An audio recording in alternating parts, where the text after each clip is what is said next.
like a bottle-sized sailboat in a high, high wind, trying high seas again, with the rigging too warm to mend, and the storm just coming in. The tiller it starts to spin, overboard there go the men, screaming, "Oh dear Lord, no, not again." But it's just the beginning, not the end.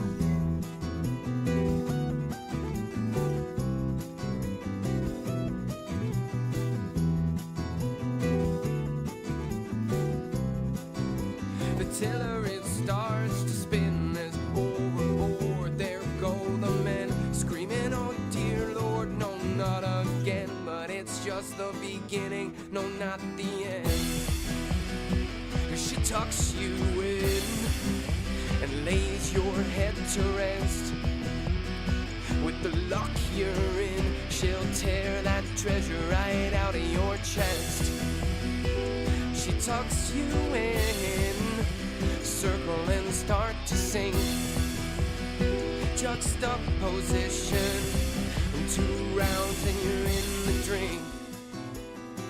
You're like a bottle-sized sailboat in a high, high wind, trying high seas again, with the rigging too worn to mend, and the storm just coming in. The captain in sick bay, night of dead, no sign of clearer skies ahead. But hold fast, dear lads, this is not her last. This is just the beginning, no, not the end. 'Cause she'll tuck you in and lay your head to rest.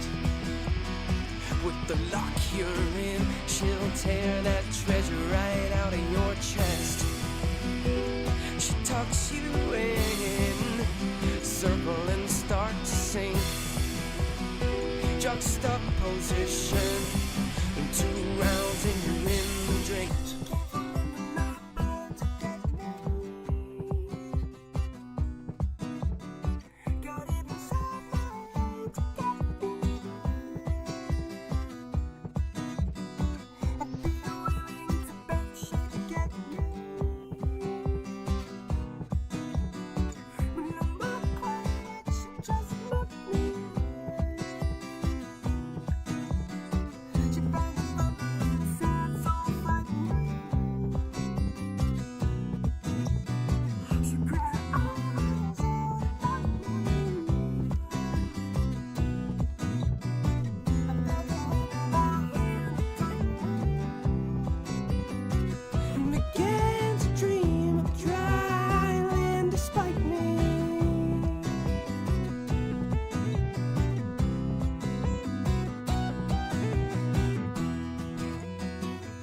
Tucks you in and lays your head to rest.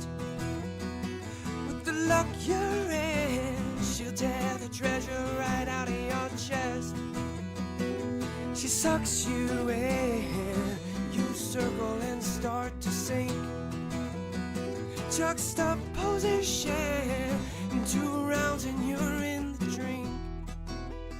You're like a bottle-sized sailboat in a high, high wind, trying high seas again, with the rigging too worn to mend, and the storm just coming in. The tiller it starts to spin as overboard there go the men, screaming, "Oh dear Lord, no, not again." But it's just the beginning, no, not the end.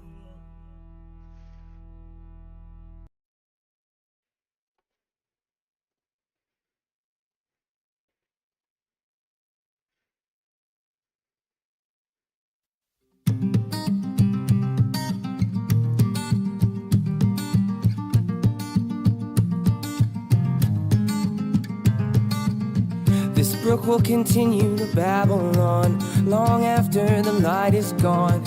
And if you heed her song, she'll lead you to Zion, a good book away for Sauvignon, a guarantee guarantee a light left on. Believers and on may both be wrong. I think the thing you can rely on is a riverside road to ramble on, past the last of your destinations, and you can only amble along, hoping it leads you to Zion. This brook will continue to Babylon. I've been trying to find her heart, but I guess that is gone. That is all I wanted. I thought you wanted the same, and I thought I had found the answer in money, but lost the change. I can't keep following you down these blind roads. Driving with no GPS, I lose you everywhere I go. And I wanted you to call me and say that you were right in front of me. Instead, I'm writing songs thinking, what the hell have you done to me? What the hell have I done to you? I took away your innocence, but I guess it helped you out cause you're on your Miss Independent ship. I just wanted closure, you started it, let me finish it. But I can't get it right unless I write and send my penmanship. We lost that friendship, but gained experience. I was high off your love, but I think I'm getting delirious. You take over my thoughts. Now that I know you hated it, I guess I'm just a blank space, and that would make you Taylor Swift. But let me take this path I chose, cause I'm sick of trying to find happiness in money, cars, and clothes. And I'm sick of everyone telling me that they've been down this road, cause I walked down it and found nowhere to go.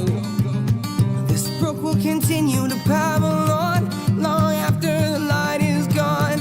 And if you heed her song, she'll lead you to Zion. A good book away for a soul beyond. I guarantee a light left on. Believers and none may both be wrong. I think the thing you can rely on is a riverside road to ramble on, past the last of your destination, and you can only amble along, hoping it leads you to Zion. As I ramble on, trying to find nirvana, I'll have to find it alone. I can see that in your persona. I need to be here alone. There was nothing that you could help me with. At least back then I had somebody to be selfish with.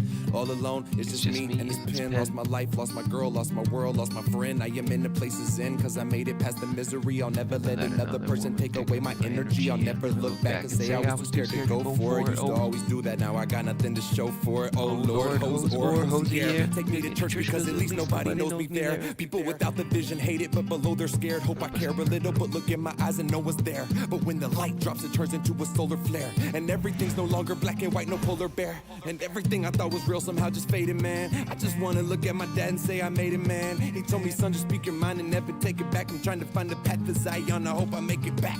Until then, this brook will continue to Babylon long after the light is gone. And if you heed her song, then she'll lead you to Zion. A good book away for a soul vineyard. I guarantee a light left on. Believers and none may both be wrong. I think the thing you can rely on. Riverside roads will ramble on, past the last of your destination, and you can only amble along, hoping it leads you to Zion.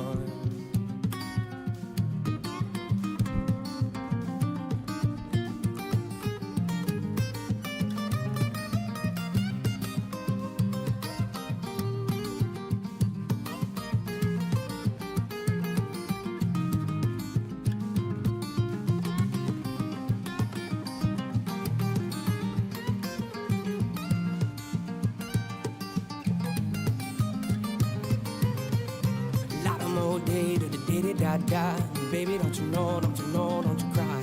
Lot of more day to the day that I die. Lot of more day to the day that we die. Baby, don't you know, don't you know, don't you cry. Lot of more day to the day that we die.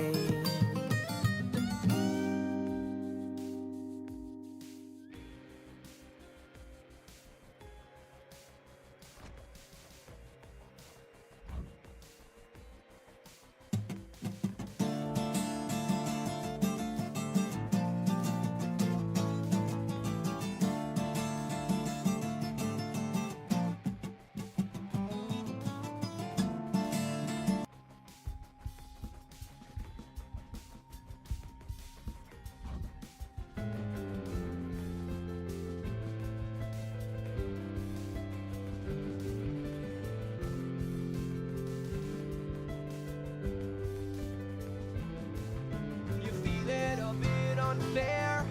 There's no one there to look after you. Your disciples are scared, but they will all come back to you. Yeah, they will all come back to you.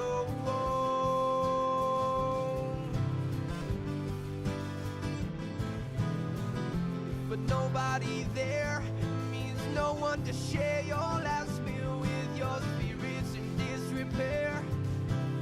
wonder if Siddhartha wished all the Buddha was he scared. Hope his people make it back to hell. Hope his people make it back to hell.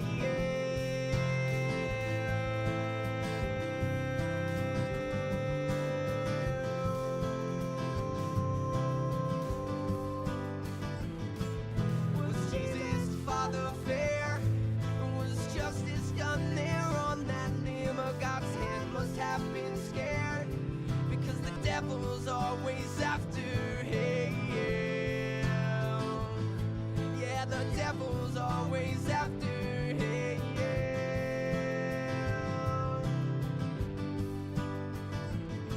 Oh, Apollo, can we be spared and wait for impending disaster? Oh, does anything care? Oh, they write it Zoroaster. Oh, are you even there? Or is it life in darkness after? Oh, is it life in darkness after? Oh, are you even there? Or is it life in darkness after? Oh, is it life in darkness after? Oh,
about the way the world's crumbling down and down and down?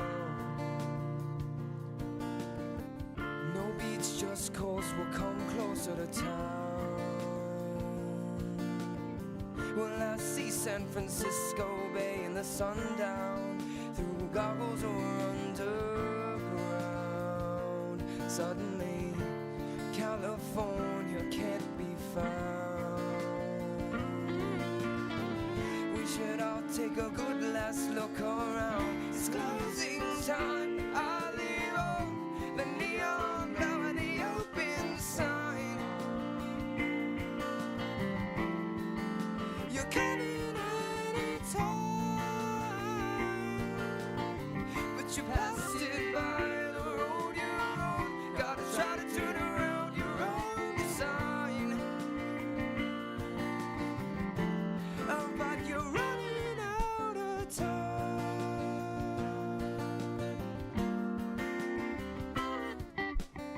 How long do you think we'll stumble around and drown, saying the structure of the world was faulty found? For what it's worth, the earth is round. Ain't got no good news to say, so say nothing at all, at all, at all. How long till the third tallest tower falls?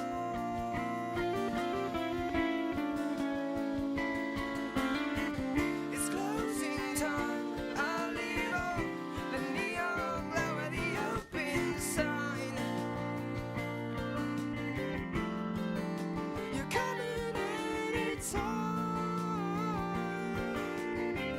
Once you passed it by the road you're on, gotta try to turn around your own design. Oh, but you're running out of time. There's hope alive inside. You're coming in time.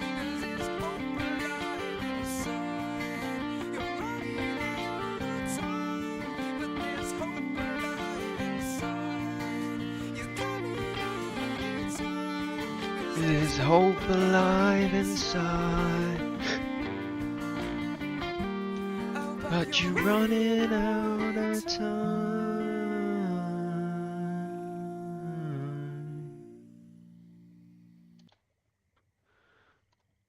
Alright, guys, what the fuck's going on with you? I'm Cole, this is Cole Lateral TV. We're gonna be playing Hades.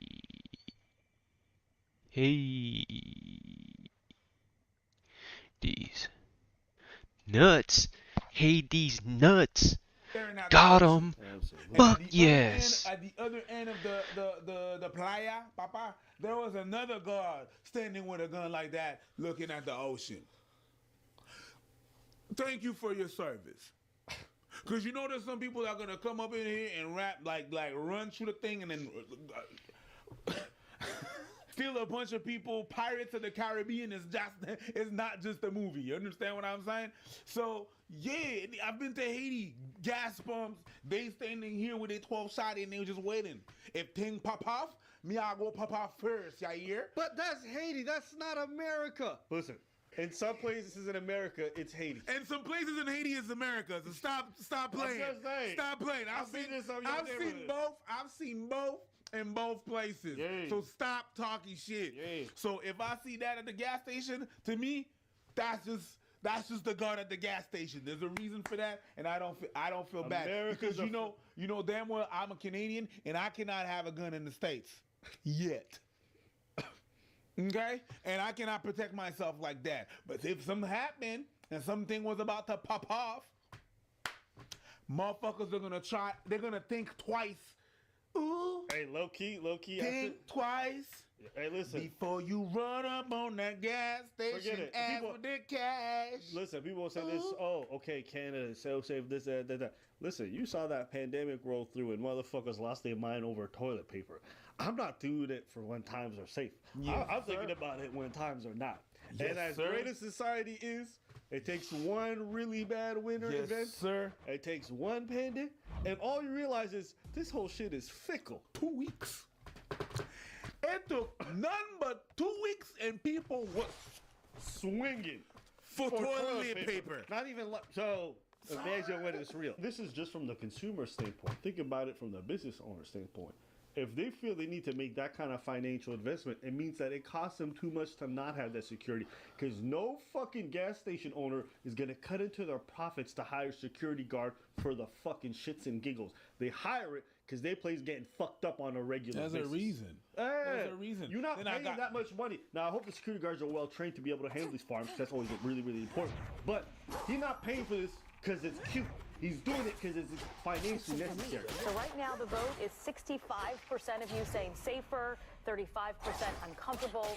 So be sure to vote at fox29.com/go vote. Shawnette, you spoke with the gas station owner who says this is needed to keep both his workers and customers safe.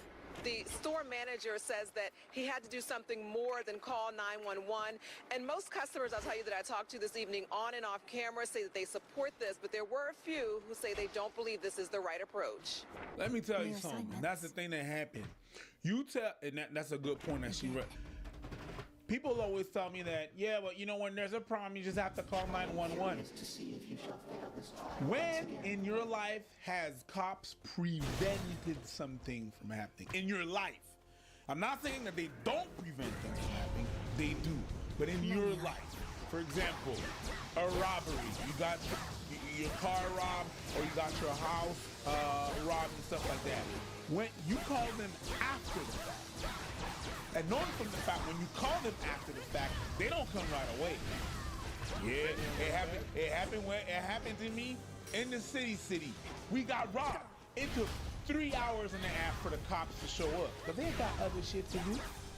They got other things to take care of. The cops often come after the fact. And they're not going to go look for no robbers. But sometimes your livelihood is taken. You feel so unsafe when you know someone's been going through your stuff, been going through your things. You don't know what they have for information, what they hold, if they're going to come back because they know they're good. Yo! Hired security strapped with AR-15s or shotguns, standing guard and walking the property of this North Philly gas station and convenience store. This is supposed to be a city, right? And you got the kids walking around. Guns like this should be on the battlefield. He said you got the kids. Hey, listen, let's keep it a stack. Some of these kids are doing the robbing. And if your kid's outside, I-11, That should have done it. And also, let's be honest, your kids are probably seeing those things on the streets anyways. you okay. Depending on where you at, it ain't the whole time. Tori Berry says she's on board with it. If you're trying to get gas, you live in a bad area, and the only place is here, and they're getting robbed all the time, I mean, I support the owner. Neil Patel is the manager of this Carco Shop franchise at Broad and Clearfield. We are tired from this all nonsense. Robbery, drug trafficking, racketings, all kind of hanging around all gangs. He shared with me these videos of what has led up to this drastic response to crime at his business. Over the past few weeks, he says his store was trashed by young people, an ATM stolen out of the store, and he says his car was... Yeah. Yo, they just walked out with the whole ATM. No. And by the time you call the ATM and then they track down the ATM, the GPS is already gone. That bitch, that thing is already sliced up, and the money's out the bag. My dude, Come on, my dude. They just took out the whole ATM. a whole ATM, This gives a whole new definition to withdrawal. armed robbery. No, they withdrew. They just withdrew the ATM Yeah, too. the whole bitch, the whole bitch. They said, enter your pit. They said, enter these nuts. Give me the whole Yeah. thing. That's a lot. Yeah. But I can understand because sometimes, sometimes when you go to the ATM, they tell you, hey, hide your PIN number because, there might be some robbers and then you charge me $5 to get my own money out of my account. You're the robbers. Well, you got robbed. You're like, give me my $5 back. You just took the ATM and I'm not gonna lie. I used some fucking free ATMs that were just kind of like no-name brands or whatever. They, hey, wait, is that your pocket, bro? Yeah, let me just get in there and get it myself. Run them pockets.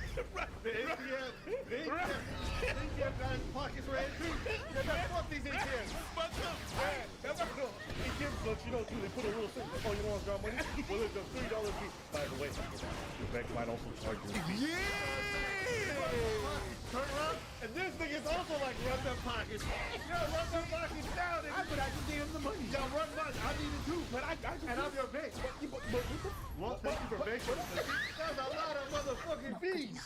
And sometimes they give you $3 per slices of 100. Yeah. So if you withdraw for 100, they're like, Oh, you want my feeling 12 really bucks? good?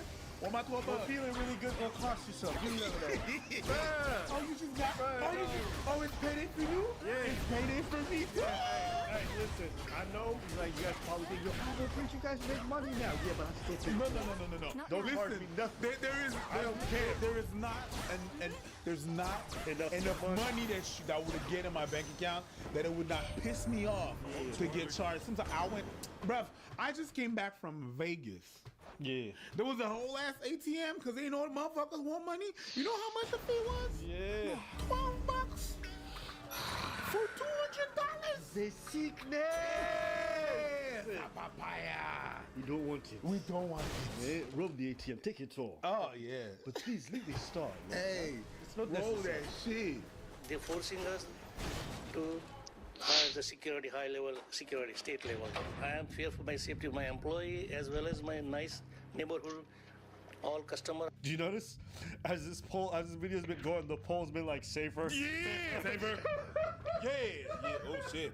They took the ATM. God. Yeah, safer. Yeah. People realize like, oh wait, this is not my neighborhood. This is somewhere else. This is Africa.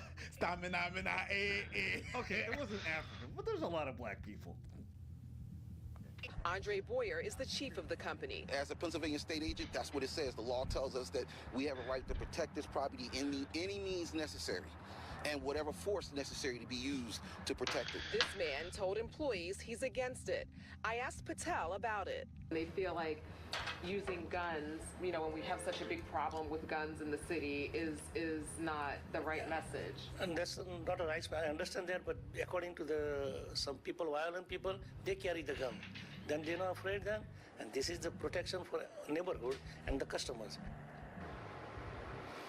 All right, so you heard him. He just said that people who are against this are concerned about the armed security, but they should be concerned about the bad guys who are out there carrying the guns. Meanwhile, Patel says that he's had a store there for about 20 years. He said the crime has gotten increasingly worse just over the past few years. And he tells me that in the past 3 weeks, he hasn't had any issues with the crime since bringing this company on. And the people you talk to, Shawnette, I have this out on Twitter. This is where we are in the city. This is unfortunately what we need to do to keep our stores and our customers safe if we own a gas station. And especially since you see everything that happened with this particular business owner. Shawnette, I just want to mention, too, just going back to our Go vote, when we came on the air, I think it was around 65% who said that it makes them feel safer. Now it's at 80% just during your report. Yeah, hey, listen, man. Like, there's places I've been to where I'm like, y'all don't need this shit. You know what I mean? There's certain neighborhoods I've been to where it's like, this is not necessary. You can feel it. You know the difference, okay? But and then there's some places I've been to where I'm like, hell yeah. Soon feel better, Cops are already over flooded with things that they have. The idea that you want to put your safety in someone else's hands, like, and I'm so happy to see that you guys are really well trained. They have to constantly hurry up on that training. Yeah, that's already what it's in police department. You feel me? So as far as feeling safe goes, gotta give them some credit if they really are doing the other thing that they're playing when it comes to this stuff. Now it does make me a little antsy to think about like bullets flying near a gas station. You know what I mean? I don't know how gas stations work, but it's still like you fire a bullet at the thing. That's Hollywood. That's Hollywood? That's Hollywood. And there's always safety things to make sure that you can cut off but it's just like firing at a car. It's not that. So the whole thing about like having a lighter and using that near the same time. That's fuel. Oh, it's that thing. But while you're pumping is one thing. If you're not pumping, that's another thing. You know what I mean? It's not like you have tracer bullets in your gun anyways. Like you have to, if you know in what kind of environment you are, like he's working around a fire station, so he's not necessarily gonna have tracer bullets in his fucking thing. So the thing is gonna light up, and then it's gonna cause a fire. You look at the guy's arsenal. You know what I mean? You look at the guy's arsenal. For some reason, this got a frag grenade. Frag grenade, tracer bullet. Like, that's not what we're doing. Save you. Oh! That's, you know what I mean? You know what I mean? You know what I mean? Frag neutralized. Any force necessary. Oh, man. Well, at least it's neutralized. Yeah, but you nuke the whole place. Like, you know what I mean? That'd be funny. All right. But anyways, let us know what you guys think in the comments. That's not the point. Do you like birds? Birds? Yeah, I'm into birds. I really like pigeons. Is that like a weird girl, bird stop to it. Hi. What's your name? My name is Shay. I'm Marielle. Nice to meet you. Nice to meet you too. What are your red flags? Communism. That's fashion. The button just talks. Come on, just tell me what to do. One red flag for Marielle is if someone has a dog. You don't like dogs? I like dogs. What's going on? Am I racist? I'm racist because I think she said Marielle doesn't like dogs, and I'm like, Marielle's a weird name for a black girl.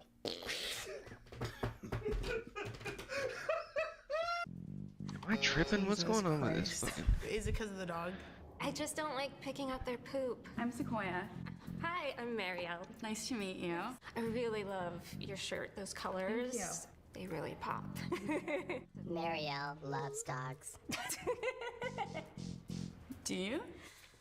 I am okay about dogs. Okay, well, I have a dog. Oh, okay. Yo, this shit's crazy the way they set this shit up. They set her up. First off, okay, she looked like she rode in here on a broomstick. Marielle looked like a witch who owns 30 cats. I'm not surprised she don't like dogs. She looked like she prefers skinning them. Now, as for setting her up with two people who got dogs, that's cruel. It seems like everyone inside. I'm sorry. That's okay. My dog's like a pretty big part of my life, so. No, that's okay. I would have been the same if you didn't like my cat. Yes. I'm glad you get it. I do, thanks. Witches. They got cats. She got kids. Ain't that what I told y'all? Ain't she look like somebody who wrote in here? Yeah. Hi. Chelsea reads people's palms. Let me see your dominant hand. You're very caring. You give more to others than you give to yourself. What's that? You have great circulation. Oh. Do you not smoke? Only when I'm really drunk. I just think it's crazy that she's reading her palm, but this can't read the fact that she about to get buzzed out. Yeah, she can't read the button. So much for a fortune teller. Yeah.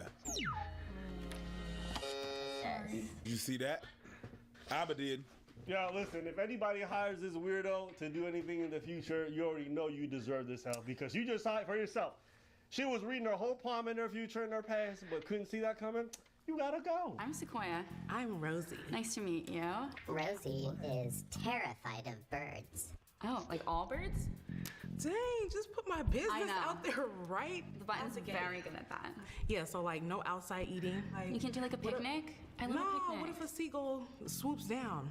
Has it happened to you? It has. Okay. So like, here's the thing with birds. Cause you was eating some shit that is delicious, my girl. Yeah, I know you. Soul food and shit. Yes, my girl. They are dinosaurs. So are you scared of dinosaurs? Factual. Are you not? Whoa. I felt the vibes. Like you wanted to eat outside, and Yeah, I don't want to I eat love outside. eating outside. Okay, cool. Well, it's nice to meet you. Nice to meet you. Listen, watching two lesbians talk about eating out. After a while, it's like, bitch, just eat each other's pussies. Like, stop. One of her doesn't want to eat out.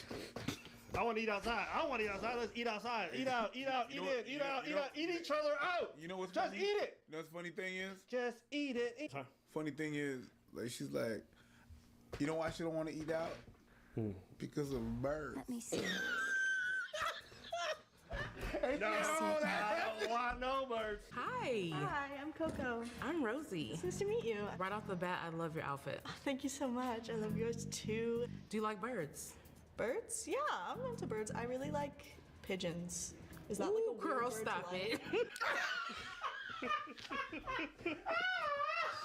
That was weird. I'm not gonna lie. Pigeons of all birds?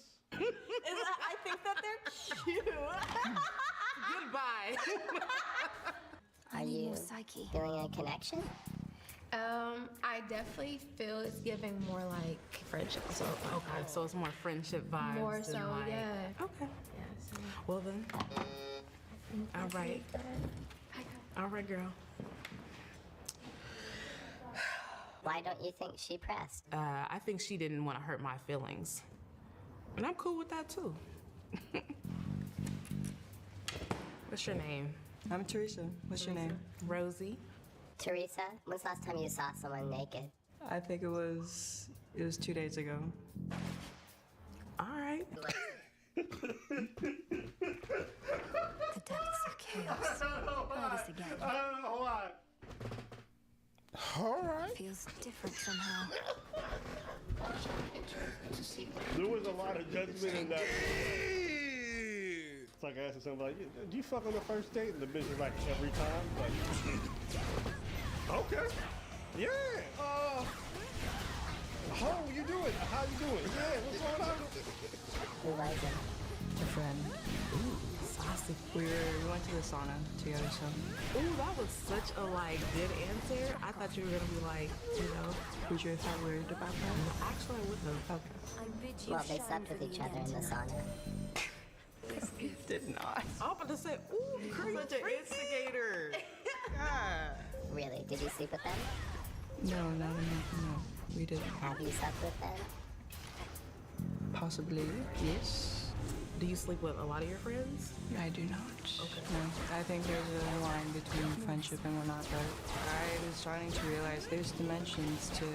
I'm not gonna lie, man. After I busted that other way down the side of it, I kind of like it when she's like, I've been visited by aliens before. Like, that shit kind of fire, I'm not gonna lie. Because my head's already in space, so to talk about aliens, I'm like, hey, man, you in my headspace right now. Not gonna lie. Because I was not in the room with you, but now I'm back. What's going on? UFOs? Let's go. Talk to me. What's going on? Speaking of unidentified objects, you trying to catch some more? Because I'm not done shooting. I'm serious. I really do like it. When when you talk about stars and like astrology, that shit bores the fuck out of me. Yeah. But when you like, let's talk about names. So that's my shit. Shout out to Sim Hunt. Don't say shit like that. Say like what? You have a barrage of good bitches in your DMs. Oh yeah, if you the UFOs, holler at me. And if you got a list, we fucking. Yeah, because you sound wet. Complete sorcery at best. Looking forward to hearing from y'all. I know, that's what I'm coming up on. Being 23 years old in this world. 23? Yeah, how old are you, if I may ask? I'm 34. Is that a problem? No, if you're trying to be my sugar mama. Baby.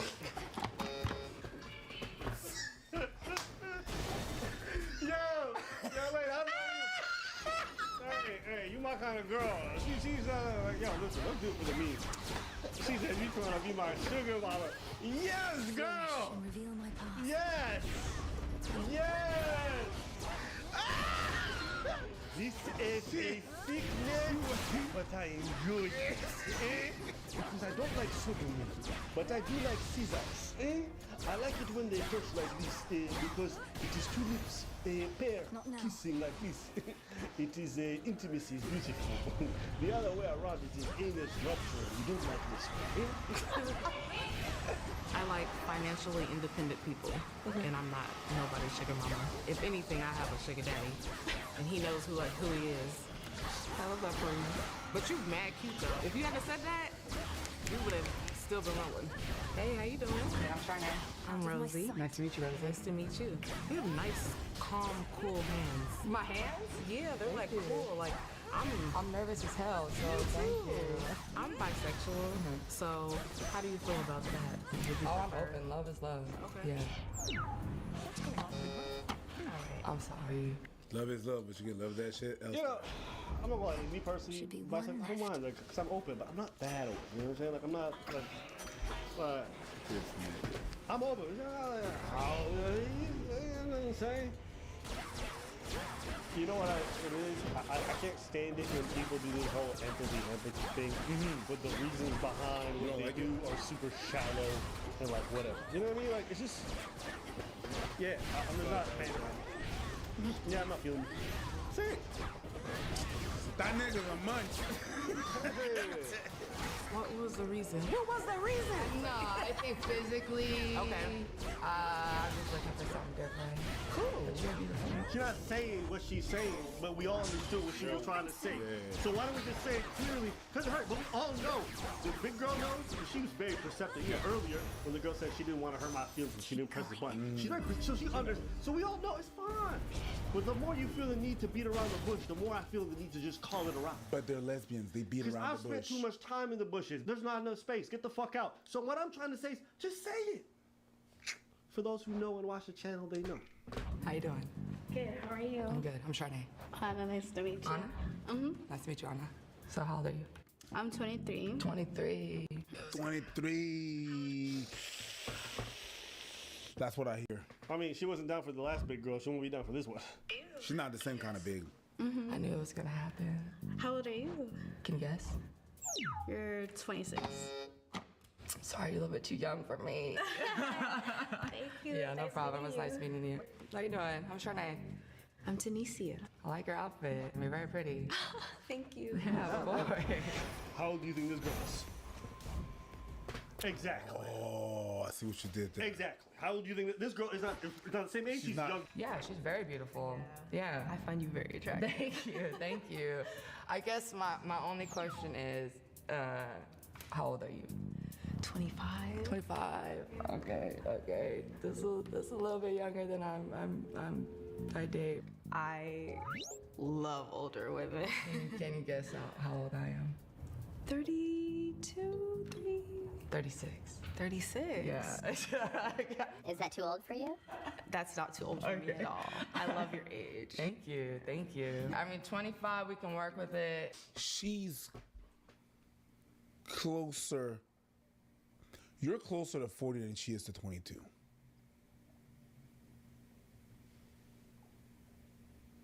You're 40. So because I've been saying that I've been 40 for the past 5 years. And you know I've been saying that. Yes, you have. I've been saying that. Every time I've been talking for the past 5 years, I'm pushing 40. I was 35. And it's only this year I'm like, I'm 40. No, last year I was saying I was 42. I'm basically 40. Now I'm 40. I've been saying that.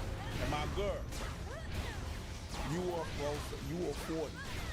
And closer to 40 then she's closer to whatever age your proper age is or whatever or not. So what Albert said.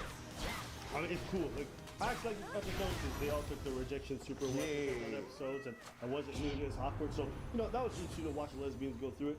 But I will say, I mean, at the end of the homegirl's farting a little bit about watching you saying no, but it's okay. It's fine. A lot of us do that. A lot of us do that. And I feel put myself in there. Because I probably might have done that with a girl who looked hate. Absolutely. So I'm not even going to hold you. But we know what it is. And it's only my job on this channel to tell y'all what it is. Female. I don't think you should say that. That's problematic. You can't say just because they're two gay guys that they don't know, that they won't be able to, be able to tell her how to take care of herself. Comments like that come to us like, oh, what are you going to do when they turn 13? Because, you don't know, you're not a woman. You don't know these things. Hey, guys. We're getting a call right now. Look forth. Let's listen in. I placed my daughter for adoption at 19. Should I tell her I'm her birth mom? What do you think? Based off what you know, there's going to be more information. You can change your mind. Eventually, yeah. I'm back. Yeah, I mean, you'd have to ask your adopted parents, I think. Yes! Outside of that, yeah.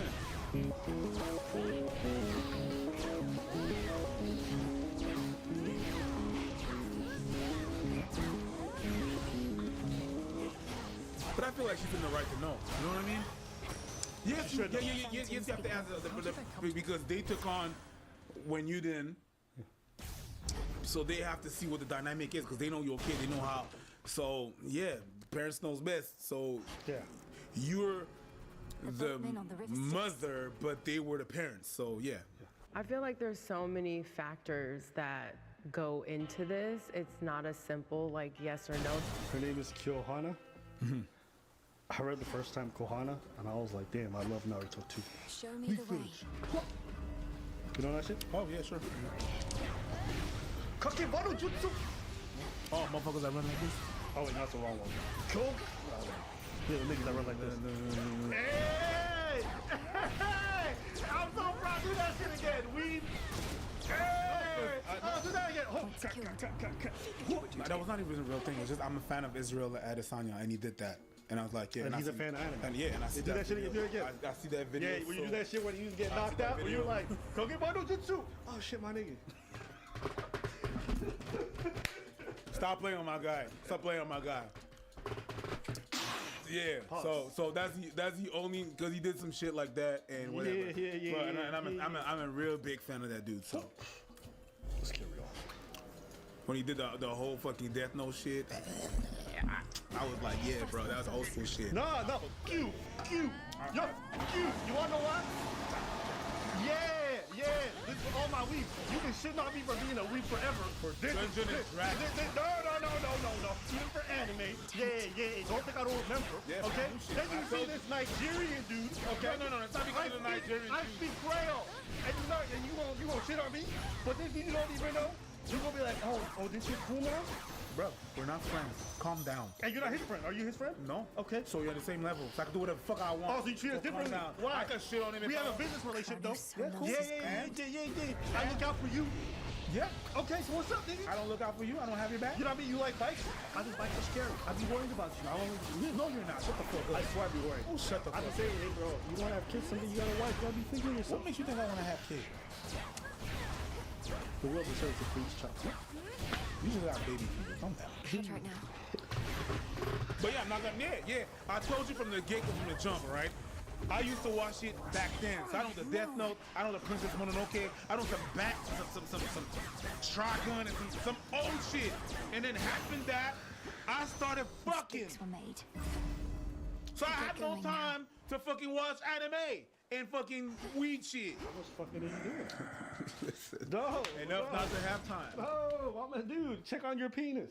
It's just a lot. I'm kind of in the middle because, like, if the child wants to reach out to know their birth mom, 100%. I think that perhaps she should have a conversation with the parents first and make sure that they know and they're getting their consent, basically.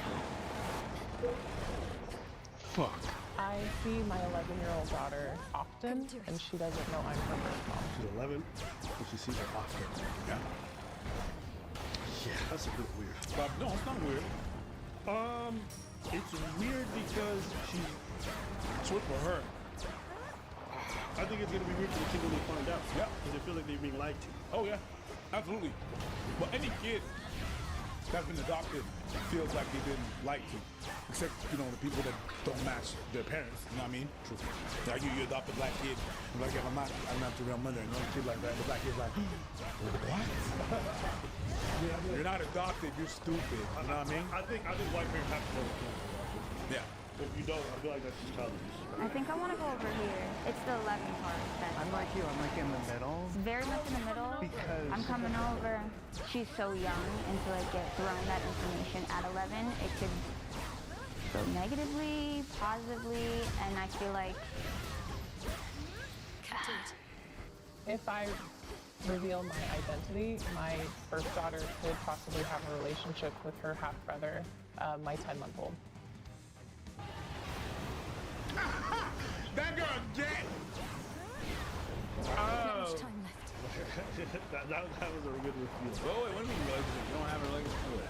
For the 10-month also, she would know she has a brother. Which I guess is a pretty big deal. at this point, did that change anyone's mind? Being a parent, and you know, I went through surrogacy, but possibly have gone through adoption before. And even when we were going through adoption, we were always like, yes, we're always going to tell this kid where they come from, who their parents are, so that we can be open in communication. Right. But that was our decision in the process being a parent. So these parents now who have taken over the adoption, they have a right to be able to say whether or not they want to know. I moved because I'm I personally need 2.5 minutes and I don't know how I minimum. would feel knowing that my birth mom was in my life for so long and knowing I was adopted and just like having all those questions and just not getting the answers and my mom lying to me. So I just feel like if you're open and honest now, it's better. They'll understand, but it's not traumatizing as much as like 18 and you already got your life going. Exactly. And you did it for a reason, I assume. Like, I believe my birth mom put me up for adoption because she couldn't take care of me. And I have this amazing life now because of that decision. Of course, there was some resentment and like, you didn't want me, da-da-da.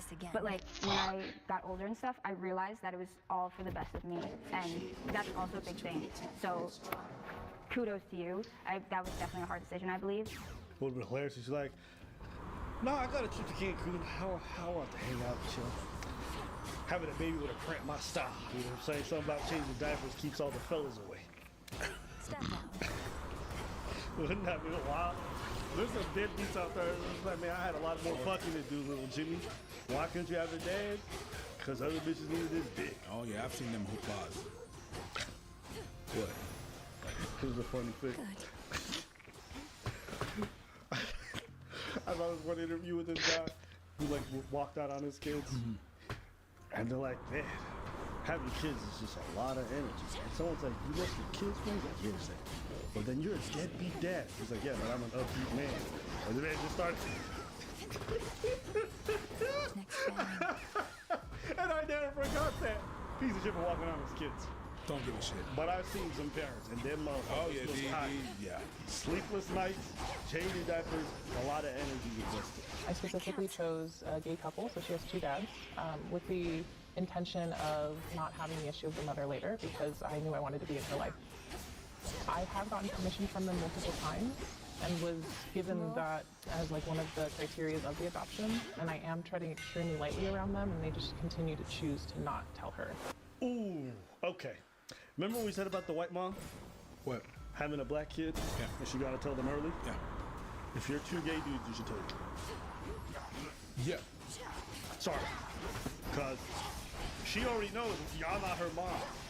She knows there's someone out there. So So whether you tell her she's adopted or not, she already knows that there's a woman out there that's her mom. And she's been hanging around her mom this whole time. So that's a different. So it's two dads that don't want to tell their daughter that who her mom is or that she has a mom. Push closer. Messi. Yeah. Not the football player. Just the situation. I think naturally she's gonna have questions about her mom. She's getting to the age where like she's gonna hit puberty and be like, oh, you guys don't know about periods. How do I do this? What female? I don't think you can say that. That's problematic. You can't say just because they're two gay guys that they don't know that they won't be able to, be able to tell her how to take care of herself. It's not problematic. There's some things as a guy I cannot say. There's some tips and tricks I cannot say to my daughter. There's some feelings I will never be able to. That's just a fact. There's some things that a woman cannot say to a boy. There's some things that you cannot comprehend. Walking the world, walking life with testosterone, you cannot understand that the same way I can't understand what it's like to have progesterone and estrogen in your body. I don't know. Yes, you do have testosterone, but that's a whole different cocktail. I cannot know. And there's some things, navigate the world, it's a different shit. You can't be their mom any more than you could be their school friend. You're not 5 anymore. They need to be around kids their age and socialize with them because they understand each other on a different wavelength. They have fun with each other. That's why no parent can provide their kids with everything. And certainly a man can't give a woman everything she needs to know to go through life. The same way a woman can't give her son everything he needs to go through life in terms of mentorship. We have to go to other things. So yeah, she's gonna have questions. I don't know. To me, can a gay couple provide a child a wonderful life as parents? Absolutely. Yeah. I don't doubt that. Can they handle most of the basic? Absolutely. Yeah. I still need a female figure somewhere around them to be able to help them with certain things. Mm-hmm. That's just a fact. That's not something abnormal. It's like no matter how much a man. She contacted me about this actually, the one who's adopted, and she was saying she said that her dad is a gynecologist, and that even though he's a gynecologist and he studies pum pum, still, that's what she said too. You can study the pum pum, you don't have a pum pum, all right? Sell it. It's not because you study Chinese that all of a sudden you're Chinese. No, you know the language. You're not the person. You're not Chinese. Okay? I can study a bunch of shit. I can study the dance. I am not that. I will never be that. I will never be raised as that unless I'm raised as that. And that's but even then, it's certain struggles you're just not going to understand firsthand. Sometimes I want to be with somebody who I don't have to explain things to. I want to be somewhere where I can be understood. That's why there's a certain level of comfort I feel around my black friends that are just different from other folks. Doesn't mean I can't be friends with other groups, but there's a different understanding. Same with my family. There's a different understanding, a level of knowing that they have with me that other groups don't, because they've known a history with me that's very unique. My father provided me with things my mom never could. It is what it is. We all need these different kinds of figures. So there's nothing upsetting about hearing the fact that an adopted woman is saying, I could have.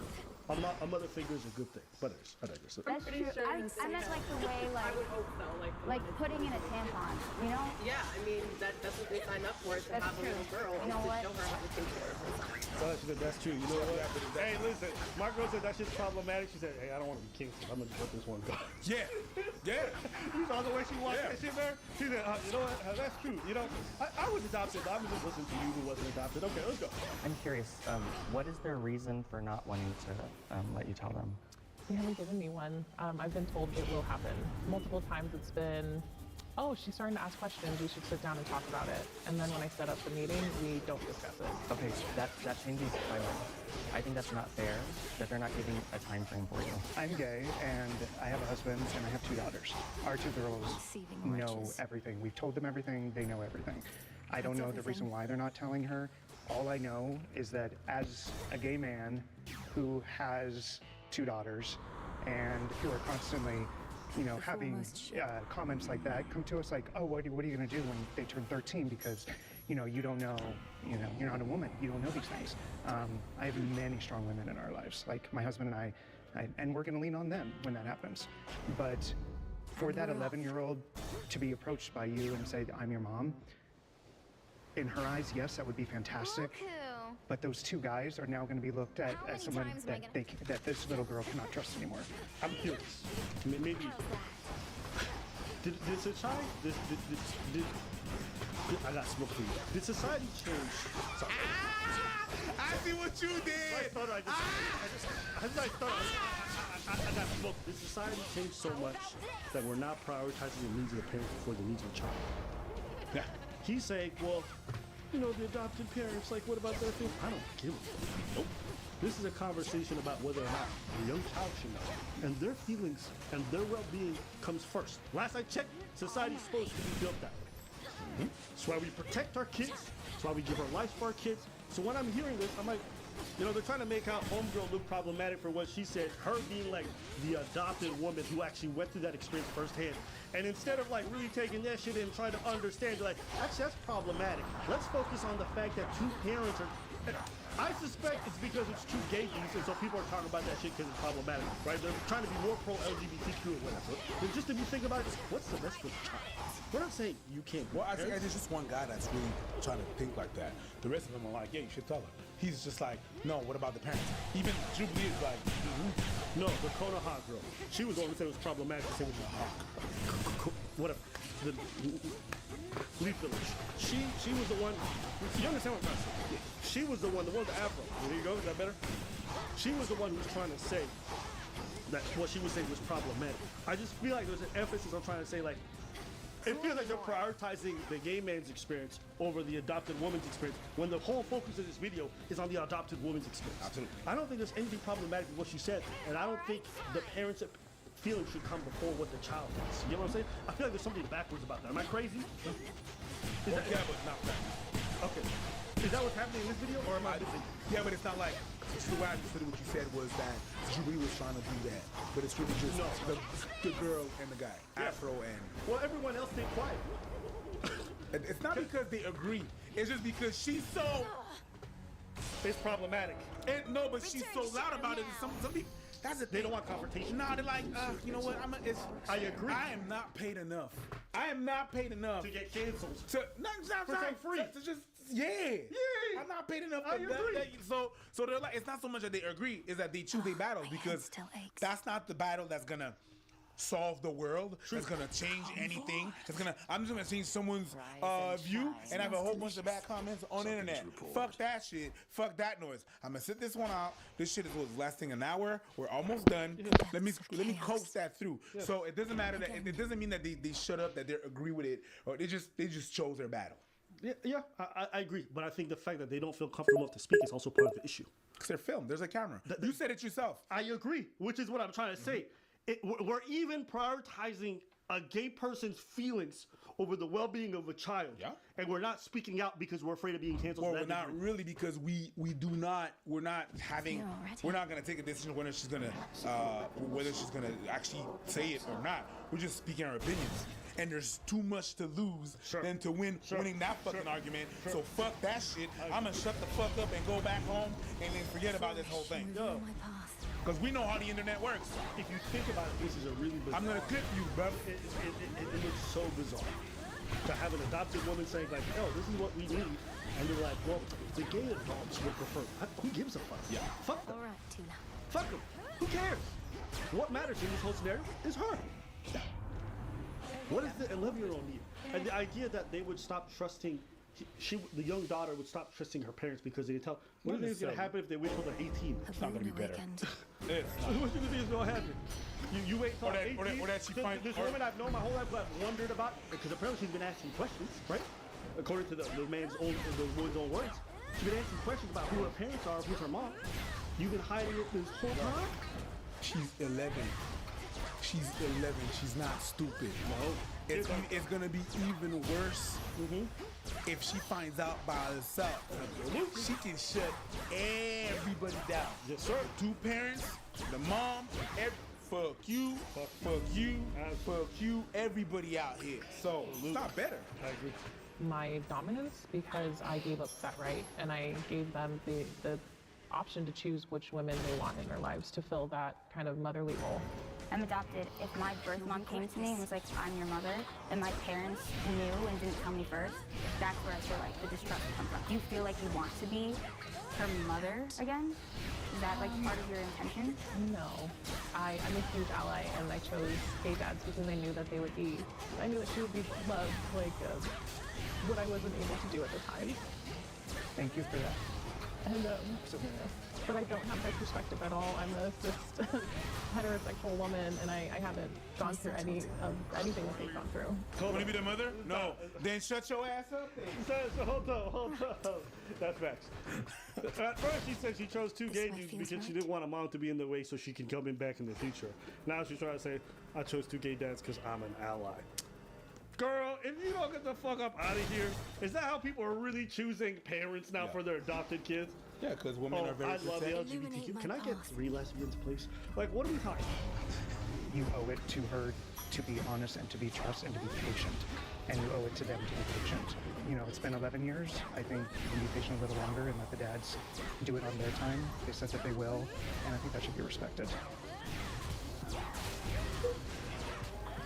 Paige, have you made your decision?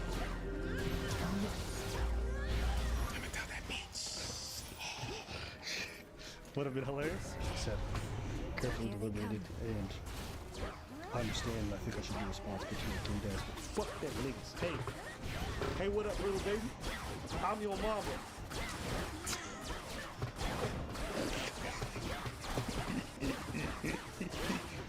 Just like this. Respect the B-boy force. You know what I'm saying? Let's find out. Actually, I have no idea what's gonna happen. No. That would be hilarious. She's gonna say she's not gonna say shit.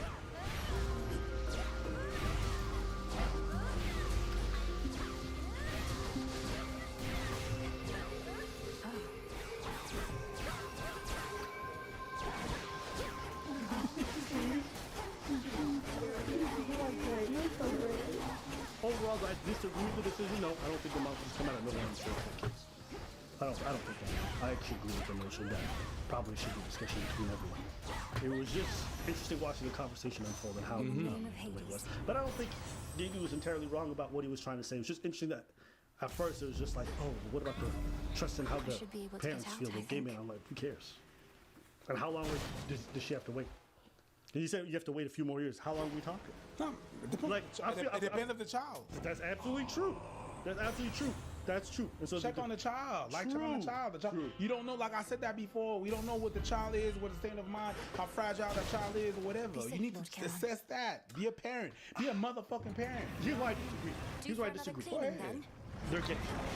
If it was a straight couple, I would feel different. It's crazy. It's even crazier if it's not even gay people.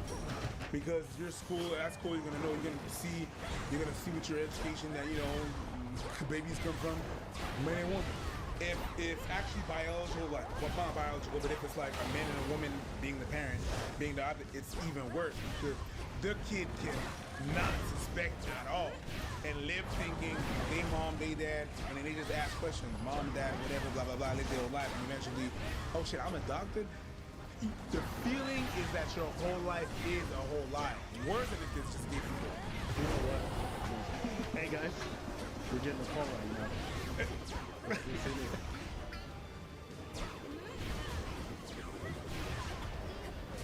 Yo, I want to ask you a question. Okay, so as an adopted child, if you got 2 scenarios, you just tell us what you think would be worse or better, all right? Are your parents white? Yeah, my parents are white. If your okay, this is a question. If your parents had been black, do you think you would have needed to know early? Definitely early because there's like a trust that's built with that. And then if you learn at 18, you're like, damn, my whole life was a lie. What else have they been lying about? All this stuff. But if they tell you early on, it's like open trust and you just like love them as your parents. And then you can also just, I don't know. I was told, I don't even remember being told. Also, it's like my parents are white and I'm black, so it's that. You already know. So nobody needs to tell you. You already know you're black. Yeah. Right. I'm sure they like introduced the word adopted. Like, yeah, we went and we chose you. It was always like the narrative, like we chose you, we wanted you to be part of our family. Like, if my parents were black and they told me at 18, I would feel so betrayed. I'd have so many questions. Me personally, I feel like I would have like trust issues with them. Let's say you have white parents and they tell you you're adopted, but they don't say who adopted you. And I need a break. What would that be like for you? Nah, that's a red flag. I'd be like, why? Right. I would be like, why? And then I'd be like, they have the insecurity that they don't believe that they're my parents, or that they don't believe that I would think that they're my parents. Or so, there's like an insecurity there. Okay. Which is a red flag. Interestingly enough, I feel like your situation is kind of analogous to the other situation with the gay parents, only because, from my perspective, whether it's you or that young girl, both of you guys know that your parents aren't like your biological parents. So whether they tell the person or not, like the kid already knows. So I feel like withholding who that is, isn't that like pretty harmful to some degree? 100%.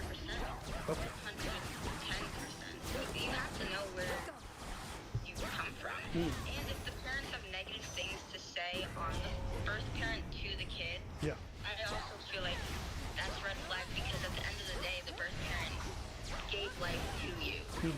That's like a gift, you know? And they should not be shitting on the birth parent to the kid, because like I feel like there's something in there that would harm the kid and have like a negative, like I don't know, I just feel like that's harmful in some way. And I feel like also withholding that information makes it seem like adoption is bad. Yeah. Ooh, speak on that. Speak on that. Yep. Yeah, like it's just like it's such like a negative thing. Like, oh, I can't tell them they're adopted. Why not? It's such a beautiful process. You chose me. You wanted me. Like, yeah, it's just like such a beautiful thing, and it should be when it goes right. Yeah, I get you. Just the idea of being chosen and wanted by somebody when somebody else doesn't. Like, it is a beautiful thing. Like, they really take you in like family. Yeah, successful adoption stories are very beautiful. Well, listen, I appreciate you calling in. It's really good for the perspective, so thank you. Of course, tell them not to cancel me. All right, we will. Yeah, because you problematic. Yeah, we coming for you. Yo. Yo, no, but, mama. That was, yeah, I feel like you kind of shut down after that shit. Clear the way. And I was like, yo, let me shut up, because like, what if I'm talking crazy right now? And then I was thinking about it, and I was just like, I'm just saying it's like different to hear a man talk about it, because they can only learn so much from like books and the internet. But a woman going, or someone with a vagina that goes through it, you know, it's just different. They know the feelings. They know the emotions that go with it. They can relate to you on that level, and that's all I was saying. Yeah. I appreciate you guys. Have fun filming, Peace, man. editing, whatever you're doing. All right, peace. I'll let you know if you're going to be in the video.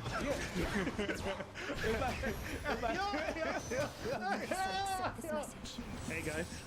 We're getting a call right now. Let's in there.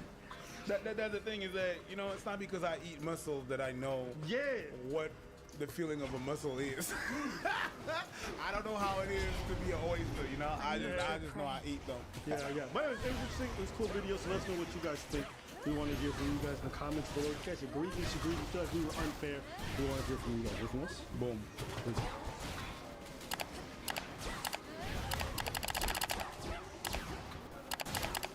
Couldn't do it.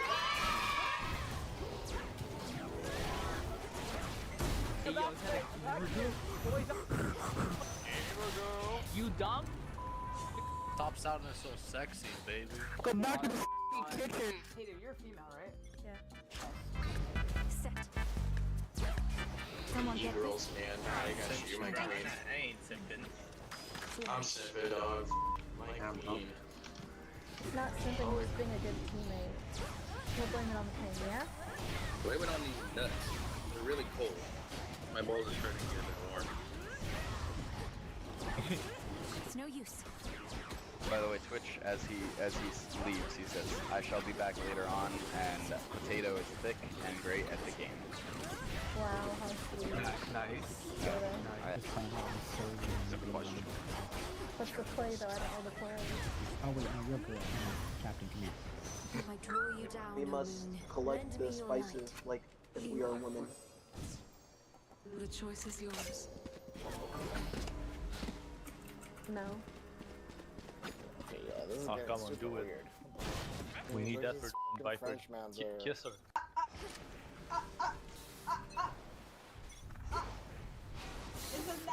What do they want? No. Oh, you're hot. You're all mired up again.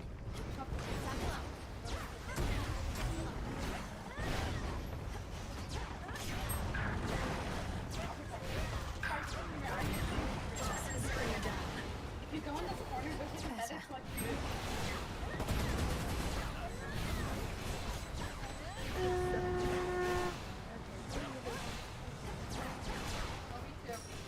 Hello. Not now.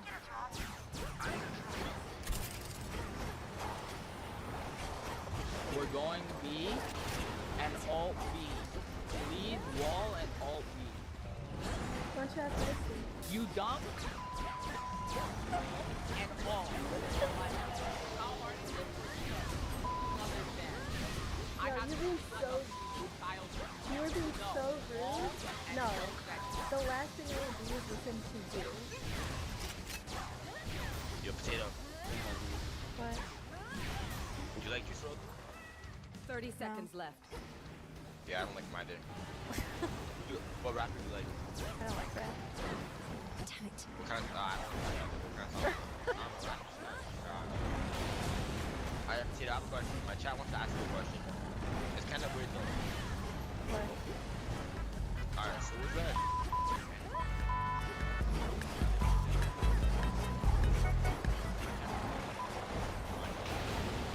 Who's next?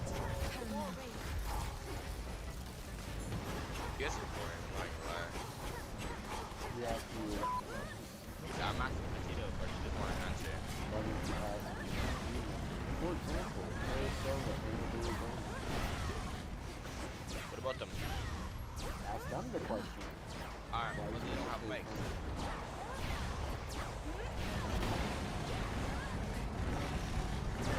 Did y'all see that flip? Oh man, I was kind of scared. Yeah, I'm your voice. You fucking sound so sexy. I gotta change my name to Tomato. Why? Soccer maker, Hey, Potato. What? Come here. Motherfucker! Whoa, whoa, whoa. Oh, that's horny. A real gentleman, right?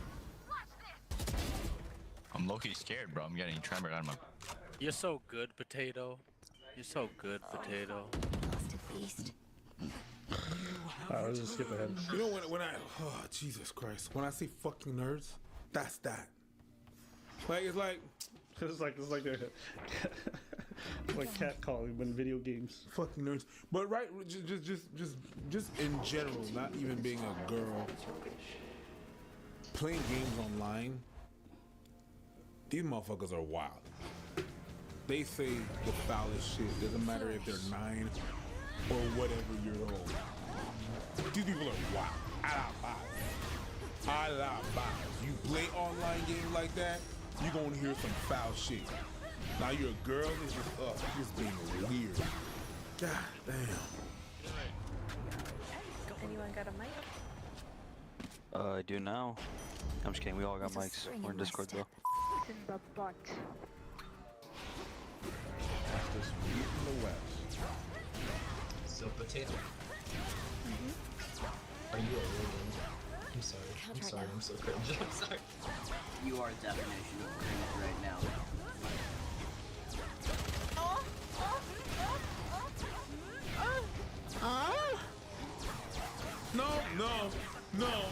No. You moan like that and you say sorry. Oh, you a bitch. What are you thinking? Thinking it is. Feeling fine. I should be able to get out, I think. Viper. This again. Viper, stay behind me. I'll protect you. Stay behind me. You moved us into your Discord. Oh, you're good. You're good. Oh, you're great. Well, I get your Discord. I didn't know this was Yeah. female trying to pick where to go to eat. Yo, imagine having an OnlyFans. Having OnlyFans, having my long schlong. Yo, Viper. Viper. No blood where you're Hello? going.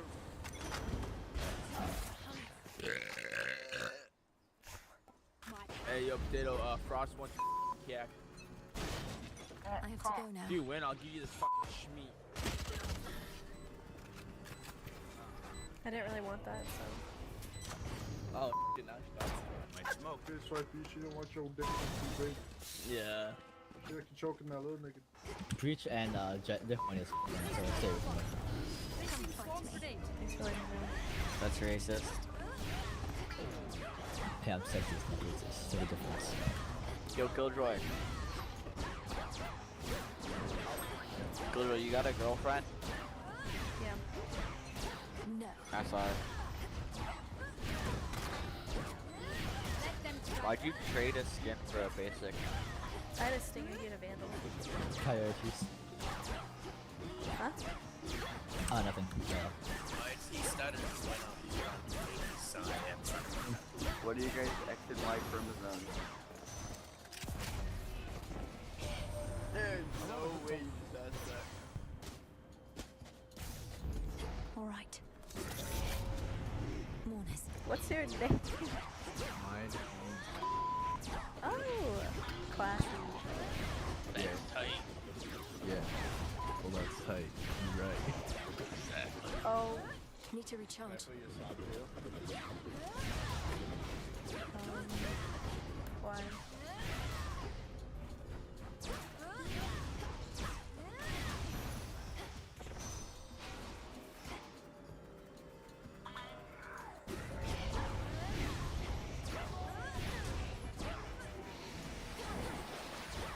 Someone is separate this and then, what do you think? Do you feel like women in games are this and that?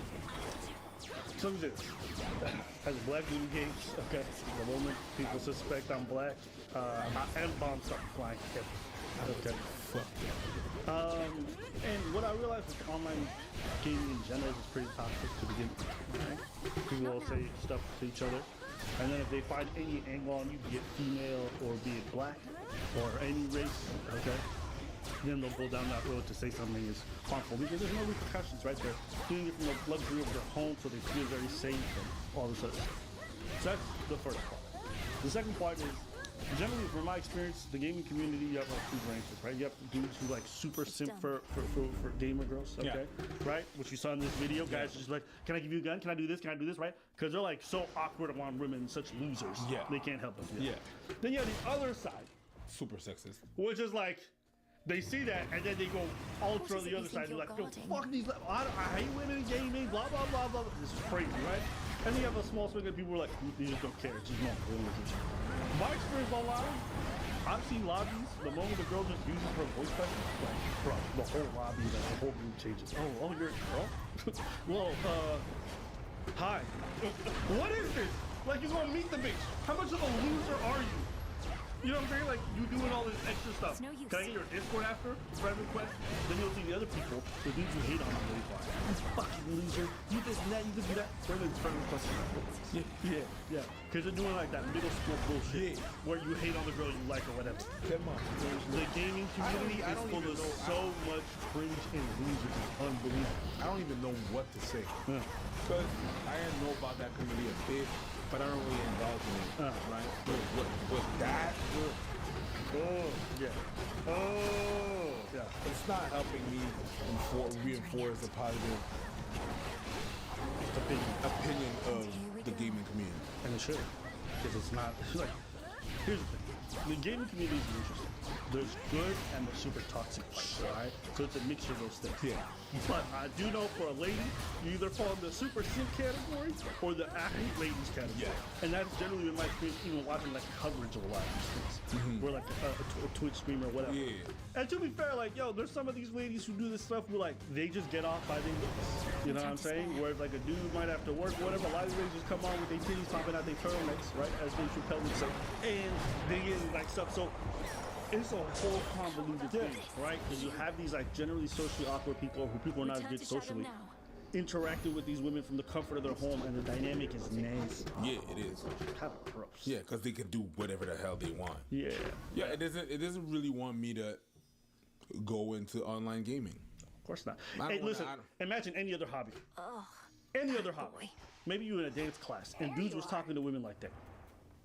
Could you imagine that? Could you imagine what's fucked up? You can't imagine it because you've never seen anything like that. It's for At least not it's like, this free not on Disco. imagine girls don't even want to go to the gym no more because some dudes are creepy.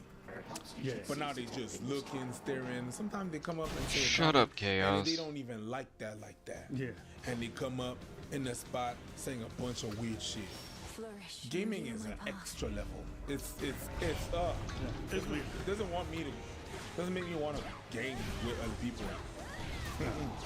Yeah, I would say generally my experience online gaming is like pretty tame and chill, depending on what game.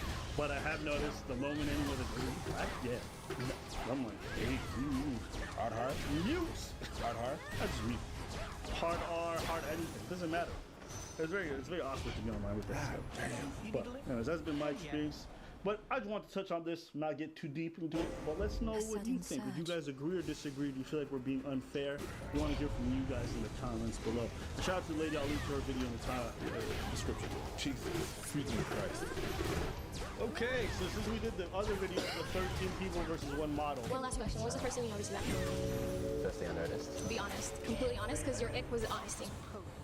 Are they real? There was intensity there, which was good. Made me question his misogynistic mindset, though, with the last comment. But we'll see. You asked! You... Have you ever been with a black woman before? You have. Why is that a red flag? It's kind of giving jungle fever. I don't know. I like your smile. Wow, so you think I'm ugly? Stop. I figured we do the other version with the sex. The sex is reversed. There's a lot of black people in this video shoot. Yeah. I didn't know Australia had black people. I didn't know Australia had black people too. Yeah. Technically speaking, most of Australia doesn't have people, period. Fair. The middle part? Yep. Yeah, they just have death. Death and things that'll give you death. Yeah, death. Yeah. Australia is just a swirl of death and kangaroos. Hey, I'm Jacob. I'm 22. If I tell you a joke and you swipe right, will you laugh? If I tell you a joke and you laugh, will you swipe right? It depends, say it. Okay. I asked the Frenchman if he played video games, and he said, oui. I'm sorry, you look really young. I know, I'm sorry. Hi. Yeah, hey, you look really fresh today. Thank you. Yeah, what's your name? Malika, what's your name? William. William? Yeah, so I was just gonna say, like, you know, roses are red, violets are blue. Baby girl, I've never seen someone look so fine like you. I'm sorry. Okay. It's corny, but he tried. Yeah, in comparison to the other video, these people are actually trying. He tried. That's 2 on 2. Hi. Hi. Hi. Ooh. You say what? Oh, sorry, that was French. Yeah, just really beautiful. Nigga, I speak French and I don't know what the fuck you said. I saw T-By down and he went, oh, voodoo. And then I said, bro, that was not French. That was something straight out of Uganda. Hi. Ooh.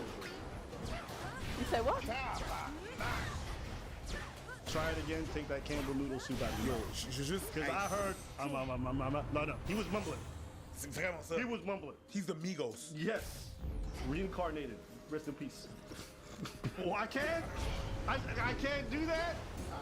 I said rest in peace. Bruh. I'm gonna say no because of the shoes, I'm sorry. I knew it! She really looked at him and he went, what are those? Get the fuck up. I'm so baffled by the... That was not French. That was not French. My man tried to play us. Yeah. What's your name? Malika, what's your name? My name is your boy Chag. Mm-hmm. If you let me go through, I'll take you to the movie. You know? Bro, hold on. You know when a dude hits this, but it isn't shing? You know what I mean? That's what it did. What's your name? Malaika, what's her name? My name is your boy Chag. Mm-hmm. If you let me go through, I can take you to the movies. Kronos must have kicked him out again. No, that was not going. Hey, it's your boy Chen. Oh my God! Hey, it's your boy Chang. Yeah, you know, if you would let me roll through, I can take you to the movies and we can watch a movie and then stay after the credits. And then it's your boy Chang and I'm gonna go ching and then we're gonna have a good time. Yeah, it's your boy Chang, you know what I'm saying? That's exactly the point. It's not lighting up. It's your boy Chang. It's your boy Chang. It's your boy Chang. Let's go watch the movies.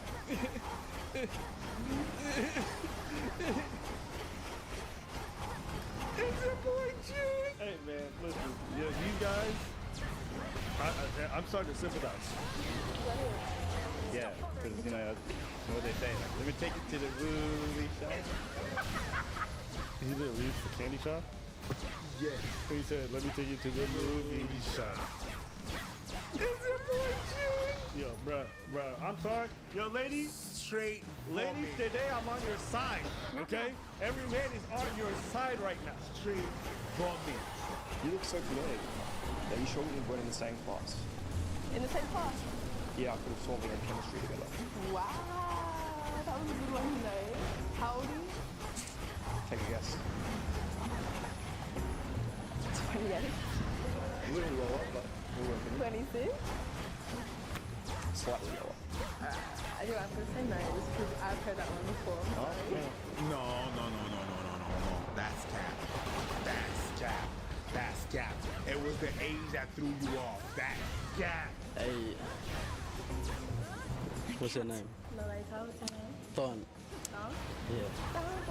Yeah. Sorry. So there's nothing much for me to say. You see this? I've kept this since I was a little kid. Just imagine how long I'll keep it, you know? Okay. What are you gonna do? Yes. Fuck yes.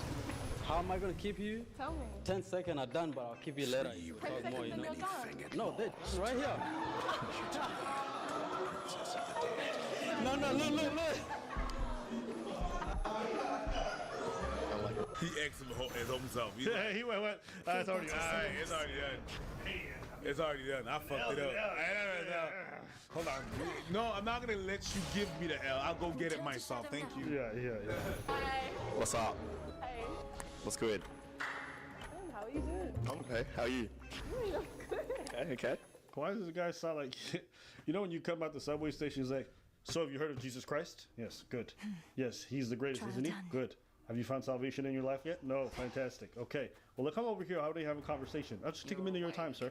Why is his energy so weird? He looks like a missionary, doesn't he? Yeah. Tell me a little bit about yourself. About me? Yeah. My name's Malaika. I'm 20. I'm here today. Okay. Yeah. What do you want to know? I want to.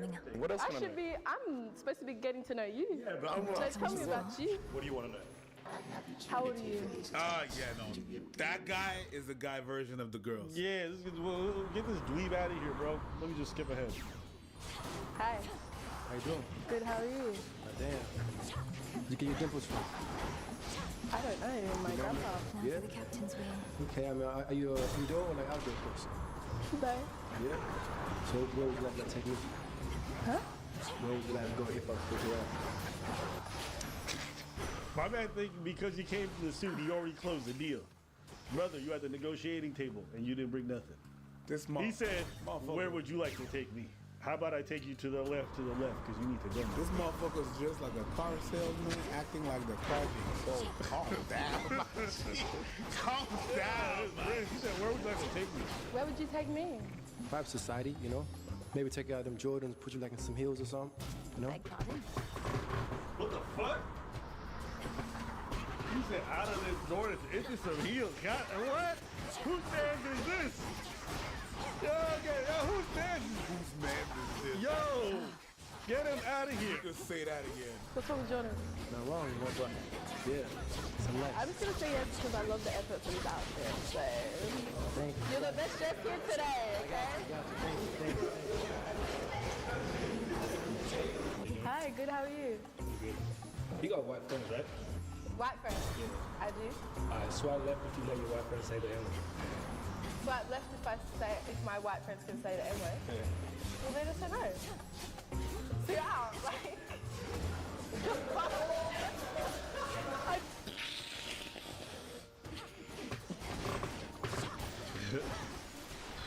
He tried to trick her into swiping right. Into swiping left. Because over there, swiping left means yes. Yeah. So he said swipe. He said swipe right, swipe left if you let your friends say the N-word. She doesn't. Swipe right, which means get out. Yeah. So this, bro, the level of disappointment I'm feeling right now, Australia, apparently your men ain't got no game. Yeah, but they trying. But I heard that though. Australian men have no game? I heard that from Australian chicks.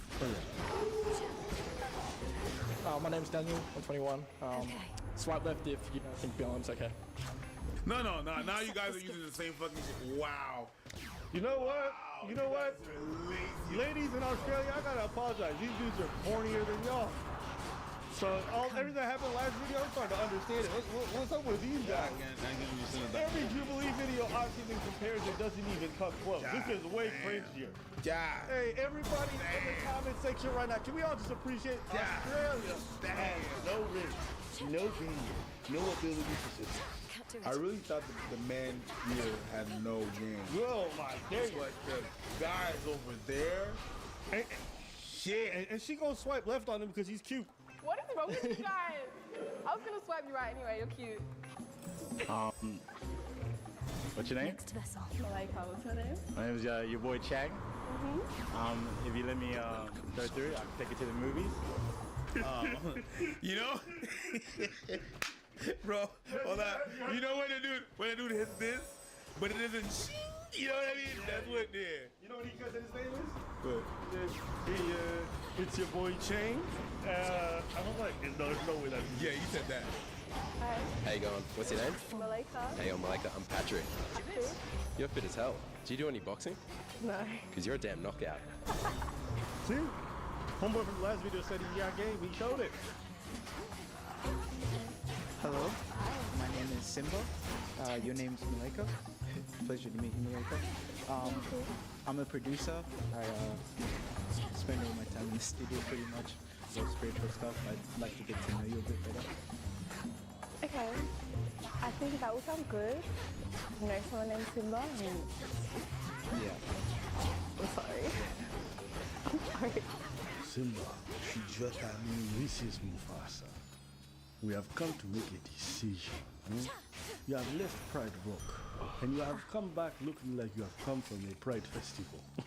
You have brought dishonor on our family. We do not want you back. We need a king, not a queen.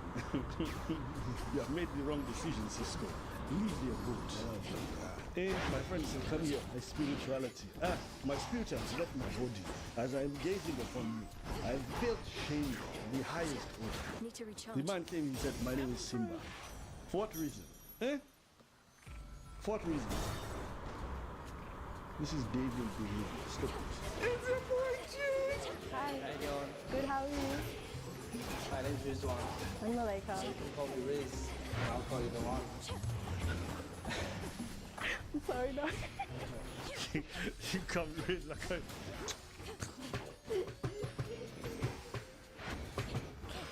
Hey, my man thought he was in a Bollywood movie and he was the main actor. My name is Rizwan. Found out he's an unnamed character in the fucking credits, my friend. Be the one. No, you gotta go. Solid ground ahead. Hi. Hi. Hi. What's your name? Malaika. My name is Santino. I can't buy you. I can't call you beautiful. I can't buy you. I can't call you. There we go.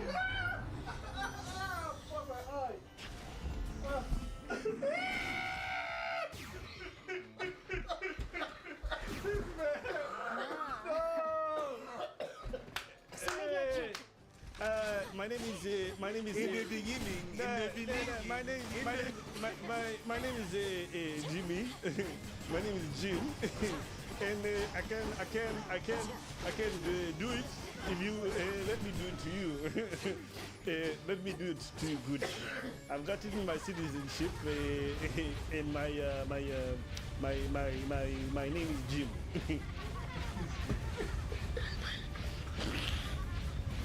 Bro, this man is fresh off the boat. You know why? Why? Because beauty is on the inside. But I haven't been inside you yet.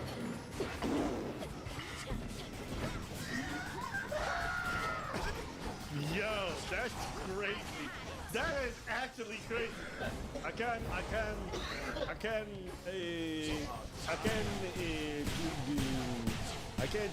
call you beautiful because beauty is on the inside, and I don't know you, and I haven't been inside yet. So, for research purposes, please let me inside you. Oh, damn it. Please let me do it. Please. Oh, that's good. Where are the diamonds? Where are the diamonds? Nah. He said, hey, what's the problem, huh?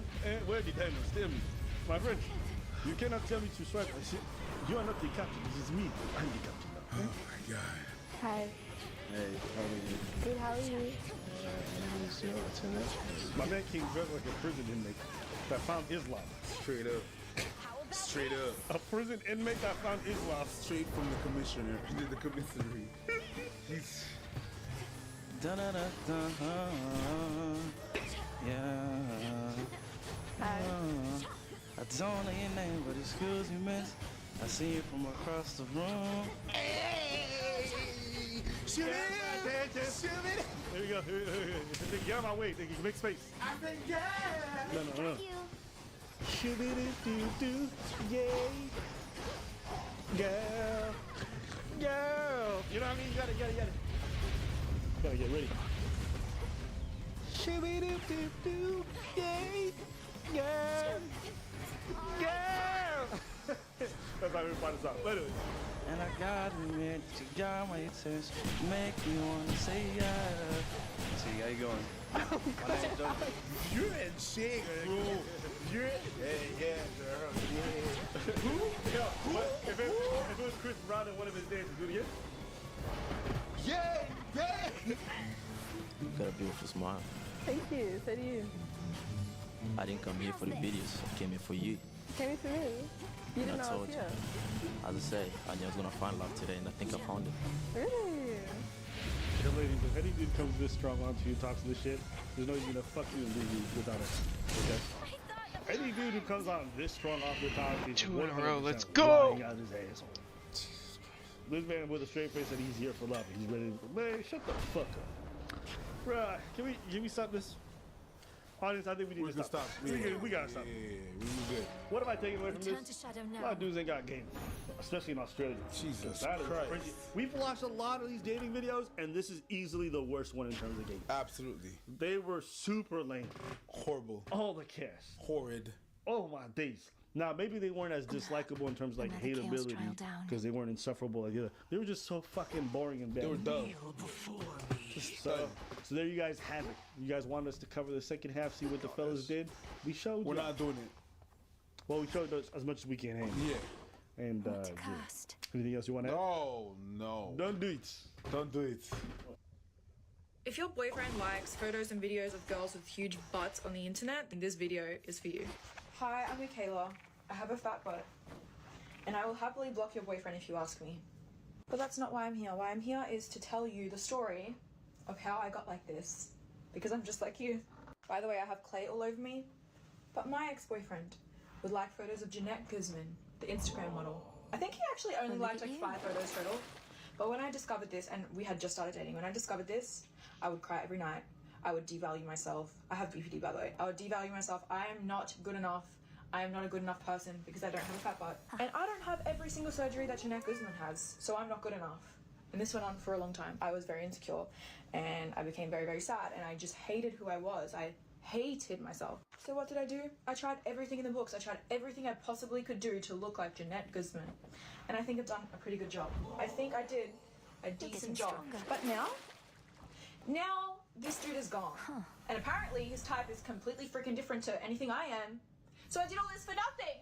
You're telling me I got surgery that I can't reverse just for the man to go have a different type. No, that's on you. That's on you. And then I say, Let me tell you. I'm honored as your bearer. Your ex-boyfriend was looking at pictures and liking pictures of who with a big butt. Cool. You decided to look at that. It's like if I was looking at my girl's prawn history A healthy and fear of darkness. she likes dude with humongous. I'm talking about 12, 15. I don't have a 12, 15 inch. I don't. I absolutely don't. And then I proceed to, no, man, that's a fantasy. If the person's with you and he likes other things, it doesn't mean that it's exactly that. What was it? That's her. That's the girl that she was looking at. Jeanette Guzman. You can imagine your Instagram. Yeah, whatever. It doesn't matter. It's like, it's just, you doing all those changes is not, you doing all those changes to pleasure your boy is not on your boy. It's on you. It's on you. Okay? Him liking those pictures while he's going out with you, oh, it fucks up with your self-esteem and stuff like that. I can understand that. But it's, just say it loud and listen to yourself when you say it. Slay the Titan. Self-esteem. It's yours. No It's pressure. yours. It's your self-esteem. All right? And if he likes those pictures and that's a fetish or that's a fantasy, it's taking fantasy. All right? It doesn't mean that that's what he wants or whatever. That's exactly what he craves. No, he likes the picture. Wait. You're saying my girl doesn't want me to become a vampire? No. No, that's actually what I'm saying. Yeah.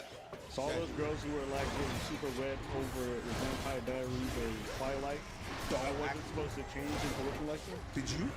What? Yes. That's not, it's like it's a fantasy. The same way some of you women, even though you're super feminist, fantasize about a whole bunch of shit that are not so feminist when you're in the sheets. And that's fine. It doesn't mean that's what you want in real life. It stays in the realm of fantasy. Doesn't mean I don't have to not like it. There's fan fiction of whatever, whatnot. That doesn't mean it has to happen.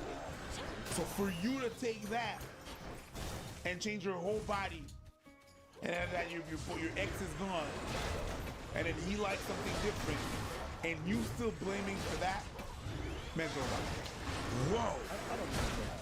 I think women probably see like beauty standards changing, and you having to put yourself all the way at the top. You see your boyfriend is looking at those kinds of women, and you're unsure and insecure. Stands to reason I think he wants someone like that. Yeah, but if you look, you take the girls that if you look at the guys that your girl like, we would not be happy any. Do I fucking look like Brad Pitt? You know what I would have to do and endure to fucking remotely look like Brad Pitt? I can't do it. I'm not gonna change. If I see my girl liking a picture of Brad Pitt, I can't be like, I'm gonna be Brad Pitt and change my hair blonde. That's fucked. Yeah, but okay. Here's an example. But dude got small dicks and getting it. Like, you know, small dicks are fine, but she's looking at big dicks. Yeah, the dude's probably gonna be terribly insecure. Probably if they, and I know plenty of dudes, if they could, they would change it in a heartbeat. I can understand that. You know, so those are like insecurities, and then going for what you think your partner actually wants based off what their life online isn't far-fetched. But if I understand that, but if you go for it, you can't blame. You took the decision. I have a hard time blaming the other person for like, yeah, I agree. I did this whole dick thing for you. No, you wanted a dick. You wanted a dick. Yeah. Well, I mean, I don't know if she's actually blaming him. I think she's just saying, you know, like, oh, so you changed. So like this whole thing, what was the point of it? I don't think she actually blamed him. If she's saying, now this guy has a totally, I'm not with this guy, and he has a totally different type. I wouldn't have helped. So I did all this for nothing. Yeah, you're kind of blaming. That's you somehow, some way blaming him for some things. But anyway, this is completely irreversible. So the more weight I gain, the fatter my butt gets, and there's nothing I can do to stop it. It is just constantly growing. And today I was getting bubble tea. Elisa, you want to tell me the story? I was getting bubble tea today, and some lady on came up to me and was like, "So you like the way you look? This is my young girl from a little white." Just gave me the and I just bursted into tears. I bursted into tears because I was that young girl, okay, and I became this. And this is not what I want to advertise to anyone. It's going to be so controversial, but people that do this to themselves are mentally ill. So if we don't, if we say we don't, we're lying. This message. Obviously not for everyone, but if you're in that boat, you know what boat I'm talking about. Cancel that surgery. Because one, the trend's going to be gone in a few years. Two, it hurts, it's very painful and costs a lot of money. And three, you will regret it because that man is going to be harmed. And then you'll be stuck with freaking dumb stuff that you can't get rid of and get screamed at on the street by old ladies on. I don't think that she's really blaming him really as much. She's not always blaming him. Yeah, you're right. No, it didn't sound like My bad. she's being like, I think what she's mentioning is like, I did this for somebody and then he went off and changed his type. Like, what was the point of everything I did? Maybe he didn't change his type. Maybe, but I think what she's basically saying is she put a lot of push on herself. And basically her insecurities came out that she made decisions that were really fucking stupid. And then she said, you're mentally ill. Like, you got a sickness and you're going through all of this. Okay? For a dude, you're not even married, you're just going to change everything up. The Anne gave me the accountability that I thought she didn't have. So I'll give you that. I'm sorry about what I said. I think what it really just speaks to, I think the big thing with this is that people feel so much pressure to appeal the opposite sex. And the lengths that they have to go through sometimes have superseded anything we thought was ever possible. That's crazy. They go on and they spending hundreds of thousands of dollars going up in life, literally changing their whole face, losing any cultural heritage they ever had before. Whatever your parents did, cutting that shit up, okay? Looking like a whole different human being, okay? Because you know, one thing that's really weird about all these is like they all start to look the same. Yes. So you look at their face and you're like, I don't know where you're from because your nose is from Siberia, but your booty from Angola. And it's a weird combination. I know where she's from. Instagram. Might as well. Could be for Atlantis for all I know, because I don't know any place where everybody's got the same look other than Israel. So, to me, this is just sad. Like, yeah, she's talking about mental illness and how, like, you have to be so deeply sick. And not like in a split sense that you have BPD, but like, there's something really sick in our society where folks have to go through this much change. Let's see how this goes. And people are like, oh, I'm doing it for my... They're not. Most of them, they're not doing it for themselves. Where are you from? Montreal, Canada? Where are you from? Mobile, Alabama? Where are you from? Filters, Instagram? That's where she's from. Filters, Instagram. Folks are and that's where a lot of people were from. Folks are not What do doing we it. have in stock? They're doing it because there's a beauty standard and they're adhering to it. That's why folks are getting their ass done. Because I wasn't the beauty standard before. I ain't heard nobody trying to get their ass done 20 years ago. In the 90s? None. Nobody. None. Breathe. But they're doing it now because that's what's in. You cannot. So all this talk about doing it, like, even if you're saying you're doing it for yourself, you know what? You're pretty much influenced. The idea was given to you by society. So you can't separate it. So we have to think about, like, what is the long-term implication when you for these people who have this surgery and get old? Like, what is it going to be like for them? I don't think we're really reckoning with that. What does a BBL look like in old age? It doesn't take long for it not to look good. It don't look. You don't need 40 to look like a bag of popcorn. You don't need. It's not a lot. Yes. You know, the life expectancy of a BBL is 7 to 10. Hey man. And then gravity gravitates. You know, so to anybody who's watching right now, a lot of folks are considering it or want to get it done or want to look like a certain type of thing. Understand, oftentimes, whatever pros that you have in the short term don't outweigh the cons that you have in the long term. And me personally, I don't know how you are. Me personally, when I see those faces that are perfectly symmetrical with the same fucking nose and everybody, I don't find that appealing because it looks really appealing. Even though I can understand why it's aesthetically pleasing, a lot of guys are, for me, it just there's no flavor. It's unfortunate, and more than anything, watching this video is like, yeah, the situation seems sad. So that's what I was thinking. But I was glad she spoke about it in the room when she said her stuff like, yeah, and she just, yeah, I did it for you. That was candid. It's not my version. What's your? Well, all action and stuff. It's a thing. It's not a thing. You know, candid movies are just straight up. That's the definition of candid. Okay. Yeah. So when they say candid camera, as their way of saying like a real reflection of what the person looks like. Taken in form of it. So it's meant to be like catching a candid moment of what's happening. Gotcha. So you're not ready for the photo kind of thing. So, but anyways, you know. Yeah. Let us know what you guys think below. What did you guys think about her story? How did you guys feel? And for the ladies who are watching, like, yo, do you guys feel pressure for this? And have you done it? Have you not? Do you regret it? Do you feel really happy about it? She did all of that shit for a guy? Most of them all do all that shit for a guy. I mean, hey, listen, most people do all that shit for a girl or for a guy. You're not wrong. The embryo. You're not wrong. It's not that abnormal. You're not wrong. That's why I sympathize with her, because I'm like, I know plenty of dudes who are getting hair transplants, doing whatever for the opposite sex. Fair. You know, whether it's one person in particular or a bunch of dudes, it's like they're doing it because they feel the need to be that thing, right? So, but anyways, we want to hear from you guys. What do you guys think?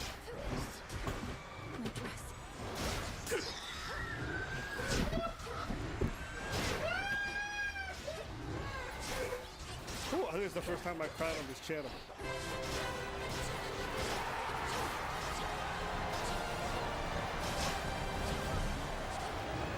Welcome back to the baby game. We got it all for you. The struggle, all the intensity, the triumphs. First up, gymnastics. The American working it. Just look at that concentration. 10-meter toddle, one of the marquee events at any baby game. And there they go. China running away with it. Oh, looks like he's stuck on the line. And here comes Argentina on the outside. But China does it for gold. Back to gymnastics. Japan on the rings. Pressure has never been higher.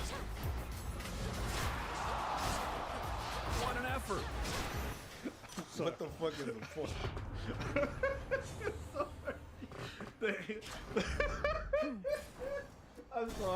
I'm sorry. The close-up of the baby faces be killing me. Nemesis. The concentration. The woman didn't do nothing. She just stood there. Just look at that concentration. The only thing I'm sick of, I forget your name, is you tramping about. She looked like she was concentrated. She was concentrated to take a shit, bruh. You know, babies be shit like that while they looking at you. Yeah. You ever see this? J'ai fait caca. How was it? Yeah, I remember baby staring. You're like, what's wrong? Did you just shit? And then like, we met not. She said right now.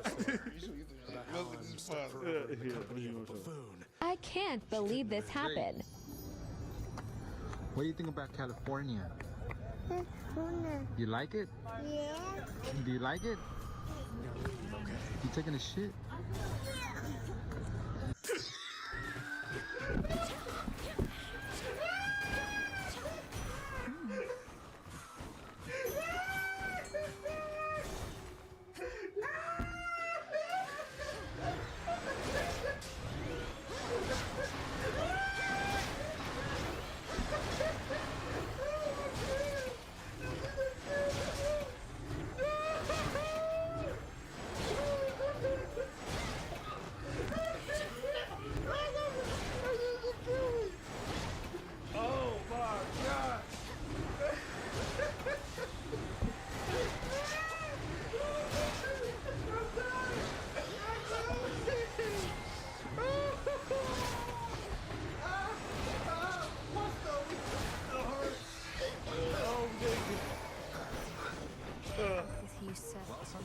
Oh, Jesus.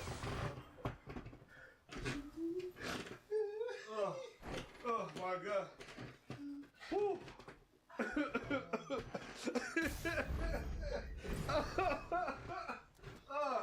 All right. Okay.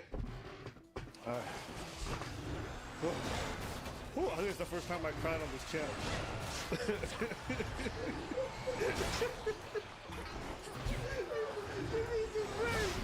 What do you think about California?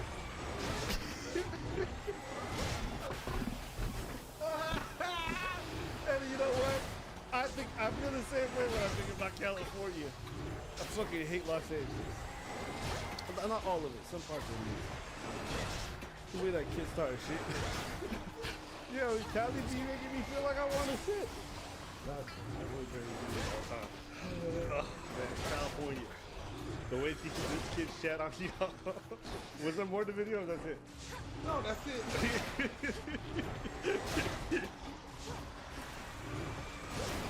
I'm sorry. That was amazing. That was amazing. I appreciate thank you. Yo, that shit got me dying, bro. Okay, alright. That was great. Appreciate that. Oh my god. Let's try to finish that. Nah, I'm just thinking that. No. Alright, let's go. Let's do this. Woo! Alright, here we go. Yeah. Today's video brought to you by Raycon. The gels, these earbuds, the gels on them, they do not budge. You stick them in your ear, they're not falling out. An almost custom comfortable fit. They offer 8 hours of playtime and 32 hours of battery life. When I'm flying and I gotta take these long hauls and all these different connecting flights, I pop these in with me and they last throughout the whole trip. And so I can go to sleep peacefully, not have to listen to any babies on the flight playing. It's just so nice. Listen, this is the holiday season. You gotta think about what you gotta buy. I make it easy. We're tired of wired headphones. You pop them around, you slide, don't work.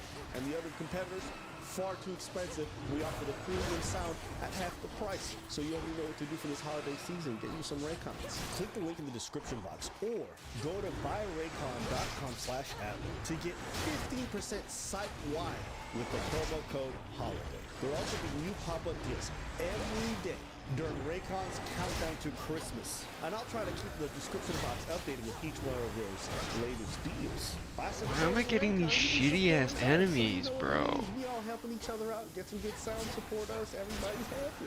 Now the American.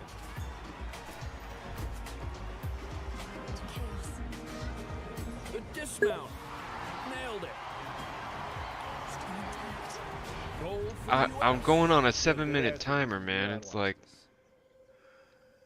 ooh, hell yeah, 79 health just for casts. I can do that. The best babies compete. Nah, man. Just to see the freak show. You don't like a freak show? I accept this message. Okay, leave a comment below. Would you guys watch something like this if they had babies from all over the world? Think about it. There's a bunch of countries that might win for once that were never competitive. Think of Mongolia. What if Mongolia got the best babies and we don't know? Maybe. Fuck, I want Hereditary Bane. But Nah, yeah, it's fine. Over to weightlifting. Cherished Heirloom is fucking clutch. Argentina. Can they do it? That kid's not from Argentina. No, he's not. See a lot of Argentinians. Not one of them comes. I'm not gonna need it. They don't look like that. The only thing it's gonna do is take 5% health off fucking America. Well, my man got that West African Chronos. Like some of his I feel like this is better. Good evening, boatman. Shall we? How you doing, Hollow Man? Why is he crying? Why is he crying? Because they said he's from Argentina. Can they do it? Oh, and it's a heartbreaking result. The German just showboated. That baby's on steroids.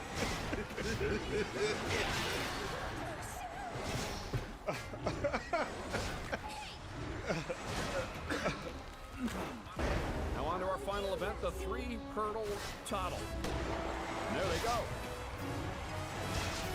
A little unorthodox.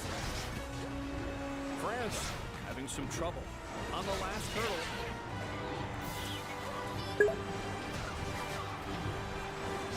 Oh, and it's incredible. It's gold for France. Watch all your favorite Olympic moments on the Olympic Channel, where the games never end. Since Epic is giving away Dragon Age Inquisition for free this week, I'm playing the multiplayer, which is the only fun part of the game. Was gonna stream Hades 2 earlier, but I fell asleep and it just seemed That shit killed me. I'm not even gonna front you. Too late to stream by the time I It woke up. fucked- I I'm knew doing it was good, gonna man. be- It fucked me up. Had a really productive day It's today. like, oh my god. No, actually, yeah. I would like to see Just free. No, chilling, not you know. babies, but because Please give me a good hammer. Sudden driver. I never got to compete because I injured myself. Specials are You don't even know if I 35% would've been faster. good Yep. at it or anything like that. I've never been able to do that, but Damn, I wish I when could I get got that centaur back, soul, but fuck it. everybody was on like some enhancement tips all the time. And even in high school, I remember that Dragon some people Age had that Inquisition, mentality huh? where, like they would seal their sense of fish. grandparents or their Yeah, parents' little pumps, fish. asthma pumps. Yeah. And they would puff up before running, like To get extra 800. oxygen. Well, basically, like, if you have Vanillin, what that does? It's supposed to expand your lungs. Like, doesn't matter if it works or not, if it's a myth or not, whether it's gonna do that if you don't have asthma, expands your lungs or whatever or not. It doesn't matter. I've got an English. You're thinking. It works. Have you you're played thinking since the of patch using dropped? Something to cheat. You're using a drug to cheat. Just that. And that was there in high school. There's some people that they use different type of drugs and stuff like that in high school. I remember that. And then after that, you go into the open world where you do open competitions where people to get classified to do other things use steroids, and then after that stop using. So whenever they're supposed to do the test, they don't follow whatever blah blah, right? And one of my favorite, my idol was Bruce Wayne. And I didn't want to use anything like that, just to be like him. Yeah. Whatever. That should never happen and stuff like that. So, but I would like to see like the Olympics. I think the Olympics should not just be them competing. I want to see them compete, but then on the side, I want to see a normal ass human being. How much more efficient are they? Like the 100 meters dash. Yeah, you run it in 9 seconds, 9 something. Even that's a lot. You run it in 10 seconds, or under 10. Fuck you, Nemesis. Cool, but I want to be able to understand how. Fuck you, Nemesis. Oh my god. Stole all my fucking kills, dude. I will watch that. Go kill yourself, you stupid slut. Everybody's talking shit. Ah, yeah, go faster, and then you put a normal human being next to that person, you realize that a second is long. Okay, makes sense. When you're talking about speed, a second is a whole lot of time. So I would watch that. The babies. But I ain't what's the watching no difference? Let us know what you guys think. Which one you guys watch? You watching Preacher's version or my version with the babies? Let us know what you guys think. Alright, I want a better version of Dying Wish. Since it's still in the boon. Actually, you know what? Fuck it. I'm not trying to. Have you done any Heat?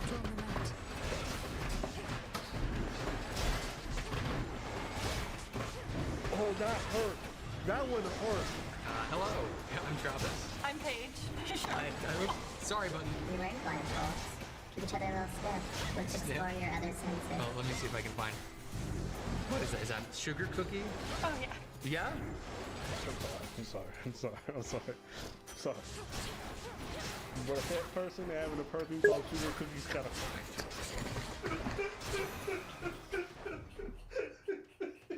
Oh, that makes sense. Oh, okay. I am 31. Do you like younger women? Tend to, yeah. What do you do for work, Paige? So for work, substitute teacher.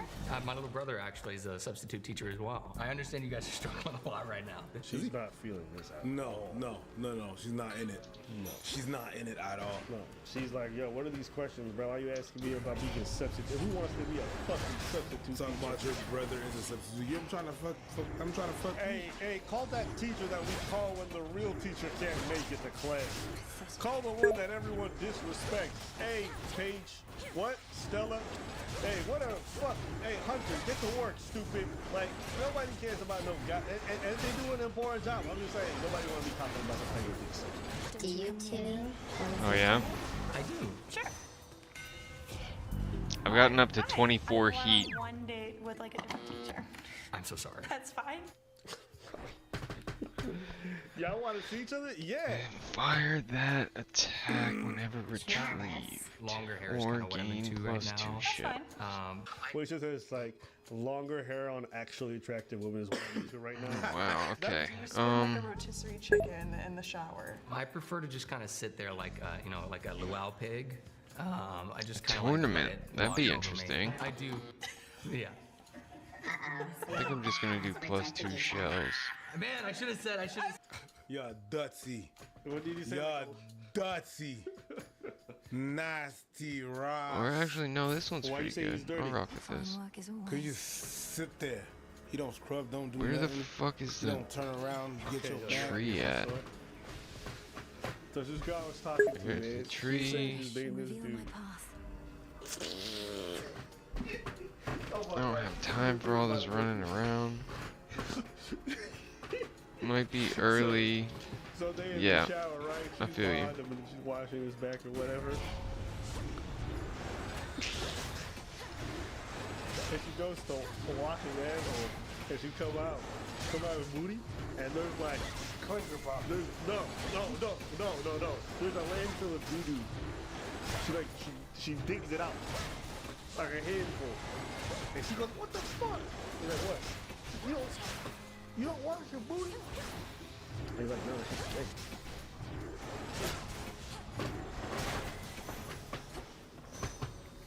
Hear me, on my authority. Here's the kicker. She washed his ass.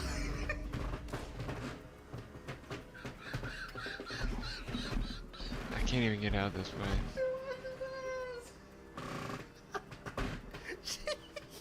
She washed his ass. Oh my God. No one cares. And that's how I use go with wifey material. I mean, Fuck, I listen, don't have the time. I don't self-esteem have the might be in the time gutter, to go but get a she a real one. Hariboon. I mean, it don't get more lore than that. Hi. You gotta clean the booty like groceries. Yo, wash your ass. Guys, I think heteronormative. I think being heterosexual is awesome. Take Wash another your boon, ass. Hermes. Be Fuck it. strong, okay? Be strong. I love being straight. That shit, wash your ass. And look, I'm not gay, but you know. Wash your ass. Wash your goddamn ass. Listen, God damn it. please. Hello, blind person. Yeah, hello, fellow blind person. Aaron Yeah. doesn't like aggressive meat eaters.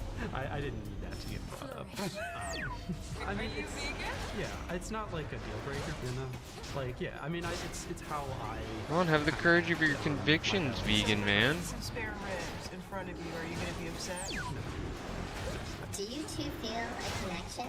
If not, would one of you voluntarily swap with someone else? I feel like I would like to get to know you more, but I don't know Okay, if I cool. will go any further, to be honest. Totally understand. Pop in if you got any questions or anything like that, brother. Step away. Good to see you. Thanks for coming through. I feel like I can't connect with him completely because I can't look at the person. That was nice, actually. So nice. Someone like, this guy's not for me, so I'm gonna leave so he can have an opportunity with someone else. I think it's actually a nice change from everybody buzzing each other out the first chance they get. It's nice. So shout outs to her. I appreciate her for that. Aaron plays music. He's in a band. Do you like rock stars? Not really. Lucky for you, we are not that successful, so... No, it's fine. Can you sing? Only a little Thanks, bit. bro. That's not my main thing. I play guitar, bass, and drums, and I didn't realize that I could. So you are with your hands?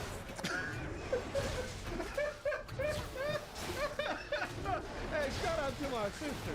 I don't know what it is about musicians, but they just have a whole. She went right in for the fingers. She said, "How strong them fingers?" Can you twiddle my twiddle dum? Yo, he said, "Come hither." Can you hit? Can you finger the fountain? Can you do a Morse code in my pussy? Because we need to send a signal SOS. to where orgasm. Because bitch, they coming. We coming. The new product by Apple is coming. See, if all women had this attitude, they would have gotten the right to vote 100 years prior. Like, honestly, this is the kind of go-getter shit that just gets things done. hands are pretty clammy. Do you moisturize? Yes. Do you use a rag when you shower? Yes. Do you use deodorant? Yes. Do you like nice girls or not girls? I like nice girls. Would you cry? Not as much as I should. When's the last time you cried? God damn. The button can't say shit now. This is not a date. This is an interrogation. Yeah. What are your deal breakers? Being racist. Yeah, fair enough. Being homophobic, being broke. I feel like they're basic. I'm sorry. We rejected you.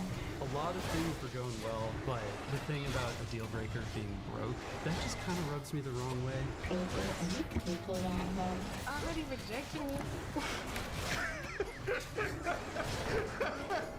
Hey, shout out to this girl. She said, if I'm gonna take an L, I want to see who the fuck gave it to me. I want to see if I really lost. I hope so. And I like what he rejected that. The fact that being broke is a deal breaker. It's like, yeah, shout outs to you, brother. Stand up for the people who suffer from poverty. I appreciate you. Hello. What's your name? Patricia. Trisha. I'm Aaron. Oh, nice to meet you. Nice to meet you. How are you feeling? Oh, I'm good. How are you? I'm doing okay. Kind of settled in a little bit at this point. I did buzz a couple people, so. Oh, okay. Yeah. No, Buzz nothing. you. I don't think it was red. I would love to give this a shot. Okay. Why did you instantly want to reject him? I like he's rejecting everyone. I rejected two people. Damn, I feel bad. Make that three! Good threes. That's why it's a party over here. Get the fuck out of here.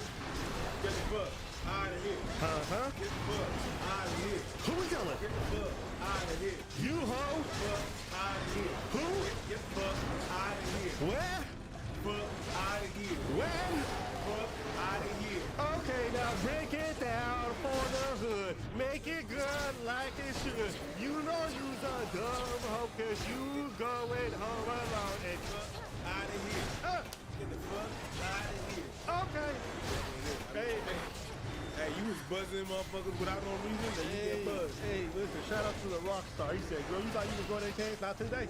Yo, you thought I was feeling you? No. What's your name? Vanessa, and you? Vanessa, I'm Aaron. Hey, listen, shout out to the blindfolds, but I don't care how blindfolded I am. I be seeing the nipples in that shirt. Nice to meet you. Nice to meet you. I hope my reputation does not precede me. I'm not trying to be mean. I'm just looking for something that'll work. What are you doing there, Vanessa? Wow. What the fuck was that? But you know, that's all right. Why'd you reject me? I don't like your voice. I think Aaron has a lovely voice. Thank you, buddy. Appreciate it. Hey, this girl. God dang. God dang. God dang. I'm not mad at her. We just gave a bunch of people else, so it'd be, it's coming, but God damn. Doesn't do much. Is the other person here? I'm here. Hey. How are you? Good. And you? I'm doing pretty good. What's your name? My name is Vanessa, and yours? Vanessa? I'm Brian. Have you been up already? Have I been up? Yeah, in here. What? I don't get the question. Have you been in here and already hit the button on some people? Or is this your first time in here? Bye. Oh, this girl's not well. This girl's like, the way she does things is really This weird. girl's not well. Nah, she's not well. She seems a little off. Yeah, it's off. It's not well. Off. Go find your master. That was weird. That's off. Bruh. I think she might have like issues. I'm not even joking. Yeah. That's not the question that you ask. But you want to keep it lighthearted. Well, I was getting there. So next time, ask that question first. No, that girl's off. Oh my God. That girl's off. God dang. That girl's off. Hey. That girl is off. Hey. That girl's off. Bruv. I don't know why, but I feel like starting a men's podcast right now. Okay. Am I crazy? Does that not seem very entitled and very like aggressive to tell people how they need to act? Yeah. Right? It's off. Like that's a lot. I like the voice out. And the guy didn't really ask anything You didn't crazy. say nothing. Off. No, it's that good. What do you do? I'm a model. What about you? I'm an actor. I do some modeling too. Oh, you do? Inside, yeah. Feel each other's face. Nice. Okay. You growing out your beard? Much farther now. No. Okay. What kind of modeling do you do? Central control. Guess. Oh, you're gonna make me guess with a blindfold? Like, okay. Fashion. Yeah. Okay. Okay, all right, I'm there. Swimwear, lingerie. Lingerie? Oh. Yeah. Did you perhaps forget something when last you interfered? No. He hides behind these wretches. Pas bien. Mental health. Ça c'est 100% là. That's Shoot. Okay. Do you have a six-pack? No. Off. Where's your six-pack at, bro? Mental health. Ça c'est 100% là. That's really weird. Sorry. Do you think there's the potential for you to match with someone here? No.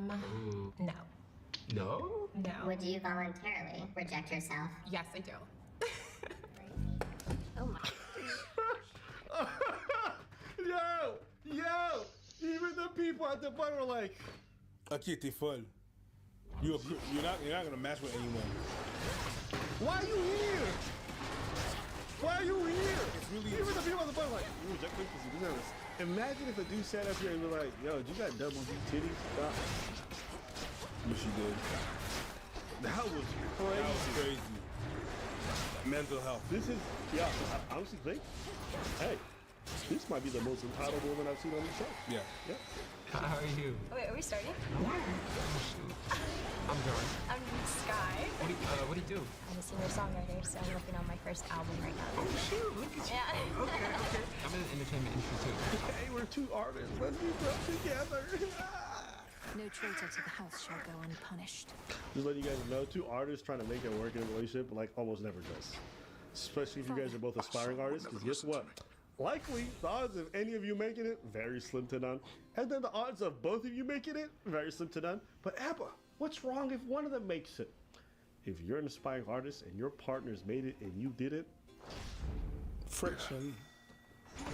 there's some resentment that builds there. Friction. Yeah, that's why it's very hard for artists to have other friends who are in the industry doing it super professionally. Yeah. Not the funnest experience when you're thriving and doing, and all your homies are struggling to get through one audition. That can build some awkward tension, some resentment, some anger. Just saying. Now imagine that in a relationship. I've seen it many times. What got you like into that whole world? Music and dance has always kind of been my escape. Yeah. So it's like a way to like express yourself and kind of just like. What are your biggest insecurities? I'm a very go person, and the downside of that is I'm very impatient, so I can come across as being like dismissive. I think as artists we're all kind of that way. Yes. Yeah, I can relate to that. I like this vibe.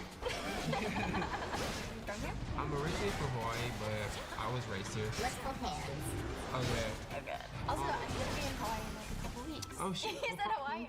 You two should go together. Which part? 3 changes still to What part you going to?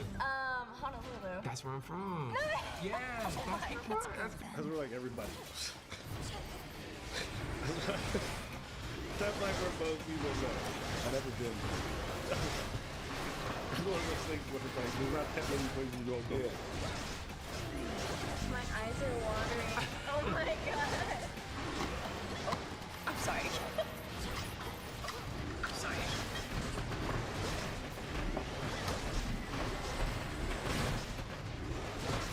Oh, that hurt. That would have hurt. That would have hurt, bro. That shit hurt my fucking soul. Oh my god. Oh my god, bro. That one fucking hurt. You wanna know why that one hurt so bad? Because in my head I was thinking food for the content, but the way they were vibing, I'm like, this can't go wrong. She took a look at him. Didn't even wait for it to go red. She hit the eject button so fast. That means he knows. Nigga, I hurt, bro. Yeah, I've never been, but it's one of those things where it's like there's not that many places you don't go. yeah. My eyes are watering. Oh my god. Oh, I'm sorry. Oh, I'm sorry.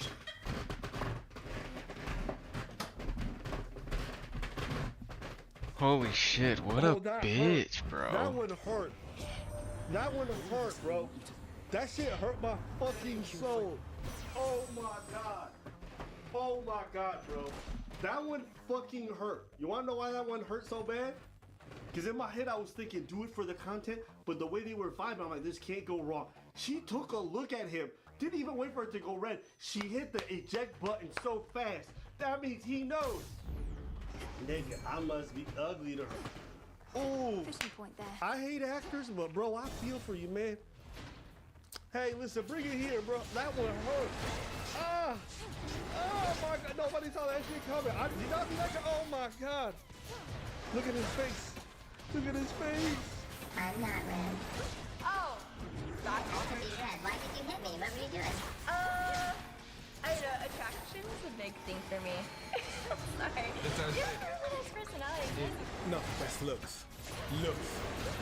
Looks. That's not attraction because attraction was happening when the blindfolds were on, and then looks was when it happened when you took them blindfolds off. God dang! What hate me? What can you do? He wasn't in, he wasn't in. God damn. Did that hurt y'all as much as it hurt me? Yeah, I did. Okay. Hey, listen, what is it? If you enjoyed today's video, leave a little like in the comment below. But goddamn, I need to go drink some water because that one hurt. This video is brought to you by Surfshark. Today's topic, so somebody sent me some link to some TikToks that had us in it. I thought it was interesting. And this very TikTok is the one that finds fame. But apparently make the rounds on TikTok a little bit. I want to see it. That is stupid. Let's watch it.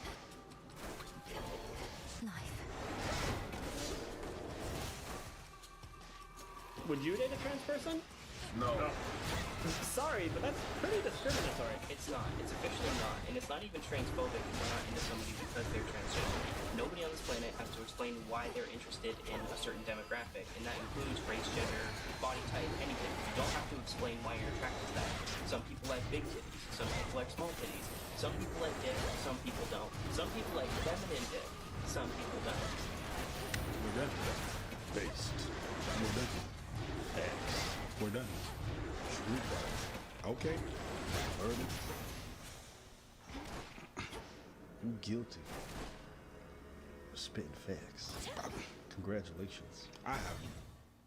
The fuck you want me to say? You did it. Bing's dot said everything. Not gonna lie.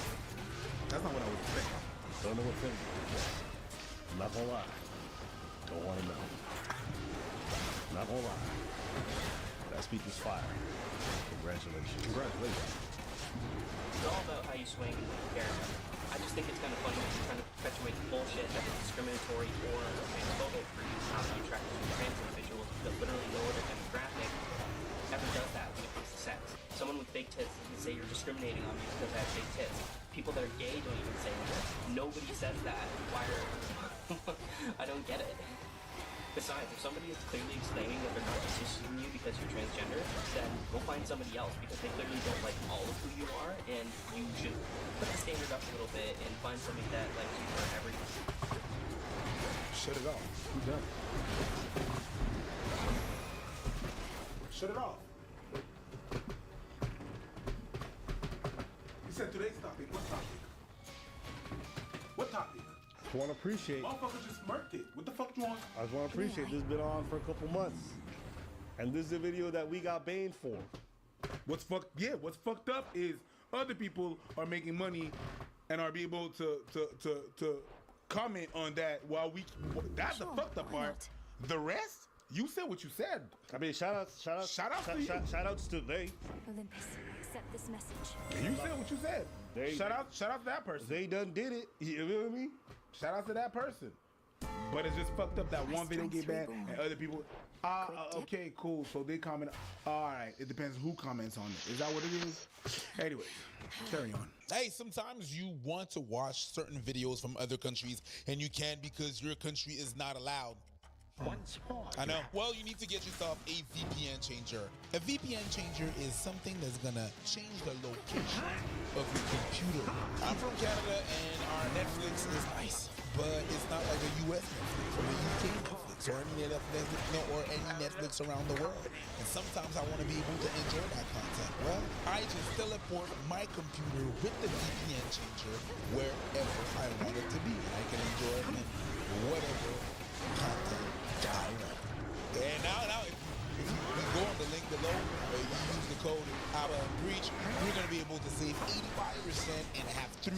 first month for free. I know. Go right now, click on the link below, and let your computer trickle. And you will enjoy all the content that you want. Sorry, that's pretty discriminating. No, it's not. It's not discriminatory, it's not transphobic, and it's not prejudice. It's a preference. I prefer people with ginger hair. My girlfriend's ginger. But you won't call me gingerphobic if I didn't date her because she's ginger. This shit false narrative. Like, just stop. I am trans. We all know this. If someone told me that they didn't want to date me because I'm trans, that's completely fine to me. Don't get me wrong, I do understand why some people do get upset about it, but it is not transphobic. Like, stop trying to make people feel bad because they just don't want to date you. I've said this before and I'll say it again. I personally wouldn't date a trans person either. Wrap it up. Wrap this shit up. The only thing I'm pissed about is people being able to make, because people are trans, they're able to make comments on that video, but we can't. That's the only thing that gets me. That's crazy because it's like we're being told, you and I are being told we are somehow discriminatory because we're not open to it. We're not open to it. But they say the same speech without video, and it's fine. That's what gets me. Not even their speech. Shout out to them. Shout out to the first person and the second person. Shout out to them. What really gets me is really that. So you shut up the whole account because we said that and we said, but oh wow, so crazy. Wow, that's so crazy. But that's just the way it works on these platforms. Are we still? That account's been dead. We haven't been able to repost it. But it is what it is. It's interesting how that works. And you see that the moderation on these platforms are full of shit. Enough. It's enough. That's what it is. This video is still up there. A bunch of people posted it. And these are big numbers that they're getting. But we posted the same thing, the original one, and then we got it. And they get numbers. It's funny how gender changes just the way. Gang, gang. That's what it is. Yeah. Is that what it is? That? And what's wild is I've heard a lot of people say that. Like, they wouldn't date. It's fine. Some people are open to it. Some people are into it. Okay. Keep it pushing. Why would anybody want to touch these people or not? Who cares? Move on. I believe you feel the same if someone said they didn't want to date a black. Yeah, I would. I don't care. Go do whatever you want to do. That person doesn't want to date me because I'm black. That person's wrong. You should date me. Now I'm going to want to date a person. What the fuck is wrong with you? I don't even think it makes sense. What the fuck is wrong with you? I don't even think it makes sense. Fuck is wrong with you? You want to date someone that doesn't want to date you. Yes. The fuck? There you go. What the fuck is wrong with you? Well, we need to get away from like, oh, you're somehow kind of like some problematic person. No, not everyone has to be open to everything. Keep it pushing. It's crazy in this thing of like body autonomy and your choice is your choice and you can fucking abort babies and do all this other stuff. Okay, great. Give up your baby birth. You do whatever the fuck you want. In your body, you do anything. You say, I don't want to give it up to these kind of people. Oh, we got a problem now. What? What are we even talking about right now? You can't say it's all out in public because the way the narrative works is that's a Get wrecked. 5 seconds left. A stupid point. You know, like, there are a couple of cultural talking points that are so fucking stupid and just need to be let go that if folks let them go, acceptance would come much easier because some of it is ridiculous. You want to be called whatever pronoun? Absolutely fine. You want to use it? I don't care. You want to get medical treatment as a side? That's fine with me. I don't care. I support it. I hope you get it. But the whole sports thing and like if you don't want to date me, bruh, you losing people. You are now trying to govern people's minds to tell them what they should and shouldn't want to fuck. And you think you're gonna garner support? That's the kind of stuff that turns people off completely. It's not. And the fact that people can't say this shit openly without being banned or without like some news agency saying, well, we don't support this kind of. Well, what are you talking about? What are we even talking about? And this is the kind of stuff that makes people look at the Western world like goofy ass motherfuckers. It is weird. Yeah, I think it's dope that these people said it and that they said it so bluntly. And it's great to see folks from that community be able to talk about this stuff because, like, if I say anything, it's like, well, you don't realize the kind of internalized trans. What the fuck are you talking about? Everyone's transphobic. You just don't realize it. Even these trans people are. Oh my God. Okay. But I'm glad you guys can talk about it. So yeah. Oh shit. Yeah, I'm not mad about that no more. If you could use your trans privilege to talk about the message, well, the message goes on. Then I'm fine. They using their privilege out. The message is out there.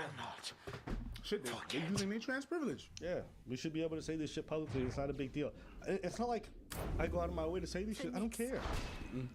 So I see people say stuff like, "Oh, you're a phobe or something," because you're not them. Then I'm like, no, I gotta say it, but me saying it make it sound like I really care that deal. Like I've never talked about this in real life or had these conversations anywhere else. It's not even like a video topic. But I see this like viral video going around with her spreading this kind of bullshit, and people in the comments be like, "Yeah, this is a problem." I see Reddit posts of people being guilt tripped and called like all kinds of crazy names because they're not open. I'm like, what the fuck is this? Is this like a common thing in some circles? No, this is retard talk. You can't say that word. Remedial, retard, I don't care, bro. Whatever. It's like, this is dumb. But you have to date them. I just think it was crazy. I was watching these videos and I was like, I can't believe these are still up, and we've been banned for months for this one video. Yeah. It's so crazy to me. Fucked up. But maybe you guys feel differently. You know, that's TikTok. It is what it is, whatever. I know skin off my back. Let us know what you guys think. My God. And I don't want my viewers to think that people from the UK are all this corny or weird. So I got something that you guys are all going to enjoy. One of my favorite videos straight out the UK that Preach actually showed me that I'm a big fan of. And if in case you like repetition and stuff like that. I know what you're talking about. I know it's what. Put that shit on. That shit. Hey, listen, real recommend. So I just want my audience to know people from the UK are way cooler than this guy, okay? And I'm gonna put you guys on some of my favorite people out there. Yeah. One of my favorite radio stations. You know what I mean? There's people from the UK right now watching who didn't even know this video existed. Shame on you. Shame on you for real, for real. Everybody in the UK should know that shit. I'm so surprised. Get how you on the right. Put up negativity, no negativity. Jungle is big up, all original. Yo, this tune here, yeah, this song, 20 years. We did this tune here 20 years ago, sing. All right, remember, we don't do 2-3 summer tune. Our tune lasts for 20 years. Watch out, what me tell you, boy? I am the incredible general.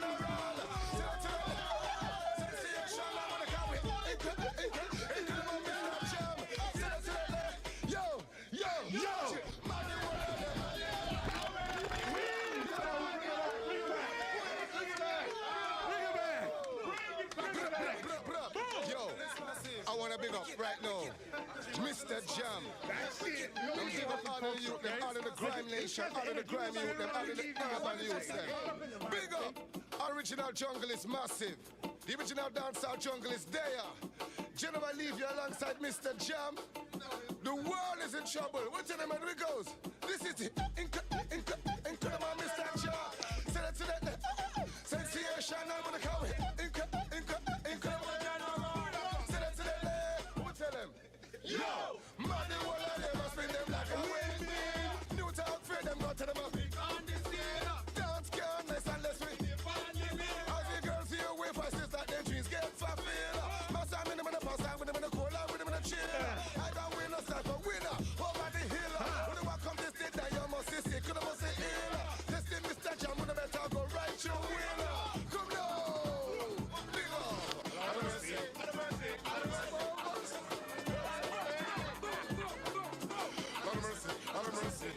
Yo, summer, booyaka, when this is gospel a pass. Booyaka, people being on the task. Booyaka, we no take back no talk. Booyaka. Incredible. Mr. Levy, and the mighty general, the general. Keep up in the west side, which original. With him in the skin, with the Marsha. With him in the face, DJ to the funeral. Mr. Levy,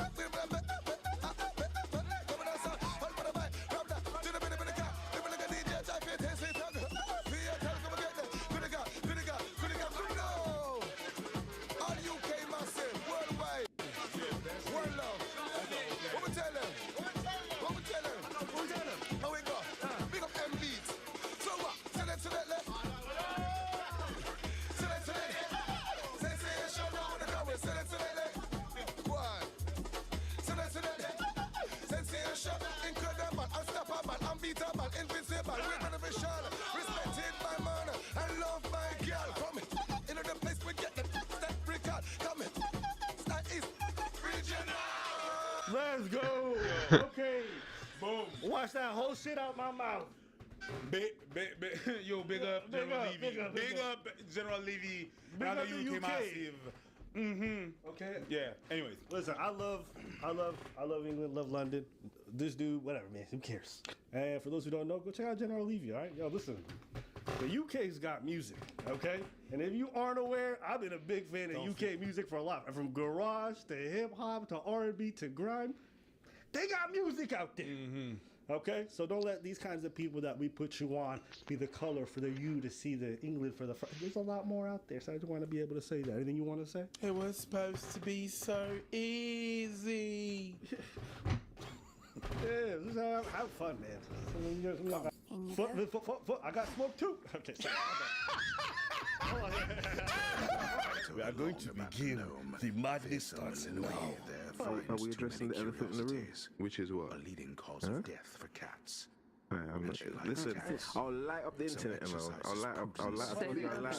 Address the elephant. Okay, let me address it. Let me address a little bit of it. You get me? Just Pearly Things, yeah. Just Pearly Things is a network, yeah. So when you tag Just Pearly Things, just know you're coming for everyone on the show with all our views combined. Yeah. Do you know what Pearly Things is? It's the girl we covered, the one who doesn't want women to be able to vote or have birth control, because women don't go to the draft. If this was Pearl's world, I'd get rid of birth control. I'd ban it, but that'll never happen. I think that's the root of all evil. And I'd actually, women, you can't vote. No birth control. Keep it going. Yeah, no, because it's always freedom without responsibility. And I love it. Women should not vote. Pearly said it herself. I'll tell you why, though. I'll tell you why. Because it was freedom without responsibility. And before women, like I believe in consequences for your decision. So the men know if they vote someone batshit crazy into power, you guys get drafted. We don't. Women decide elections. We're 55% of the population. I think if we want to vote, equally draft us. Y'all want equality. And personally, I don't want to get drafted, so I'll be in the kitchen. Okay, she's got a YouTube channel. Pretty popular right now. She's doing good for herself. Okay. We did a video about that a couple weeks back. So I guess this is about that. Okay. So she's on. We did a video about that a couple weeks back. Abbott and Preach, yeah. These guys. Oh my God. No, like, should I? All right. This is left of field, but go on. Okay, so first of all, yeah. This is the elephant in the room. Yeah, this is the elephant in the room, because do you know what they're doing? They've gone around, yeah, and my man has basically said you're misogynistic, bro. A man called a woman misogynistic because you know what I'm trying to say, and. I mean, this ain't gonna say divorce, but keep going, bro. No. We gonna get them. We gonna get them. Listen, you've sat down and you've ate off Just Pearly Things by tagging us, yeah. And your production is not our production. Our production is big out here. You get me? We have guests coming in. We have big sets. Ask Blessing. You know what I'm saying? We have stuff. We go outside. We put people in black people's pockets. Yeah. So for two guys from wherever you lot from. Because it's not from Haiti, because if it was from Haiti, you would have spoke about it, yeah? You would have spoke about what's going on in Haiti, but it don't sound like that. Sound like you from Upsaw. So listen, let me say something to you two guys, yeah? Damn, he just said you're not Haitian, bro. First, this man try to be like, our production's bigger than you. All right, listen, bro. I don't know if you just took this out of like a Fresh and Fit playbook where you're like, We are better than you niggas. Period. Facts. We get more views than you. We've been on less than you. We cut our hair more than you niggas. Okay, we get it. Like we hear it all the time. All right, you guys don't like the background, the floor creaks. We got a simple mic. Maybe we need to upscale the apartment. Whatever. You're better than us. Do not mention Just Pearly Things again, yeah? Otherwise, it'll be more smoke, bro. I got bare smoke for you lot, bro. Both of you lot. I got smoke for Abba and Preach, bro. Preach a little bit less, but Abba, I got smoke. I just turned 26. All right, Pearl just turned 26. You lot are big men, yeah? And I've heard you lot say on your little review thing, yeah? You said on your own review thing, when I was younger, I used to do dinner, no. You lot are big men trying to tell, like, bro, we got smoke for you lot, bro. But, bro, finish your sentences so we can actually understand what the fuck you're talking about. Bro, I got smoke for you. I got smoke. You lot a problem. I got smoke for you. I got smoke for you. Bro, it's not a thing. And I can, from one. There's no DJ involved. Why are you scratching and rewinding, my dude? For one man with a speech impediment to another. Bruh. Okay? Calm down and finish your point. Like, I don't even know what this is about. You know what he said last video?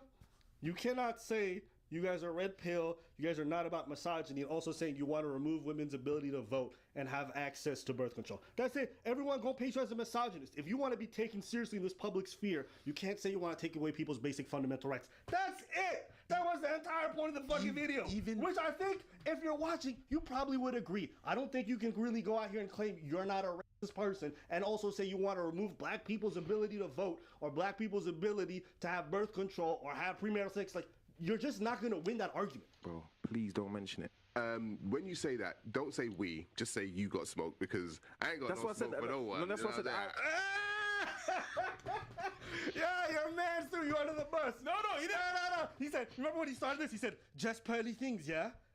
There's a bad man out here who are under that name. She's putting in money in the pockets of bad men out here, yeah? He didn't throw and then if you come for just pearly things, you come for all of us. And he went, who's we? Button. He didn't throw him under the bus. What? He just didn't cross.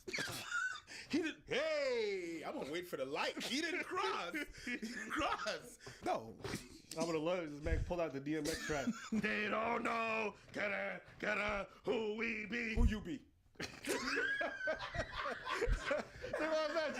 Who you be? We got smoke for you lot. More smoke, bro. I got bare smoke for you lot, bro. I got smoke for Abba. I got smoke for you. We got smoke for you lot, bro. I got smoke, please. We got smoke, bro. Do not come for smoke. Listen, if we got 1,000 likes, I'll continue with more smoke for them. Oh, you know what they say? No, I don't know what they say. Where there's smoke, there's fire. Sometimes there's just smoke. And I think that's the case with this guy. Bear smoke. Madness. We go outside. We go inside. We are going to begin.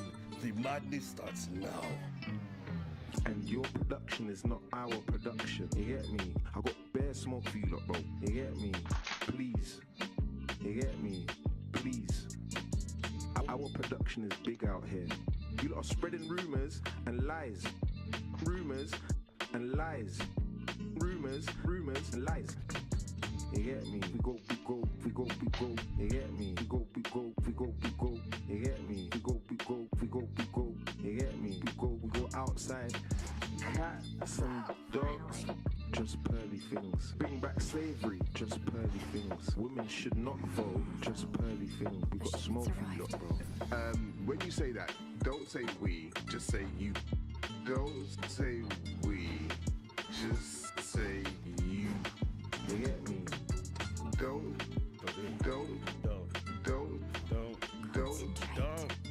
I ain't got That's no what I said. smoke for no one. Listen, if we got 1,000 likes, I'll continue with more smoke for them.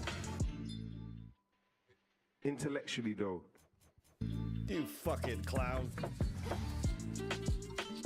Gave her all this gasolina. Came with a girl named Carolina. Then she came home with me. Cause she knew I gotta be. And I gave her this ride. I'm talking about my car. She did not want this dick cause it smelled like tar. It's kind of hard still. We're gonna keep going. 1, 2, 3. If you hate reggaeton, then clap after me. Hey. That's why I said I got smoke for these guys. I got smoke for them because they didn't just say Pearl, they said just pearly things. They quoted it. So now you're talking about the whole network. I'm gonna keep it a stack, bro. I didn't even know you existed before this video.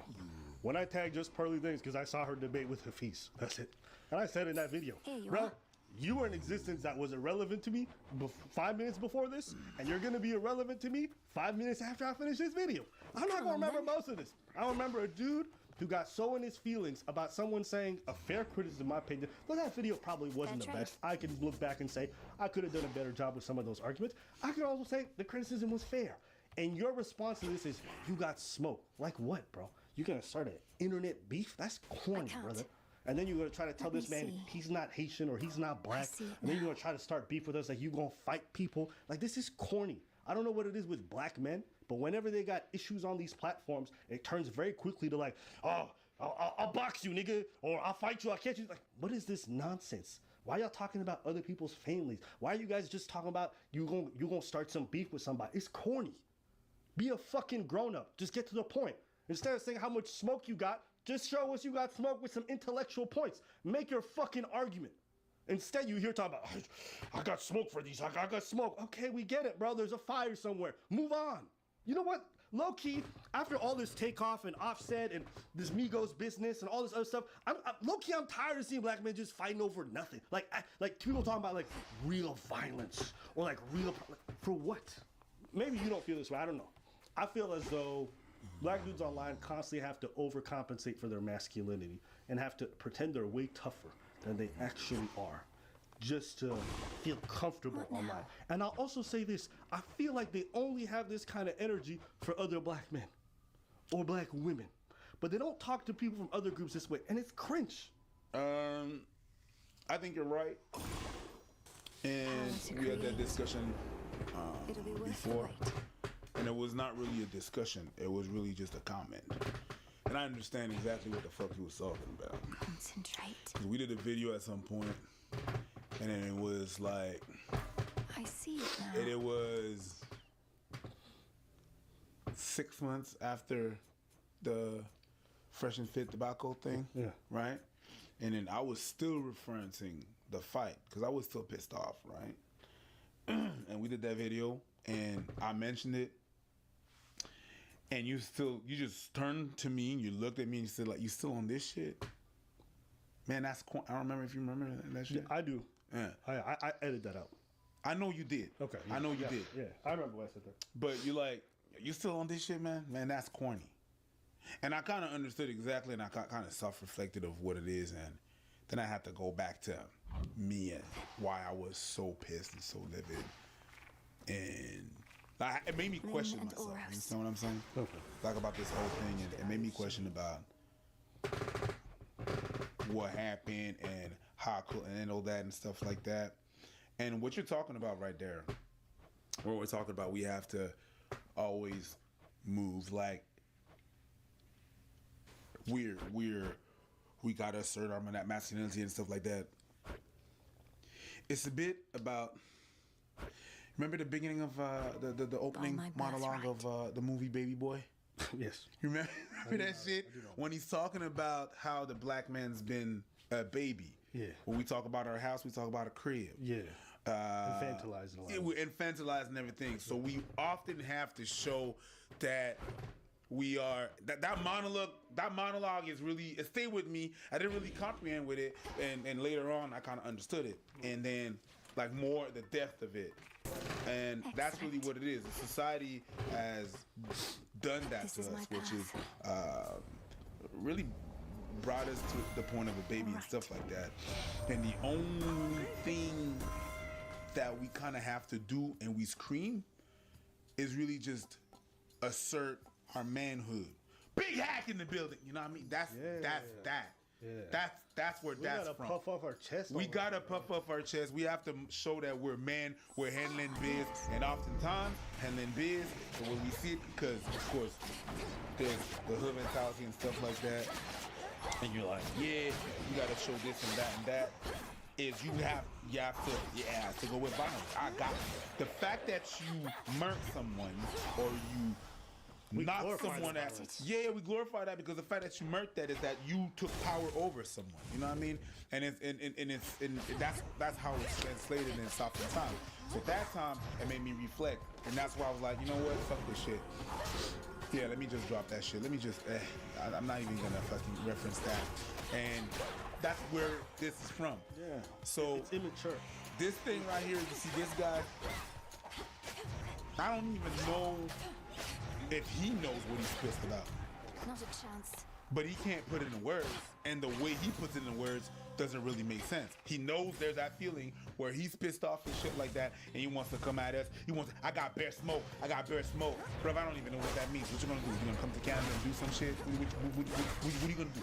I think what he's saying, and I understand, he's probably thinking like, I felt like my girl got attacked by these people. Yeah.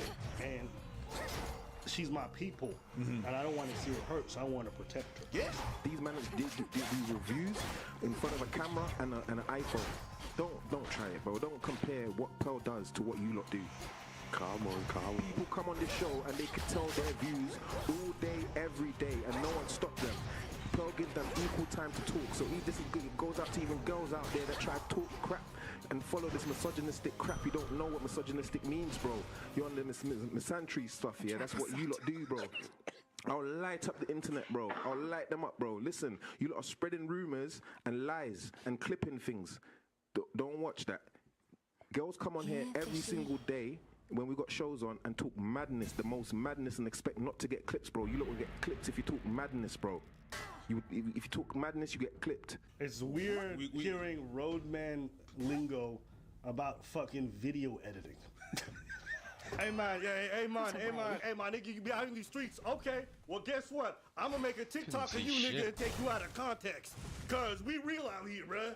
Bruh, you think we fucking around, cuz? Nah, it's not a game. Watch how quickly I be smooth on this Adobe Premiere. Running through like Sony Vegas. Take your niggas out back to Vegas and then finish him with that final cut, bro. Like, bro, what is happening right now? Why are you giving thug energy about fucking video editing? This is corny. This is corny. This man's giving thug energy over video editing. That's not what smoke means. Bro, like, yo, what am I watching? Hold on. Your definition of bad smoke is editing? Bro. You ought to get clipped on. It's like, bro, relax. Stop. Just stop. As they say in the UK, you're a backup dancer. Chill out. Stay at home on TikTok and keep banging people and do what you lot do, bro. Go to your 9 to 5 and don't try to succeed at nothing, bro. And die alone with your cats and dogs. No one cares. You do you, people. But don't try to tell us we can't discuss it among people that want to discuss it. Yeah? Stay off just pearly things, bro. Please. Right. We got smoke for you. Please. Right, that was so left of field, bro. But I'm glad you got it off your chest. How the hell was that the elephant? How was that the elephant in the room, brother? I'll tell you why, because we're talking about divorce, bro. We're talking about divorce. I'm like, I don't even know where he's going with this. No, because you were saying things about, because okay, in the video they were I'll address what they were saying. He's still going. I'll address what they were saying in the video. They're saying Pearl is misogynistic because she thinks that women should not vote, yeah. But she said that in tongue in cheek, yeah, to bring up the debate which you lot are having, yeah. And you said, what's the debate that women don't get caught up in the draft? Sir, just said that they get caught up in the draft. Listen, if she was just saying that as a joke, okay, and I'm unaware, so I watched her say it in a few different clips. It didn't sound like she was joking. But if she was saying that in jest, and this was just some kind of bit that she did, then that's on me, and I shouldn't have taken her so seriously. But I've seen her in 4 different 5 different. Foot, I got smoke too. Hold on.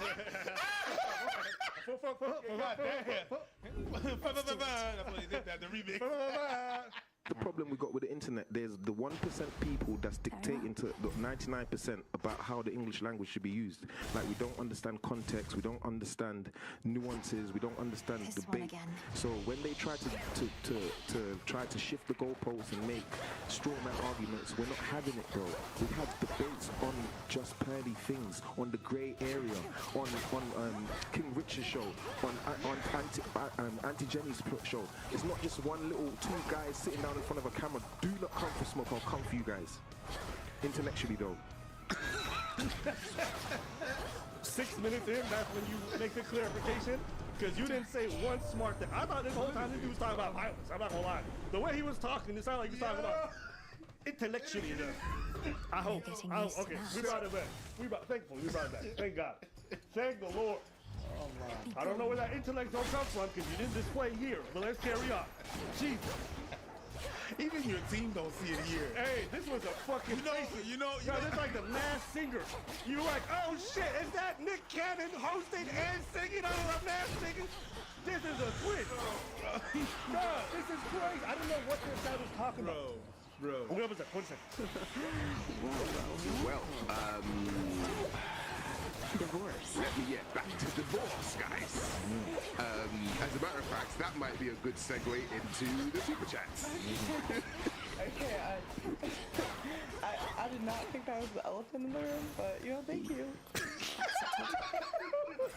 That's how you know you did a good job. When you get it like, I don't know what the fuck that was, but thanks. I appreciate that. Thanks, I guess.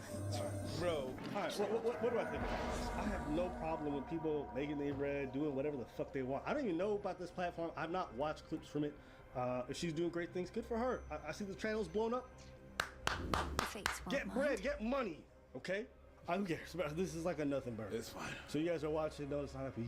I don't got a problem with just pearly things. We disagree on the topics. Who cares? Let's just move past it. It's not that deep. At the end of the day, have some fun. Go hug your family. Go see your children. Go see your siblings. Go enjoy life. Don't be on the internet talking about you got smoked. It's just not worth it. To everybody watching, I'm David. I'm a real estate developer here in Charlotte. This is my girlfriend Willow. This is our crib. Met online on a dating site, and we have been together today 3 months. Today. Happy anniversary, baby. Thank you. Happy anniversary. He still thinks it's too good to be true, and I'm like, I'm just here existing. Got to figure out how much of my closet I'm giving up. Most likely a bunch. This is gonna be mine, and this is gonna be mine, and this is gonna be his. When I first met him, I didn't ask you how old you were. I didn't really ask you what you did. I didn't want to really know anything. I didn't want to be influenced by anything outside. I just wanted to know him as a person first. I was a little concerned about her age because I was like, you're really young. I have a baby face. I kissed him first on the walk home. From there, it's been constant, nonstop for the last 90 days. This is her favorite place. Oh, I don't even ask her age. No, he does not. He acts like a 15-year-old boy. I get B12 energy shots. I do. For real? Yeah, I do. To keep up, right? Literally, it's not fast enough. We've been to the Bahamas like 3 times, in Punta Cana, in Las Vegas. Twice. And Greenbrier. Greenbrier in West Virginia twice or 3 times. He took me to see the Backstreet Boys. Backstreet back, all right. Growing up, I was like 3, 4, 5, like listening to the Backstreet Boys, and I wasn't old enough to go to a concert. In public, people never really say anything at all. But on social media, people like to call me gold digger. Some people say I'm just a sugar daddy. Oh, you're so cute with your dad. And, oh, it's nice you went to Vegas with your grandpa. Well, you're doing me sick. And Devian! That was you. Devian. That's you. Devian. That's you. We're not going out of my way to read your comments. Yeah. I have a life. No, you. I'm doing this right now because I make money. And I have to make money to feed my family. So as long as it makes me money, I will come on here and I will say, this is a sickness. It is deviant, therefore we don't want it. But the moment it is not profitable, I will never say any of this out in public again. Yeah, well, it's profitable for her. To be what? To be sick? Greater strength. Absolutely. Yes. There are many things that are profitable in this world. Oh, it's profitable for him too. It's profitable to go out the street and open your bum hole for the people who are willing to pay. It doesn't mean it's a good idea, right? I take stuff personally, so I'm like, look at this person being mean. To everyone facing judgment from haters, the haters. People keep saying he brought it. I was influenced a lot by Rihanna in my teen years, so I have a hit mentality. My family has been really, really supportive of our whole relationship. And her mother's like, I'm convinced y'all knew each other in a prior life. I said, really? She goes, I've never seen my daughter smile and be this happy. Being serious. I don't care that these two want to do this, and that's fine. The parents being on with it is fucking weird. Anytime your daughter's dating somebody who's older than you as a parent, that should raise some fucking red flags. Yes, he is actually older than her. Even if it was my son, okay, and I'm in my 40s, and he's 20, he's dating somebody in their 50s, I'm gonna have a long ass conversation. I won't be like, oh my god, this is so sweet and cute. Nah, that's crazy. The thought, yo, that's crazy. Peep game. This girl could be my daughter. Yes. Yes, I accept this message. And this guy could be my dad. No. Now, I get. Yeah. No. Absolutely fucking not. Listen, she wants to go date him, they want to date, that's fine. They're grown adults. But the parents being down with this, I'm thinking, like, that's really weird. I tell all my friends it's way. I said, do not give me any crap. Hey, Jim. Honey. How are you? You good? Good to see you. Great. You look beautiful as always. Thank you. We're celebrating every 3 months. That's good. It has been 3 months now, hasn't it? 3 months of good. 3 months of something. There you go. you remember our trip to Puna. Brought my beautiful model, my little Willow, and you know, I was a little nervous bringing her out. You know, bringing her over to meet y'all. Honestly, what y'all think? I mean, there's a big age difference, but who cares nowadays? You know, if you guys love each other and you're happy together, then, you know, go for it. I'm going to be dead honest. When I saw her with you, I thought, she's way too pretty for you. How did you know? That you're just as sweet then as... These are the type of people say all this shit, and the moment they get behind that door and they start heading home, like, you this fucking loser. I hate that. If you want a new hot piece of ass, that's fine. Don't break protocol, Steve. Keep her fucking private and have a regular sugar baby instead of doing all this dumb shit in public. How do you think he's gonna look at company board meetings? You fucking loser. Like, I feel like they're saying all this nice stuff because it's for the camera, PR, but if you're being honest, you're looking and you're judging. Yeah. You are. You are, because here's the thing. Everyone's doing this like, oh my God, I love him for his soul. But we're all being honest. Okay? She noticed him and she was open to him because he was rich and famous. If I see a poor woman do this with a really older man, I'll start thinking differently. Okay? But generally, all these young women who go for these supremely older men do it because these guys are really affluent and well off. It's just a coincidence. Maybe it's a coincidence. Maybe. But if she goes on and dates another 60-year-old who's Borg afterwards, after this one died, I'll shut my mouth. Still a coincidence. But I don't believe it. And it's fine. Like, there's nothing wrong with that dynamic. There's nothing wrong with woman wanting to be with a man because he's absolutely rich. And, you know, he's not a bad-looking old man. Like, he's doing this thing. He's keeping up. He's taking his TRT. Shout-outs to him. And there's nothing wrong with him wanting a younger woman. It's just that we learn to not lie about what it is. You go after her because she wants you for your wealth and your money, and she's youthful, she's in her prime years or whatever, and you want him because he's got all that money. And he's probably been able to accumulate it because he's much older. It's not crazy. But people are like, oh my God, I'm not. Yes, you are. And yes, he is. And it's okay. It's fine if y'all happy with that. Yeah. That's y'all agreement. Yeah. Just as sweet then as you are now. So, no, I mean, you're a genuine person. You seem very compatible. This has been an amazing connection. So, we have a lot in common. I'm born February 2nd. She's February 3rd. Because of astrology, it don't fit, actually. This dude is smelling his own farts. He's smelling his own farts. He's doing this whole romantic, lovey-dovey, hippie bullshit. I would have been much more like, yeah, get it. If it's just like, listen, you know, it is what it is. Yeah, it's fun. But this dude seems like the kind of dude you could fleece for money quite easily. Because he's getting enchanted by a spell. And her favorite number is like 23, and so I'm second, she's third. So there's a lot of, and we constantly see 2-3 everywhere. It's crazy. I mean, you are going to come to the wedding, right? If that were to happen, where would it be? Do y'all want to do it here? We're going to get a private jet and take everyone to Italy. Who's we? Wait. Just give me 2 seconds. I just need to ask. My girl, who's we? I don't think you heard her correctly. She didn't say we. She went, ooh, we. Gonna take a private jet.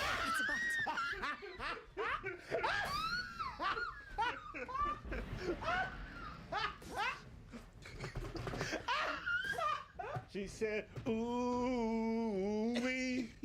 Ooh, we. La, la, la, la, la, la, la. That song's a classic.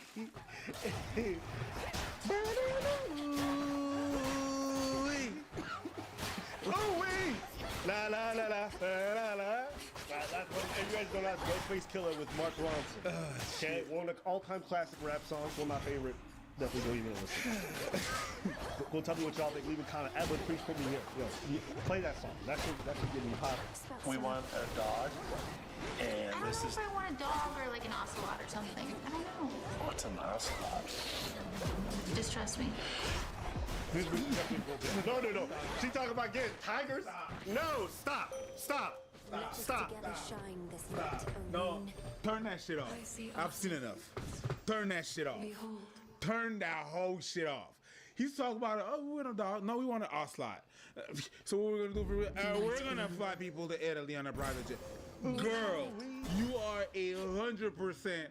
See, you don't want to say it because it sounds bad. Whenever we say it, it sounds bad. But actually, It actually is what it is, okay? You are everything that it is. And he's a sugar daddy. If he provides you with ocelot, which I believe that in some places is an endangered species, and it's the brother of Solid Snake in Metal Gear Solid. Absolutely. Yes. That's all I should think about. Yes. I hear Ocelot and I think of revolvers and niggas getting shot. Yeah. We meet again, friend. Sorry. That's Yeah, video game nerd. that's nerd. Fucking nerd. D&D and shit. No, that's... Yeah, okay, fine. Whatever. I know it's not. You're a gold digger, bitch. Let's carry on. Yeah. Ooh-wee. I've definitely dated older men before. They've learned already, and you don't have to babysit them. They're courteous. Bruh, you said what you said. You dated older men before? You said what you said. She 23 and she on that grind? Guess what? How are you 23 and you dated older men? My God. You are sugar. My God. You are what you are. Yes, ma'am. I ain't saying she's a gold digger. Yep. But she ain't gonna win with no broke. And even trade. Well, fellas. They know how to take care of a lady. They open the car door, pull a chair out, stand up when you get to the table, and it's nice. We're getting ready to go to our anniversary dinner. Have a little anniversary gift. We have the private wine cellar tonight, so I'm excited. I have no idea what that means, but I'm ready to find out.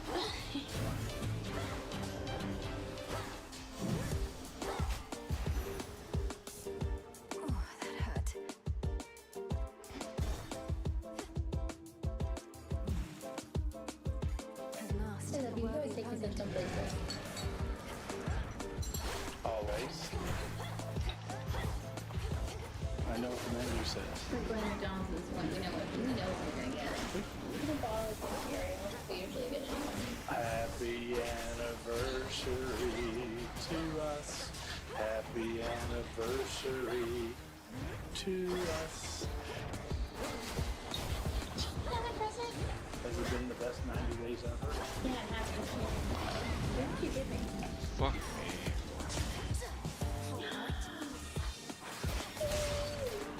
I love you. Like super love you. They go with your diamond necklace. Yeah, look at that. Diamonds are a girl's best friend. I treat her like a queen. I pull her chair out. I stand up when she stands up. You did not pull my chair out today. Well, didn't the manager or somebody? I mean, No.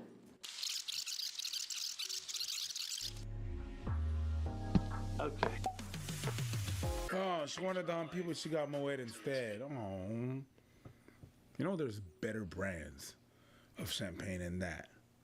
Like, it's not in the price and the allure. You know you what? hear about Don P and you hear about Moet, but there's other champagne that are actually better. Blanc de Noir, better, but less pricey, but still better. Money is everything, bro. Huh? Money is everything. She is old enough. Yeah, I am. I even brought her past this place. Dated pretty girls before, but there wasn't a connection.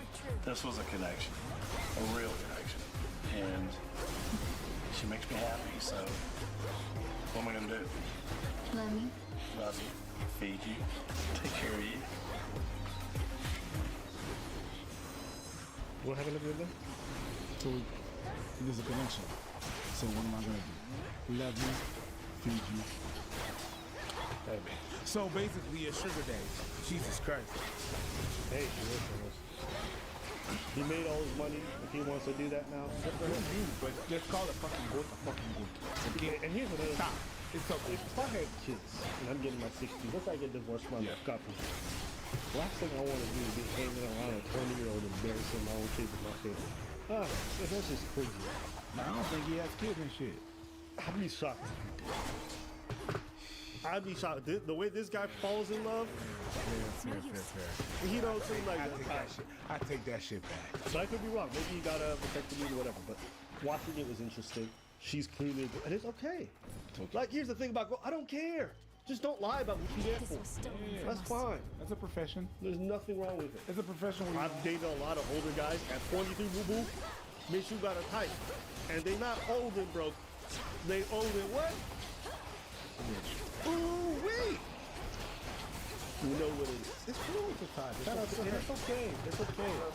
It's okay. It's Yo, gold digging. my daughter, gold digging. My daughter's not dating my father. Gold digging. My is daughter's the not dating my best dad. job. It's the best job because you don't get to pay taxes. She don't work. She don't pay taxes. It's great. You did good. I know. When you died, I felt like there was a hole. For safekeeping. I missed something, but it wasn't you. It was the idea of what you could become.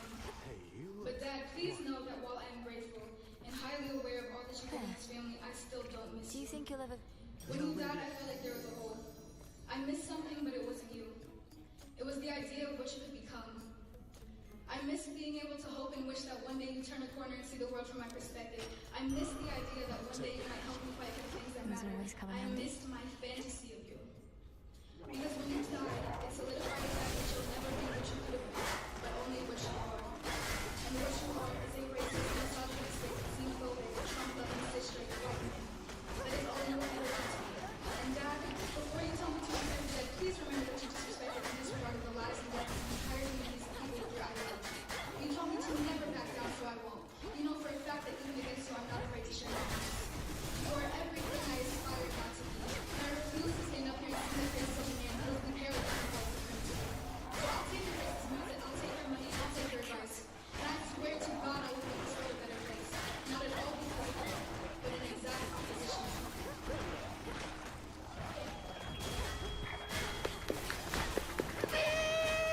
Whenever it's funny because feedback, I don't think feedback is an accident. Feedback always comes when there's an awkward moment or some shit. It's like when your microphone is gangbanging. when your microphone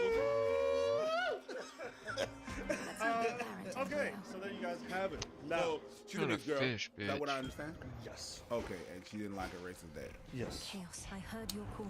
He died, and that's the speech he gave. Yeah, so I saw everybody feeling this was sad. Some people felt like, where are we at in the state of the country where people are talking about their parents that way? A lot of people had like negative takes about it. I understand. She said some stuff that was interesting. She said, I'm not mourning your death. I'm mourning the death of the person that you never became. Clearly, however we feel, we don't know the dad. We don't know her. We don't know what the dynamic is.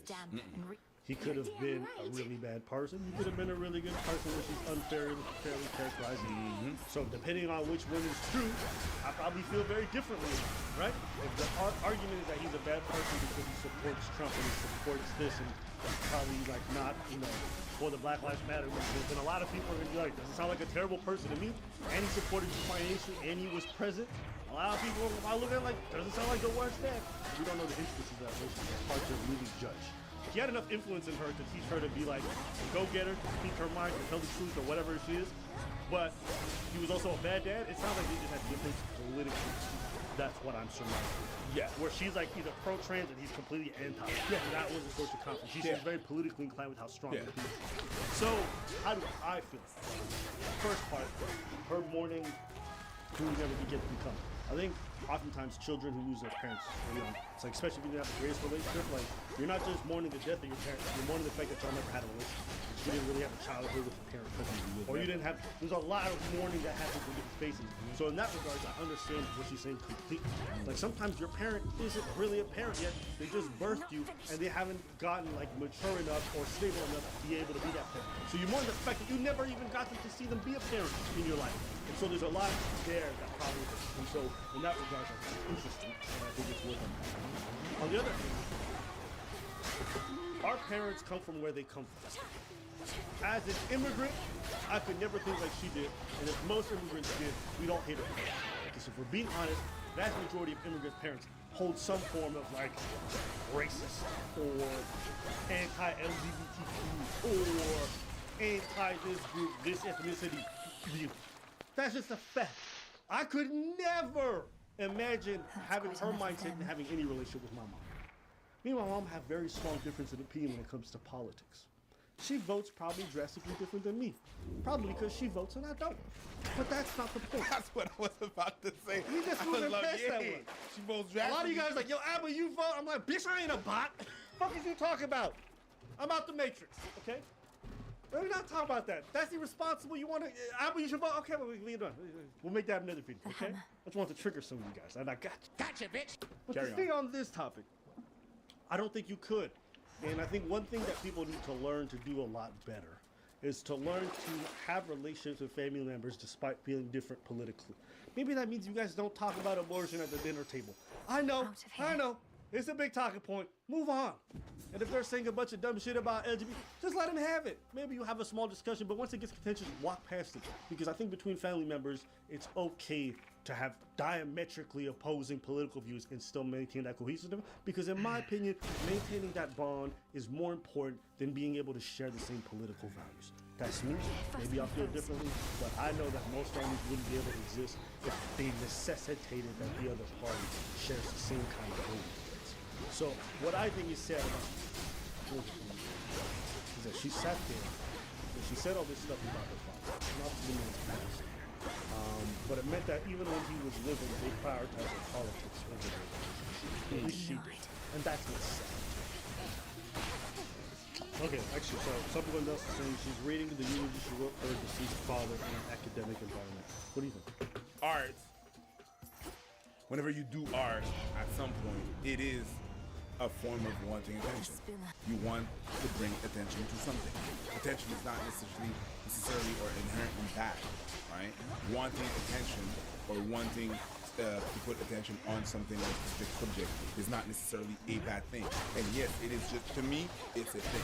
You want attention for certain things, and you want to bring attention to certain things. So yeah, and it's in a context of art. If she knew that it would gone viral, maybe I would understand where you're coming from. But if it's someone else that filmed that shit and put it and posted it, you know what I mean? So I'm like, it's whatever to me. She's just performing art. That's what it is, to be a bit extra. And I see this a bit like slam poetry. There's a bit of that in there where that's what they want. They put a context where, oh, I performed this, my dad died, and this and that, and that's where I took my inspiration from. So I can understand what that's about, you know what I mean?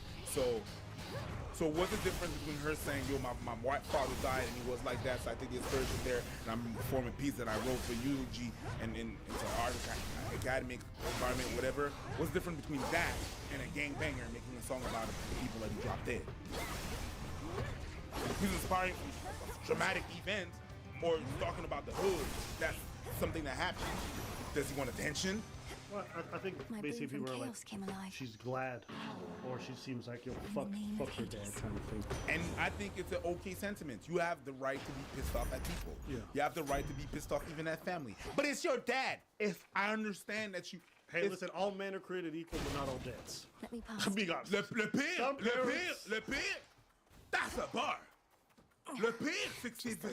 Just a little Yo, it's like... No, do your thing. Yeah. So to me, what's the difference between this and that? You know what I mean? She took it and she did something out of it.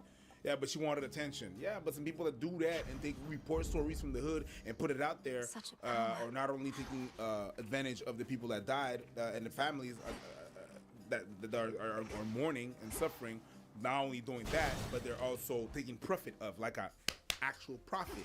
People are doing profit off people that are dead. So, which I don't really see the difference between one and the other. Like, we permit one, but we're gonna bash the other. So, if that's how she feels, we just feel that way because it's her dad, and you're supposed to love your family unconditionally and no matter what happens. No,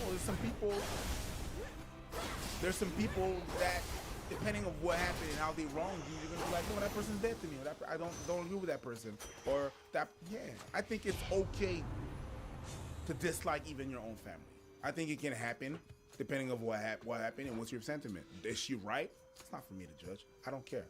At that age, the politics means so much. Like, you take it like as your identity and everything that happens to her. Mm-hmm. Just being a mixed kid. I think that it's already hard. Just to be a mixed kid, you have to go through, who am I? Yep.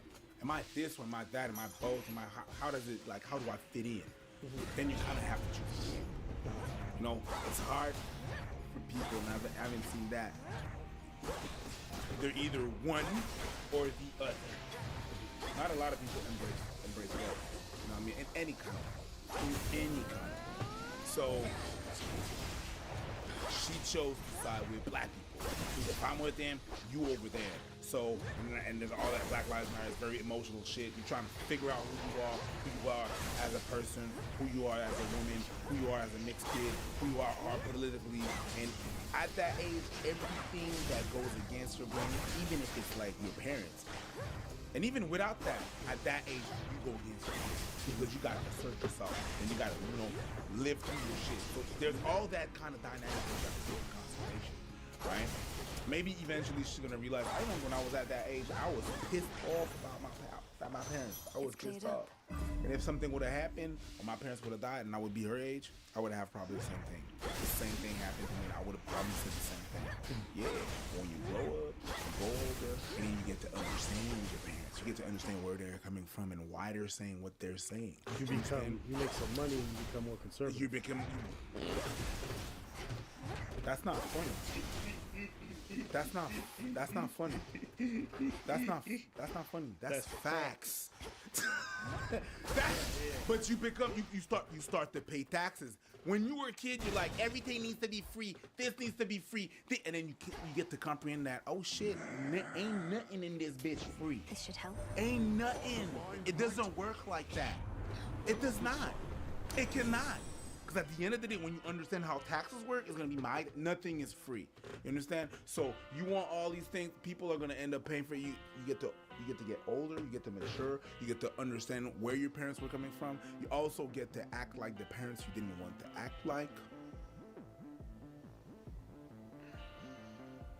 Yeah. And then you're like, that's fuck, a weird feeling, right? That's a weird fucking feeling. And then you understand where they're kind of going from. You're not going to be 100% like your parents, but you understand where it's from. At the end of the day, it's DNA. You know what I mean?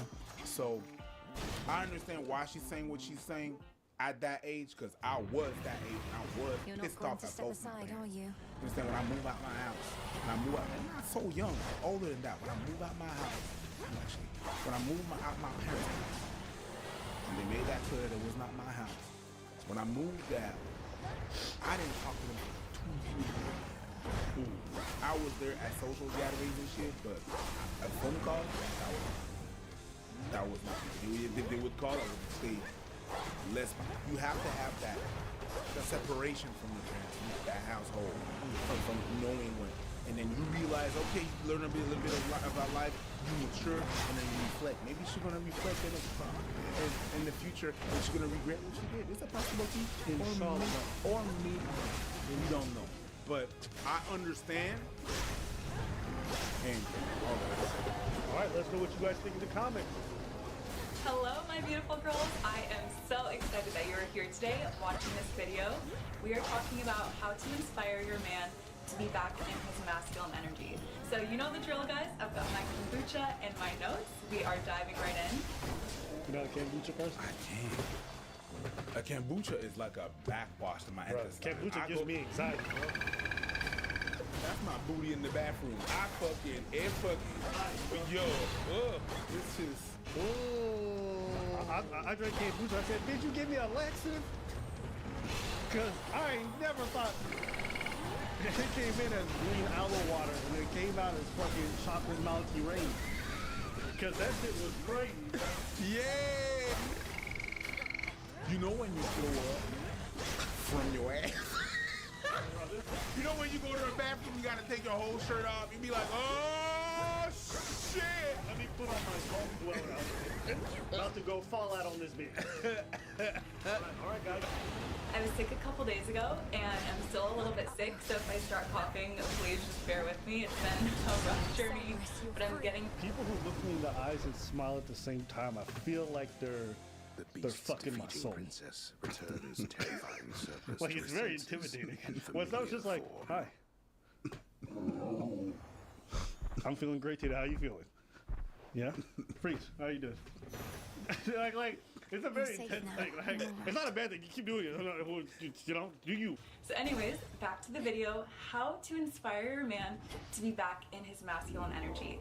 And I think the reason that I get this question so much is because the world is out of balance right now. So many men are in their feminine energies.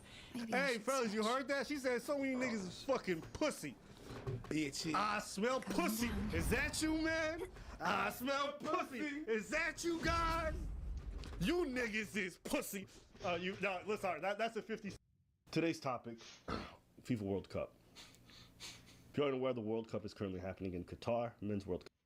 This is a sickness, but I enjoy it. The douchebag tax. New York women are charging men up to $3,000 for failed relationships and bad dates. How you gonna charge me for failed relationship? How you gonna succeed in charging me for failed relationship and bad date? Oh no, I'm here. How? How are you gonna charge me? Find out. Sarah was fed up.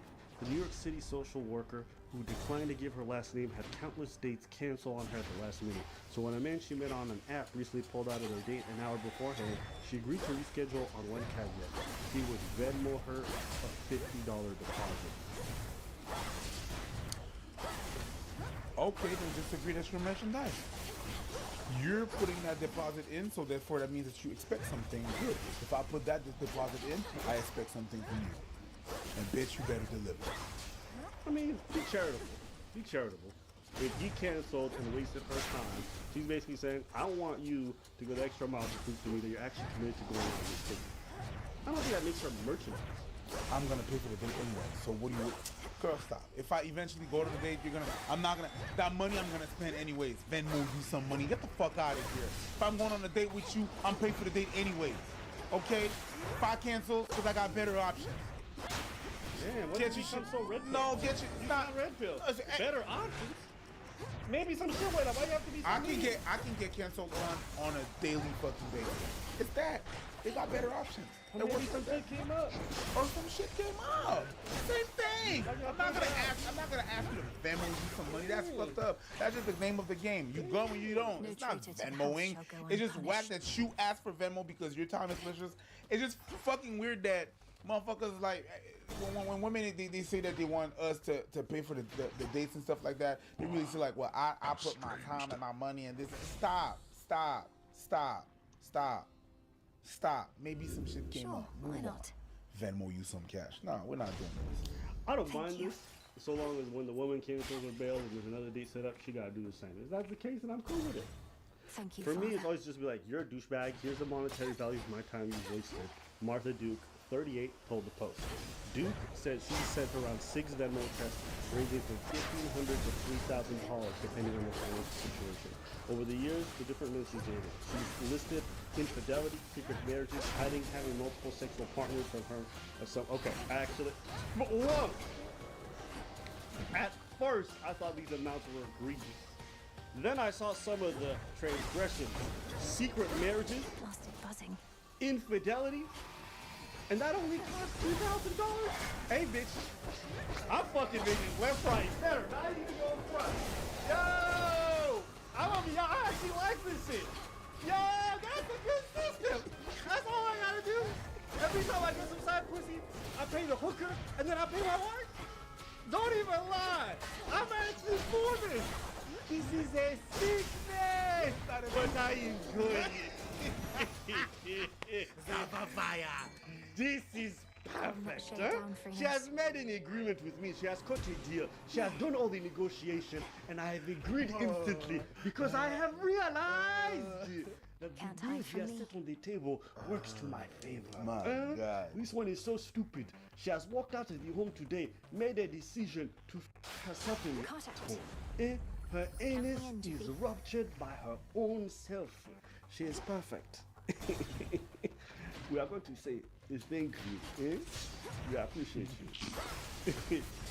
That's a fire deal. You know how many niggas cheat on their wives and got divorced? I'm like, you want me to pay this $2,000? We're not getting divorced. I just need That's way cheaper than a fucking $3,000 or a divorce. $1,500 to $3,000. Secret marriages? I can have a whole other wife working her on the regular for $3,000. Hey, I like this shit already. Hey, yo, put a 1 in the chat if you like where this is going. That's not a douchebag tag. That's a side girl. That's a side girl of alimony. No, but I think you're missing from the Player Haters Club. You know? That's you. You not my girlfriend. You my employee. That nigga. That's how much you do not take care of the merch. This motherfucker say where you get this. This our merch. Oh shit. Where'd you get yours? Well, while we're on the hey, I'm not gonna lie. I didn't know this was our merch. I'm not gonna lie. God damn. This is really nice. I'm like, hey, we did this. Like, that's how low my self-esteem is. I'm like, yo, we did this. Damn. This is nice. No, we did not do that. Hey, my bad, guys. Yeah, get the merch, I guess. Hey. It's so good, you don't even notice that it's merch. Days. I mean, it's actually nice. Where did you get? Hey, you know, I'll keep to the guy who handles our merch. My bad, my apologies, you know. Guys, I feel bad. So this live merch. That's good. Get all moved on. I'm just done with my time and energy being wasted. I'm almost every scenario when someone books a time on their day to dedicate you, they have no clear policy or security deposit. The man agreed to the terms, sent for the money. They met up for drinks Monday night in Hell's Kitchen, and he was fully engaged the entire time, paying for the cocktails and offering to buy the food. Live your life. If it works for you, I think it's yeah, if I ever give you another shot as a text message, I'm gonna need a security deposit or something. This is like, I definitely owe you a round or two now against all for that. No, security deposit needed. I don't like wasting time. Hey, what's your Venmo? Thank you. You'll get it back if you do everything right. You know that's a setup for a motherfucker. He's gonna do everything right, Venmo you $50, and then just sleep with you and then leave.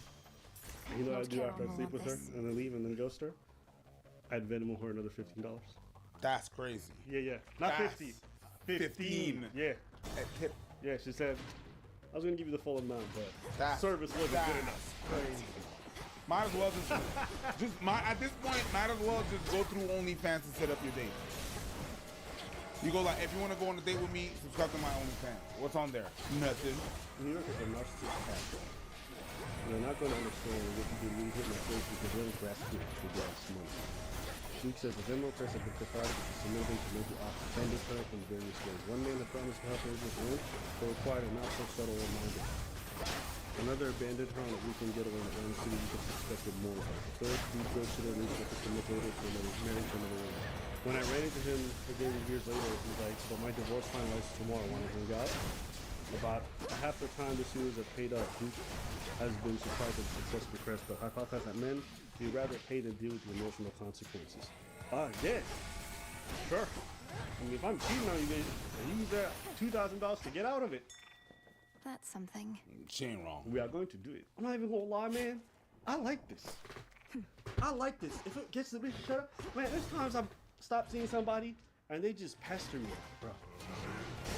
And I would have paid maybe not $100, $100. Just be like, can you give me $100? Listen, I remember one time I left a pair of pants at somebody's place. Okay? I really wanted the pants back.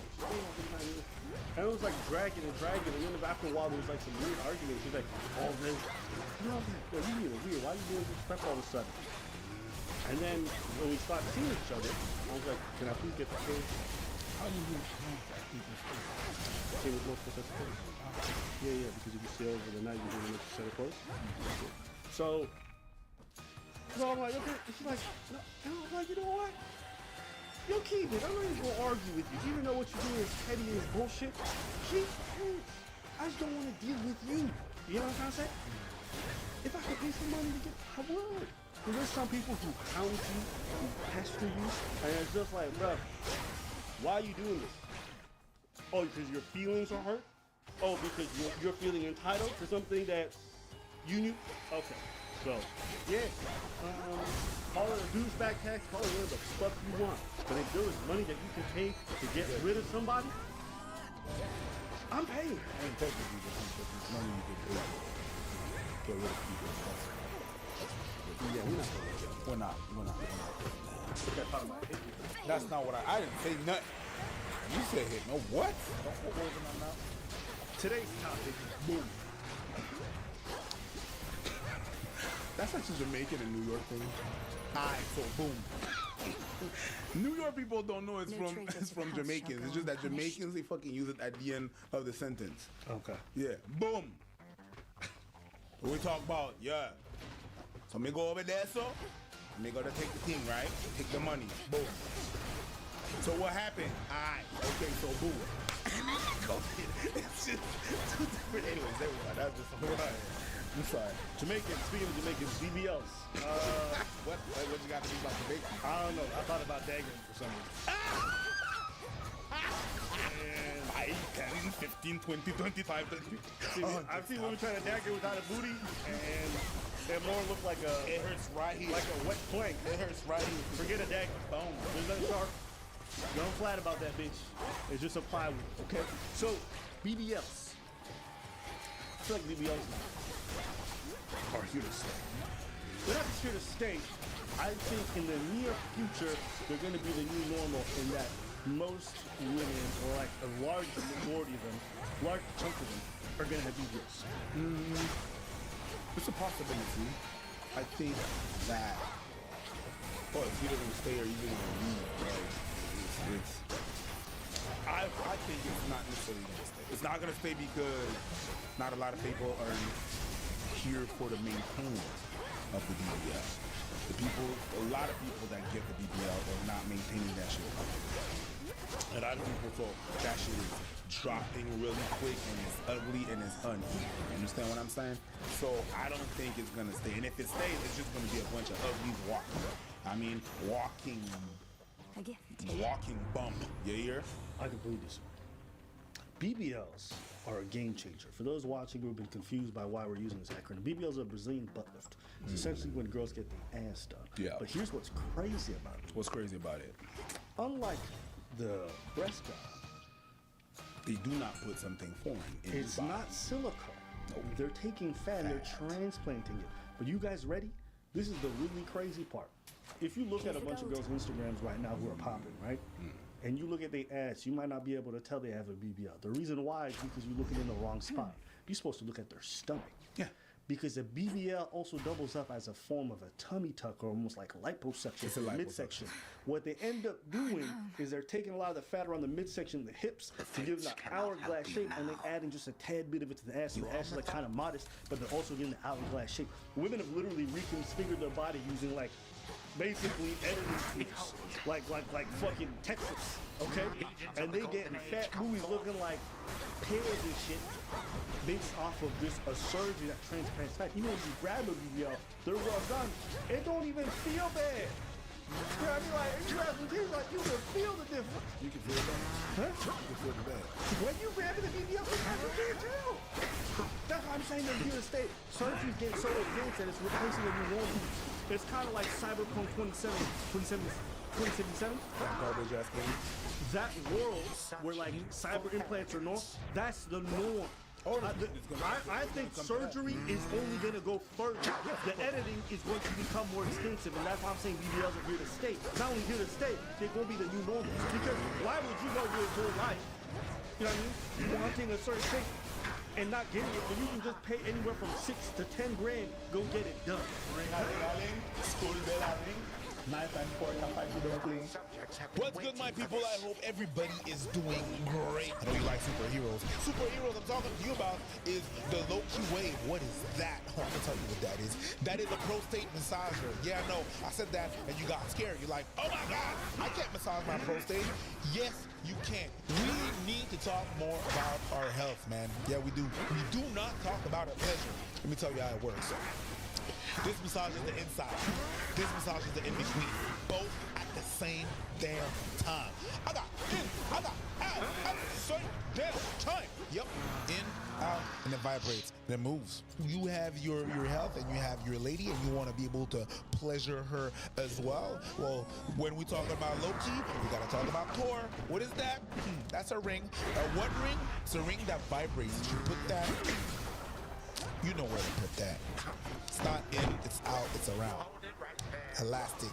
You put it on and then it vibrates. Yeah, it vibrates to give your lady all the pleasure that she needs. There's different modes and stuff like that. It feels very good. Oh, you can increase the power. Yeah, damn, that thing vibrates like it has a V8 in it. You use that, you're gonna be able to pleasure your lady while pleasuring yourself as well. Click on the link below and you're gonna be able to profit and take advantage of the wonderful discount that Lilo has. That thing really nice. For him, for her, for everybody. I think it's just gonna change to something else. You know what I mean? You're gonna see some people walking out the street with a Robobot. You know what I mean? Not Robobot, Robobot. Pow, pow, pow! Controlling Cali. You understand? Yeah. It's gonna come to that. What I just said was very stupid and very nerdy.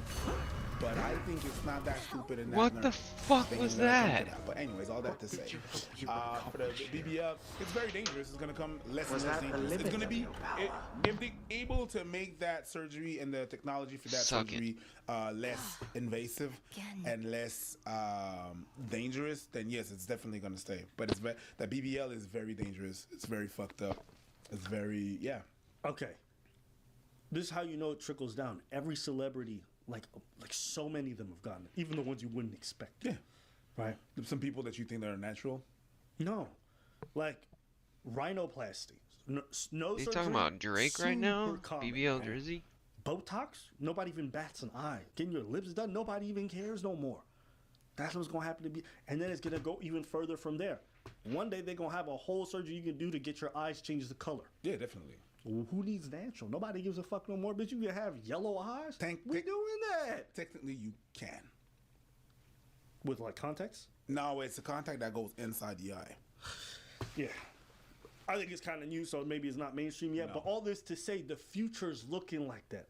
And so for me on the outside looking in, you know, the whole BBL thing craze was interesting. Because I was looking at some of them, I couldn't even tell. And then someone was explaining to me, he's like, no, you're looking in the wrong spot. You got to look at the stomach. Because what ends up happening is that what these women are doing to get the hourglass shape is they're removing the fat here and then putting it here. But what's weird about it is they got this hourglass shape and they got the ab line showing, but they got cellulite around their legs, which is just not possible. If you got a low body fat as a woman where your abs are showing, you shouldn't have tremendous amount of fat deposits around your legs. But they do because it's unnatural. Get me? Except if you have a condition. But yeah, most generally speaking, that's not normal. Right. And so because the practice is so unnoticed as a woman, it's not even a critique, I'm not even get mad. Like, as a woman, why wouldn't you get one? It makes you way more desirable. You pay, what, 8 to 10 grand? Have results. Depending on where you go. Yes, you could go to Turkey and get it for cheaper. Turkey's more the dental stuff. And the hair transplants? The hair transplant and the dental stuff is in Turkey. But Colombia, Dominican Republic. If you get the local prices instead of the foreign ones, you'd be surprised. So all this to say, we put such an emphasis on ladies to look good and to be very physically attractive. And here you have these surgeries that are looking more and more seemingly attractive and also offering the most ideal body type that most men like, which is that hourglass shape. Because I know women who've gotten BBLs who don't even have fat asses. You guys are thinking about the dump trunks or like the fucking diaper look. I'm not talking about that. There's super modest ones that they're getting now that like people will never know about. But if you don't train that shit sags and drops. Because added weight to your buttocks, it's gravity is gonna do its work. And people, it's not everybody that's willing to do the work, and that's where you see drop or botched jobs. Obviously, you're always gonna see that because people are not willing to pay the price and see the proper people. Does that? I think most of the people who get it done do the work. Yeah, because you're only thinking about the hard stories. I take that back. No, it's not that. It's that the people that don't do the job, that's what you see. Exactly. That's what you see. Exactly. The ones that actually do the work, you don't see them. Or even this. Some people get such modest BBLs, the work that needs to be done is so minimal. Yeah. You know what I mean? Like, we thinking about the horror stories. Where's the but the bitch got a big ass hole, like, that ass is huge. The women I'm talking about, you can barely tell. They went from no booty to having a nice look. So, all this to say, I question, like, if this is going to be the new normal, we're just going to self-edit. Where does it end? And I'm actually curious, ladies, how would, like, if BBLs are normal now, everyone's kind of accepting them, okay? Even guys, a lot of them are, like, fine with it nowadays. Because if you look at polls, like, a lot of dudes, they'll say they don't like it, but the women that they go after, the women that they just lust after, the women that they're even willing to date, they'll still date them. I wonder if guys are now getting surgeries to increase their height or increase their dicks, are women gonna be with it? I think they would. Yeah, BDL. Brazilian dick lift. That's a different one. But That's a different one. But That's a different one. yeah, but And then if editing becomes the new normal, what does that do for people's self-esteem? I wonder. It's no longer work with your flaws or improve on things. It's like you can just change anything and everything. Yeah, people are. Which the is thing that crazy. happen. People think that happen is that they're gonna change the exterior, but they're not gonna change the mental, and that's what happened. And that's right there is a whole ass mental health issue, because you went all to this trauma, and from like day and night you become something else. Day and night, whenever there's a quick change in your lifestyle, there's some work to be done mentally. Whenever you go to super poor to super rich, there's something to work on with your mental health. When you go from not being noticed and then having all the attraction, the attention on you, there's some work to be done with your mental health, and it's not everybody that are willing to do the work. And I don't know what the fuck that's gonna happen in the future, but it is what it is. It's gonna be what it is. It is crazy to think about, though, no? What?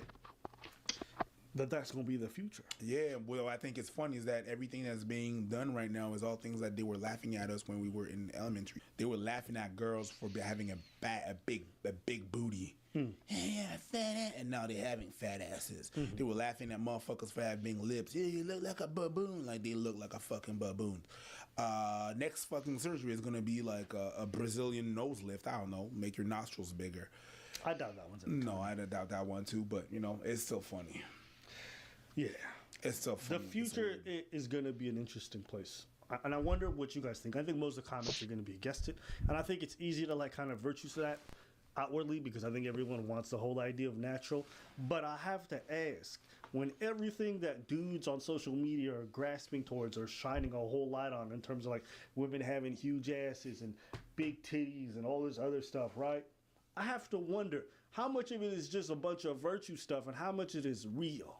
Because it seems like dudes really do be clamoring. Yeah. Today's topic, Kanye, Kyrie, and the Jews. Hey, listen, we walking on a thin ice, you feel me? I did that, and that's where I am. There. You can say I look good all the time. That's there. That's a reality. That's what I gotta live with. We dying out here. I got us donuts. Those are so bad for you. Oh no. You can drink and drive, cause a head-on collision, only do 3 years? Mm-hmm. Okay, we got a choice. We got moment of truth, or we got story time. Story time. Okay, story time. All right, back to the young days with young ABBA, all right? Demon time, Yoruba. I had this experience one time. I was 17 at a shopping mall. There was a little booth where a woman was selling cell phones, my age, looking cute, you know what I'm saying? Dime piece, you know, the type to be in like one of them BET music videos, you know what I mean? Slow. I said, girl. No. Shooby-doop-doop-doo, yay. Girl, tell me fellas, have you seen her? So, I see her at the phone booth, right? And I go up to her, I chat her up. This is a time when you had them sliding phones. So I grab her digits, you know, chop it up with her a little bit. I'm like, yo, listen, I want to take you out for some food on the weekend. Let's go watch. She's like, cool, all right. So I said, great. All right, and at the time, I remember how I used to dress. I used to have dicky pants because niggas was hood for no reason. For no reason. All right, so you always have to wear dicky pants without any belts. And I used to have long hair, and I used to use like a Nike headband to pull it back, right? Terrible idea. It's not good for your roots, but anyways. So, get her number. I'm walking through the mall, and then I see this white dude. He's got a wife beater, and you know, back in the days, like a lot of dudes with those faux skinhead looks, where they like dress kind of scummy, but like hate niggas. Yeah. And he's with his girl, and his girl's mean mugging me. He's like, he's giving me a weird look. And at the time, I was a bit of a loose cannon, right? So the nigga looked at me kind of funny. I'm walking through the mall, and I said, yo, what the fuck you looking at? And the guy said some shit. And I don't know what happened. I just snapped. I know this. I don't know how I snapped. Because I was with my homie, and we were walking. So this is us walking like this, right? So basically crossing each other. Me and my homie were crossing this way. They were crossing this way. My homie's looking at the store, like talking. I just run at them. I don't even say nothing, right? And I start hitting the dude. And when I hit him, he had a chain wrapped around his hand. So he started hitting me. He actually broke my nose that day. So we're fighting. Finally, I get on top of him. We're on the floor, and I'm punching this dude, right? 10 feet away, there were 2 shopping mall security guards waiting by the escalator. I got in a fight right in front of these niggas because I was stupid. So as I'm punching this dude, right, and I'm on top of him, and I'm laying on this nigga, all I feel are two hands go right on my back, and I'm flying through the air. I'm talking magic carpet ride, okay? Miss Frizzle popped in. Beep, beep. Seatbelts, everyone! Except this nigga said no seatbelts. Threw me on the floor. All of a sudden, I felt like a knee on my back and on my lower back. But the knee on my upper back was like almost against my neck, so I couldn't breathe. But you know this, when you're in a fight mode, and you got adrenaline. I was so out of it, I was still thrashing. Yeah. Even though I got blood drumming down my face, right? Because my nose is busted. And the security guard is trying to tell me to calm down. I'm still screaming. So they put the handcuffs on me. They lift me up. And at this point, I got blood dripping down. My homie standing there, he's like, yo, what the fuck happened? And I was so like, I didn't even respond, right? So they start dragging me through the mall to go to the arrest area. As I'm there and there's blood coming down, my dicky pants, I didn't have no belt on. So they kept falling. So I was like, can you pick up my pants? And he's like, fuck you. So they're dragging me through the shopping mall. My pants are on my ankles. My blood's coming down my face. Cause yo, nigga, if you got oversized dicky pants, okay, and you ain't got no belt, you know every 3 seconds, you doing that shit. So they dragging me, blood streaming down my face, okay? Because it's still broken to this day, right? As we pass by the food booth of the girl, she's looking at me, and I'm looking at her as they're dragging me, because I'm not even walking. They're dragging me. You can see my boxes and my thin legs, and I look at her, I'm like, am I seeing you this weekend? And she goes,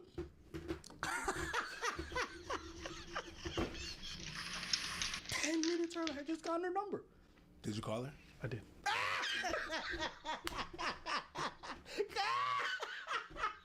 I told you, nigga, I'm a demon. Demon time. Yoruma. You called her? Of course. Because what I told you, young niggas lack self-awareness. Yeah, I see what you're saying. You gonna shoot your shot because you got... Here's the thing about young guys. Nigga, you can go two ways. Called. You can go two ways. You can go incredibly self-conscious, zero confidence, or you could be extremely reckless. Yeah. Young niggas will shoot people for nothing. Yeah. So you think I got her number and I wasn't gonna use that shit? And did she never responded. No, of course not. She never responded. I was like, hey, it's the guy from the mall. I don't know if you want to. Wow. Yeah. You was stupid. I was young. And stupid. Yeah, young, dumb, and full of cum. Oh, I was trying, bro. Like, when I say I took so many L's in my life and some of the craziest L's, yeah, that was a crazy one. That's a crazy one. Yeah. To this day. I was banned from that shopping mall for years. Of course. Yeah. I used to be afraid to go back there just so I didn't want to get arrested. I went back there as an adult because you're not a kid anymore. You look different. But, man, yeah. That's a big old L. That's funny. Yeah, man. I remember, yo, dicky pants back then. I had them. Yeah, they were nice. But I had belts. I ain't mad at that. Always belts. I ain't mad at that. I think it was just the people I hung around with, and yeah, that was it. Put the belt on, put the dress shirt, button that shit up. I look like a whole mechanic. Navy blue dicky pants. Black and beige. I ain't mad at that. Black and beige. Yeah, dicky pants was a shit. Yeah. So anyways, just to let you guys know, when I say I've done taking some L's in my life, bruh, you guys can't imagine some of the bad ones. And yeah, there's still more. But I say all this to you guys because I just want you guys to understand the different mindset. Even though plenty of fish existed back then, I was so thirsty. Yeah. You have to go out there. I'm thirsty right now just trying to relive that moment. You can see me sweating. You look thirsty. Yeah. There's some water. But I will appreciate that time period because it was full of like, I lacked, therefore I took action. And even though those are some embarrassing stories, I appreciate the fact that I still went out there and tried, and I tried, and I tried. Trying not to kick the guy's ass? Yeah, that's why now when who the guy? Trying to kick the guy's ass? Bro, I was stupid as a teenager. They dragged me down the stairs, they put me in the holding cell, and then they call my dad who comes to pick me up, and the cops come by, they take reports and everything. And I remember being so embarrassed because my dad had never seen me in that kind of circumstances. That's most of us. No, I was stupid as a teenager. I mean, listen, the violent stuff is not to be glorified. Like, don't think I'm saying you're like, yo, go and stuff it. That's stupid. Bro, the dude had a chain around his hand. He fucked up only my nose. But if that got in the wrong eye socket or something, he could have really done some serious damage. But again, when you're young and reckless, you can get in some stupid situations. You know, and at that time, I had anger issues. When I think back to that period, my friends were like, yo, what's wrong with you? Because my friend's like, why didn't you warn me so I could have like helped or something? That's how crazy I was. I didn't even think about nobody else. And the scariest part about being in those circumstances is that you have no control.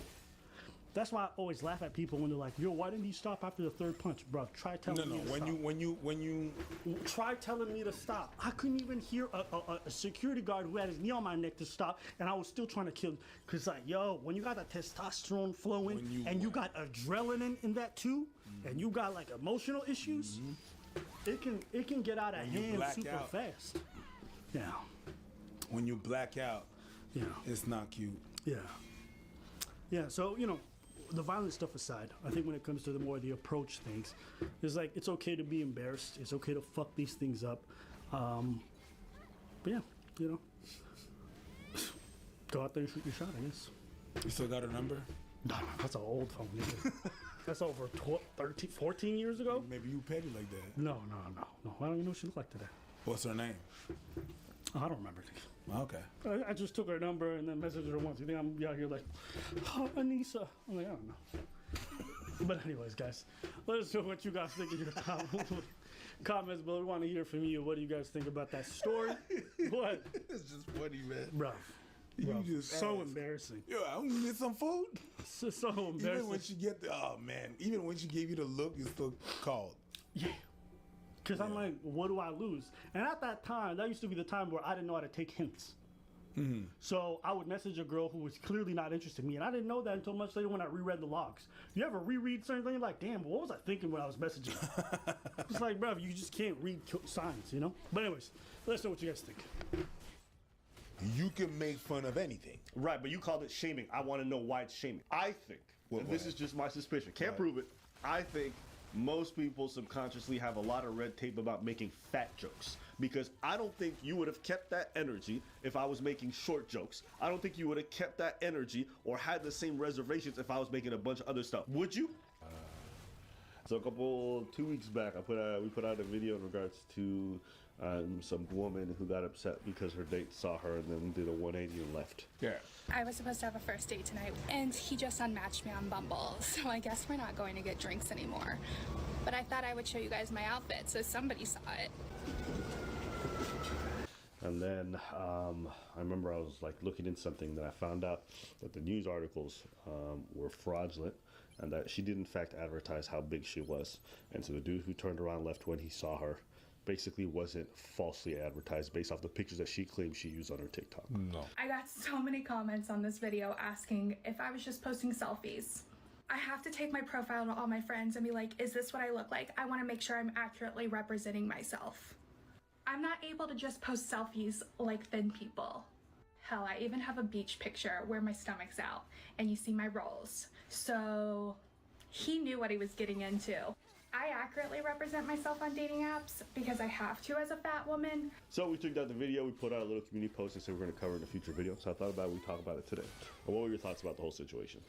Yeah, that we needed to do a video about it, addressing it. But I find it interesting that in another video, you said something about not for shaming and this and that and that, whatever and stuff. And then we do that video, and then you call her all sorts of shit. Sure. That's shaming. What do you mean I'm not for shaming? So, but you said in a previous video, in another video, right, where we're talking about fat shaming and stuff like that, and going out there, you know, people being big and stuff like that, and you know, you were not for shaming people and you calling people names and shit like that. But then we do this video, and whenever we saw the face and the body didn't match, you went on an old charade and took. Yeah. But that's shaming. No. Yeah, if you call someone a whole ass whale, you're shaming that person for the weight. If you call someone stupid, is that shaming? Yeah, it might be. Okay. Depending on the situation. If you roast anybody, is that shaming? It depends on the situation. We're talking about the context here. I'm talking about the context, of course. If we take it out of the context, calling anybody anything is not... Okay, exactly. Well, the context is what's important. What was the information we were going on? The information was that she misled someone into going into a date. Absolutely. Right. And then she revealed what she actually looked like, and I was like, yeah, okay, you can get this work. There's a difference between, let's say, you are led to believe that somebody's a war criminal. Mm-hmm. There's an article that comes out, and you roast them. You say, you demonic son of a bitch, you belong with Lucifer, you probably eating Satan's anus every day. Okay? And then it turns out that the news article that you're reading is false. Well, obviously you owe that person an apology because of what you said. Right. But you also have to acknowledge that, like, the medium for which you normally rely on to get information wasn't accurate. Right. Right? So I think the issue in this lies not necessarily just in what was said, but more so how you handle it afterwards. Right? Video was up for an hour, taken immediately. Yeah. A nigga could have left that shit sit. Yeah. Marinate. We're gonna get those ducats. So when you say, so to address your point about shaming, I think there's a giant difference. I don't go out of my way to see somebody short. But if you acting big-chested and you acting crazy, yo, my manlet homie, my hobbit-looking Lord of the Rings nigga, my golem crawling nigga that came out for crib, you know, then you can get that. There's a difference. You get that word. There's a difference. People say, "Oh, you can't make fun of people." No, you can make fun of someone because they're fan. You absolutely can. I think you can there's times when it's unwarranted. I want to put it out there. Right. You can make fun of anything. Right, but you called it shaming. I want to know why it's shaming. No, I want to see what your position with that. You know what I mean? Because there is a difference in the difference to make. You understand what I'm saying? Yeah. You're in it. So because we did that video where we talk about that, we need to make the difference. We need to put it out there and be like, okay, listen, this is what we stand on. I think, and this is just my suspicion, can't prove it. I think most people subconsciously have a lot of red tape about making fat jokes, because I don't think you would have kept that energy if I was making short jokes. I don't think you would have kept that energy or had the same reservations if I was making a bunch of other stuff. Absolutely. Would you? No, you're right. You wouldn't have. I said you're right. You wouldn't have, right? I'm saying you're right. Okay, so that's my point. I think when it comes to fatness, people all of a sudden add an extra layer of protection, and they're just like, you know, stop. Get the fuck out of here! You know?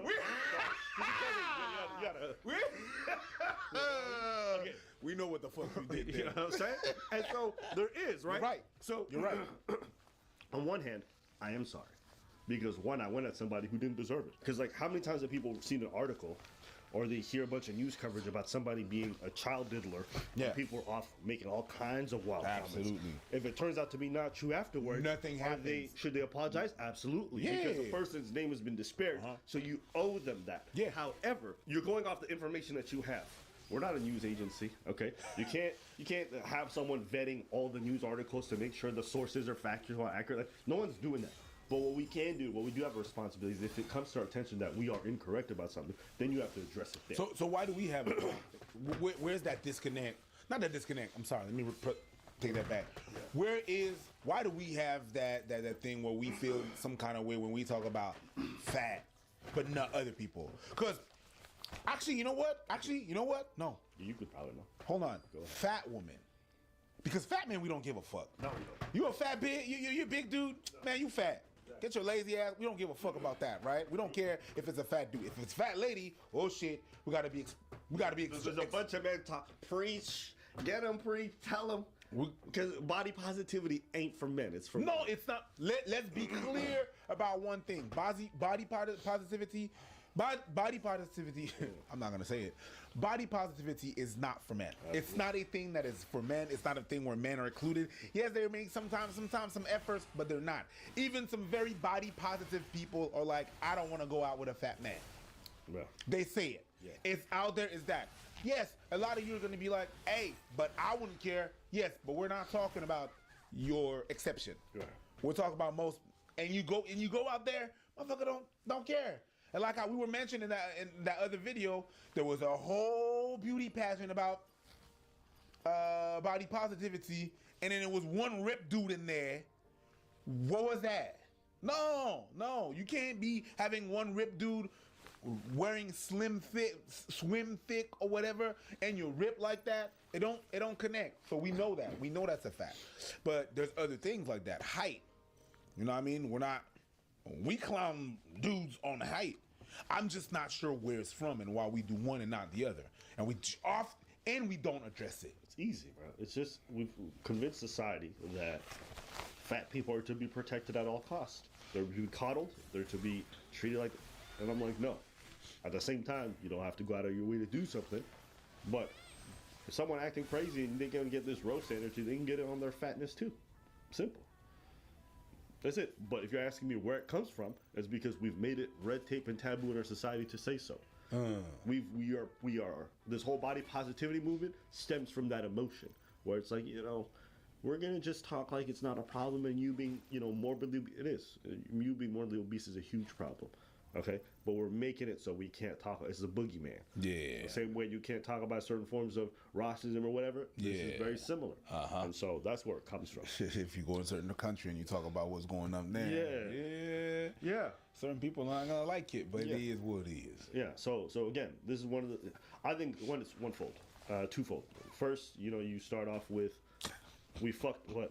I talk about the amount of folds in the body. Listen, bro, I'm not making more fat jokes. I haven't said anything. Maybe this is too big for you to comprehend. You stupid. Okay. Get the fuck out of here. All right. Yeah, you slept well. You slept well. Listen, when I got that energy. I don't know. My brain be firing up ways I can't even understand. You stupid. All right, but moving past that. No, that's not even a fat joke. Stop. Not everything can be a fat joke. I haven't said anything. Think big. See? No, now you just. I'm gonna try. Okay, so all this to say, I think the real sad part is that we can't rely on our media platforms to report on things honestly, which puts the public in a very precarious position because people say, "Do your research." It's like, well, not everyone got the time to do it. Not everyone got all this other stuff to do it. Yeah, but you guys should hire a bunch of. I'm like, man, if you think I'm reading every article and then pass it through a vetting system, ethically, I think you can make the argument that maybe we should, and maybe that should be a practice we going forward. But the truth is, you want to know what our process is? I see something on Google, I pick it up, and then if it sounds fishy, then I'll look deeper into it. But generally, I do most of the research on these topics. And so, it's not a deep dive. It's like, oh, this looks credible. And then we move from there. And I'll try to look at the news source. And if it looks half decent, that's fine. As long as I'm not reading for something like the onion.com, generally, most of these things go well. But sometimes subscribers point it out to us. And when they do, we try to rectify things right away. But yeah, that's where I stand. I think it's unfortunate that in this media cycle, you can't rely on it. Because apparently, from one of the videos I'd seen from the girl, she posted about the fact that the news company in question had acted like they quoted her and they interviewed her when they never did. I got an email from the Daily Mail and the US Sun asking to use screenshots of a video I posted that's gone viral because they wanted to do a story about it. The email was asking for permission. Not sure why they asked for permission because they posted the story without my permission. And what's even crazier is the headline. Like they interviewed me. This is me. I'm curvy and proud, but cruel trolls say I catfished my Bumble date when he stood me up. Chloe, don't know you, but we never spoke. I've never once called myself curvy. I don't use that term. I'm plus size or I'm fat. Also, when did I give you permission to write a story about me? Wow. So you're seeing that there's a lot of journalistic bypasses that are happening. And I think it's unfortunate because even if you move past us, okay, let's say this just goes viral on social media like it did before we saw it. You can't expect everybody in the public to do their research as well. So we have a problem being compounded both by influencers and people in the media or YouTubers like us, and then also by regular people such as yourself who share it on media and make it grow organically to where we cover it. So there's so much of that happening, and I think it's just, I think it's unfortunate we can't rely on our media systems for anything. On my side, I'm pretty sure we're going to make sure that we are going to do our job into looking into information. Of course, things are going to slip up. Like you said, it's crazy that the news outlet, that's their job, and they actually have some rules and regulation that they have to go by into in order to deliver a story where YouTubers, but we still have a sort of responsibility towards that. That being said, yeah, we fucked up. Yeah. And whenever we fuck up, we're gonna say we fucked up. It's not a problem. It's not an issue. That's fine. Yeah. Anyways, that's all I got to say. Yeah. Leave a comment below with your best fat joke and let us know what you guys think. All right, back to big bigness. All right, today we're going to be doing things a little bit differently. So if you're unaware of what's happening, Kai became the biggest Twitch streamer on the platform. Good for him. Congratulations, son. Thank you. You're number one. You're number one. I was sleeping. I kept hearing my notifications. And when I looked, You was like 79 and it counted, and like, I'm so happy for you, baby. You worked so hard, and you deserve it so much. And we watching, and we're so proud of you, everybody. Babe, I love you so much. Babe, I'm so proud of you. You're number one, and you my son. And I'm so happy to be your mom. And I just want to let the world know that you've been working hard. And I just want to let the world know that you've been working hard like this for a long time. So that they only now know. You're just finding out. My son worked hard. He's a grinder every day, every night. And he gives me the world. And I want the world to know I love you, son. Congratulations, okay? Yeah, I love you too. Mafia, I love you. We've been at it for a few years. Good for him. He surpassed everybody. Good for him. And he's a little extra. Kai's not exactly favored by the platform. He's not favored by the platform? You know how they have their golden boys? Yeah. Kai's not their golden boy. boy. The platform don't like Kai? They don't show him love the way they show much smaller streamers love. But of course. That's a different topic. We're not getting into that. we're not going to get... I'm just saying, despite that, he made it that far. That's good for him. So as I'm saying, extra love, that's all. When you're like first or second generation and you're trying to do something that kind of breaks the mold, parents are especially against it because they don't even understand a lot of this online stuff. Now, thankfully for this younger generation, I think younger parents are probably seeing it a bit differently. But I know from my mom, it took me a long time before I ever told her I did anything. And even the way I told her was mad weird, just for the fun of it. So maybe that's a story. You're a whole jackass for that. That's a story for a different day. But I thought it was really cool seeing him kind of reach a lot of his goals, and for his mom to show him that love and adulation, and for him to feel that kind of like cathartic moment. That's really cool, man. It's cool to see that stuff. And in a week with so much weird stuff on Twitch or YouTube or whatever, it's kind of just cool to see folks be able to achieve certain things and be rewarded with it. Be rewarded not by like monetary gain or numbers, but just by like something simple like your mom is proud of you. And the thing that happened... That's it. Think about that. He reached the largest thing, and the moment he cries is his mom says, "I'm proud of you." That's when it really hits. At the end of the day, that's a really human moment. Yeah. And beyond all these numbers and stuff like that, I think we all kind of want that, to hear that from our parents, hear that from, you know, our mentors or whatever it might be. And he got to see that, and we all got to witness it. You know, me generally, I'm not the biggest person with like seeing sentimental personal stuff, but I'm not gonna lie, that shit was pretty cool. So good for you. That's kind of a word for all the parents out there. First generation that is out somewhere. You came here for us to be able to do that. When my parents came here, they wanted me to have a better life, a better thing. But it's also to not be able to live in stress and to actually to live that, to be able to do that. And the problem sometimes that I have with first generation parents is that they only congratulate you or push you or encourage you when the dollars come in, or where your name starts to drop out, when people see you, or where their friends are like, "Ooh, I seen your son. I seen your son. I seen him. Ooh." That's where you congratulate us. And that's a bit, I understand why. I understand the whole thing. Don't come up in the comments like, "It's because," I know why. But yeah, it's a bit fucked. Because all this time we be talking about diversity and we want diversity, but we have to look at ourselves and be like, you know what? We have to push our kids doing different things. Yeah.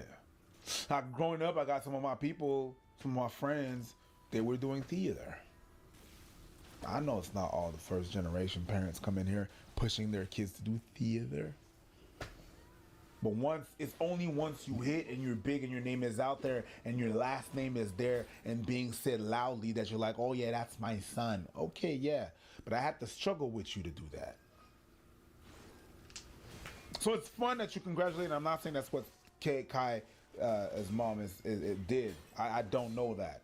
I don't know that the relationship they have. I know nothing about that. I'm not saying that that's what she did. I'm saying that it makes me reflect about other parents that are not pushing their kids. So yeah, you came here for me to be able to do that.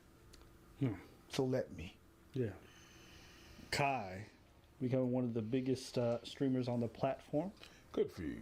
Making history. Good for you. Especially at his age. That's how old is he? I think he's like 22, 23. Do your thing. Yeah. Young man. Do your thing. Congratulations. That's fantastic. I think him and there's another one on YouTube, IShowSpeed, who's like hitting like 100K viewer streamers and like biggest on dude on the platform. And that was dude who also got banned from Twitch. You know? So it's interesting seeing like these young black dudes just kill to this level and be this popular and not necessarily get that kind of love from the platform, but still finding ways to reach people directly. I respect it. Really. Why is it weird? What do you mean?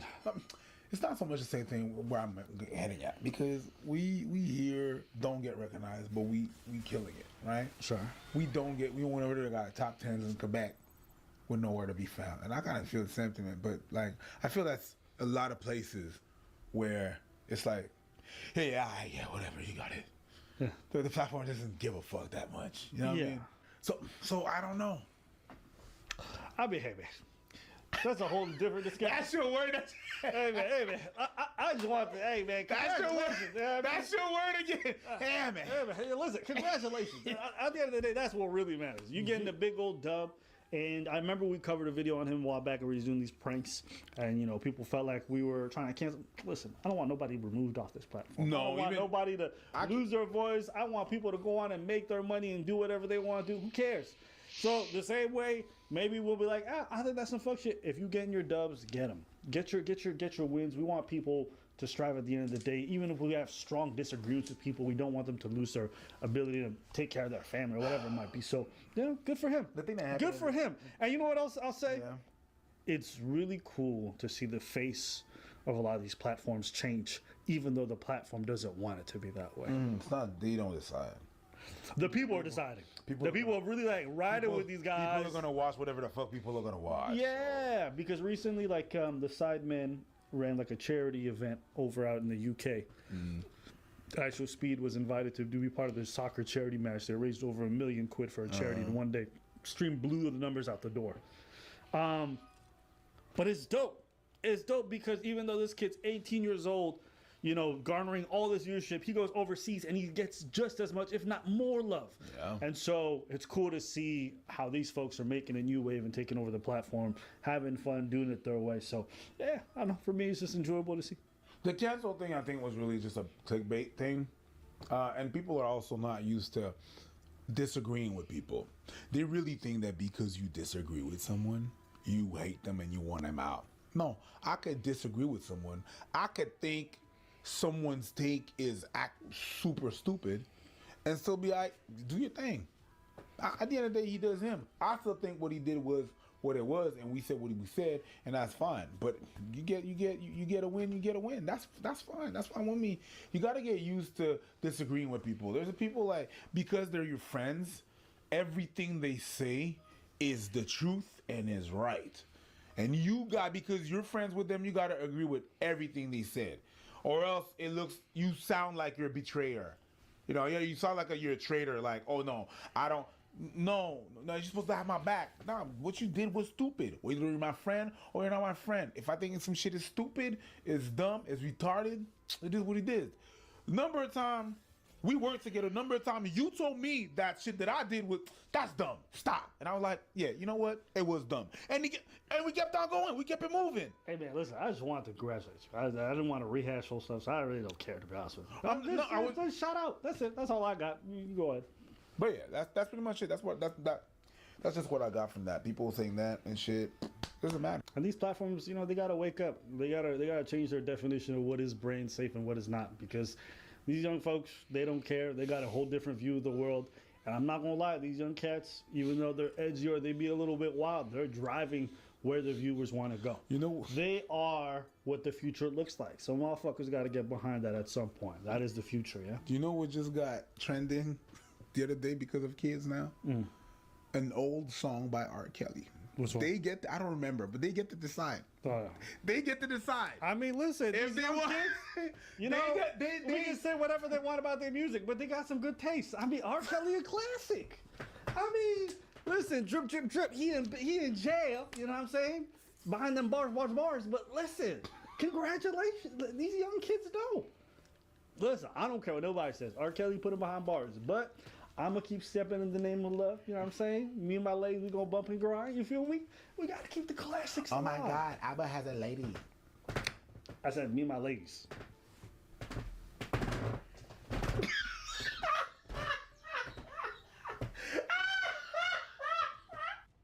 Big Ack is here now. That's facts. And say somebody. 2 hours later.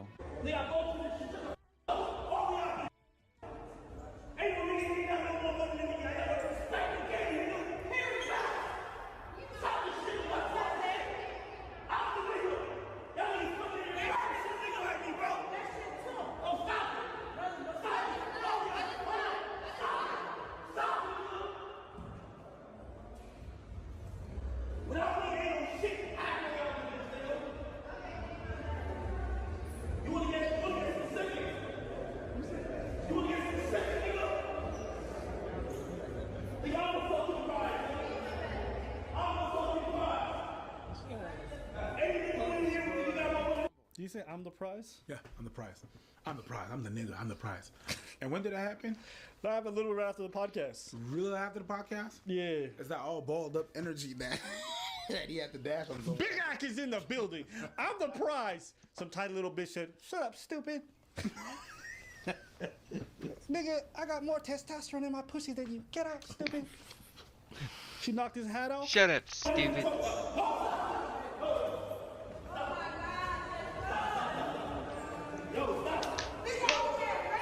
Look at the stance. She's got the stance up. Yeah. Look at the stance. Yeah, she said, "I'm gonna get some hits and you aren't going shit."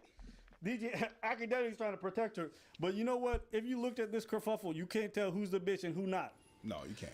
Same height, same weight. That's I the mean, truth. him and the bitch behind him just look like the same person, different wig. Tell the Big truth. Ack is in the building. Yeah, you big all right. So just to be clear, some people said he was hitting women or whatever. That's not what happened. That was his girl apparently, and there was some kind of issue in the lobby with the Fresh and Fit people. All this to say, Academics, he been acting a fool, taking a bunch of L's, and I think it's so crazy he's this brazen and loud with ladies. Like I said before, keep that same energy when you in front of some dudes, because I ain't never heard you yell at an old man in person like that. After we did that video, Yeah. I had to go back to that interview with Vic Mensa. Oh, I had to. Vic Mensa, what did he say? Actually, I really think you're a bitch. Yeah, and what did he just sit there and say? In what? In what sense? In what sense? I really think you're a bitch because. In what sense? Because. In what sense? He said, in what sense? Oh my God. I think you're a What whole a ass cornball, bro. Yo. But anyways. No, don't waste my camera. In what You know sense? saying? The whole It was ass button. sense. It was button. The best was button. Don't waste my camera time. You wouldn't say it. Give me 2 seconds. I'll be right You back. know what's fucked up about it and why I said the things I said to you is because.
Some people said he was hitting women or whatever. That's not what happened. That was his girl apparently, and there was some kind of issue in the lobby with the Fresh and Fit people. All this to say, Academics, he been acting a fool, taking a bunch of L's, and I think it's so crazy he's this brazen and loud with ladies. Like I said before, keep that same energy when you in front of some dudes, because I ain't never heard you yell at an old man in person like that.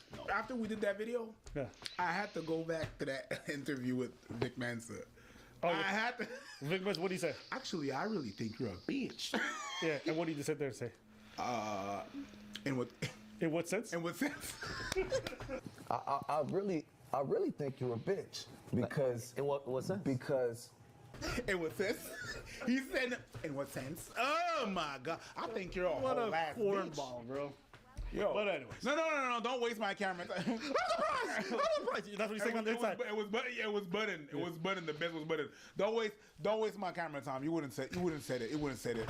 You know what's fucked up about it and why I said the things I said to you is because were we to be in a room, there's no cameras, there's no security, you see us, you wouldn't make no jokes. Would you make a joke? A joke about what? No, you wouldn't. Okay, give me some. Hey, don't waste my camera time. He wouldn't make the joke. You wouldn't make the joke. He wouldn't make the joke. But it showed motherfuckers.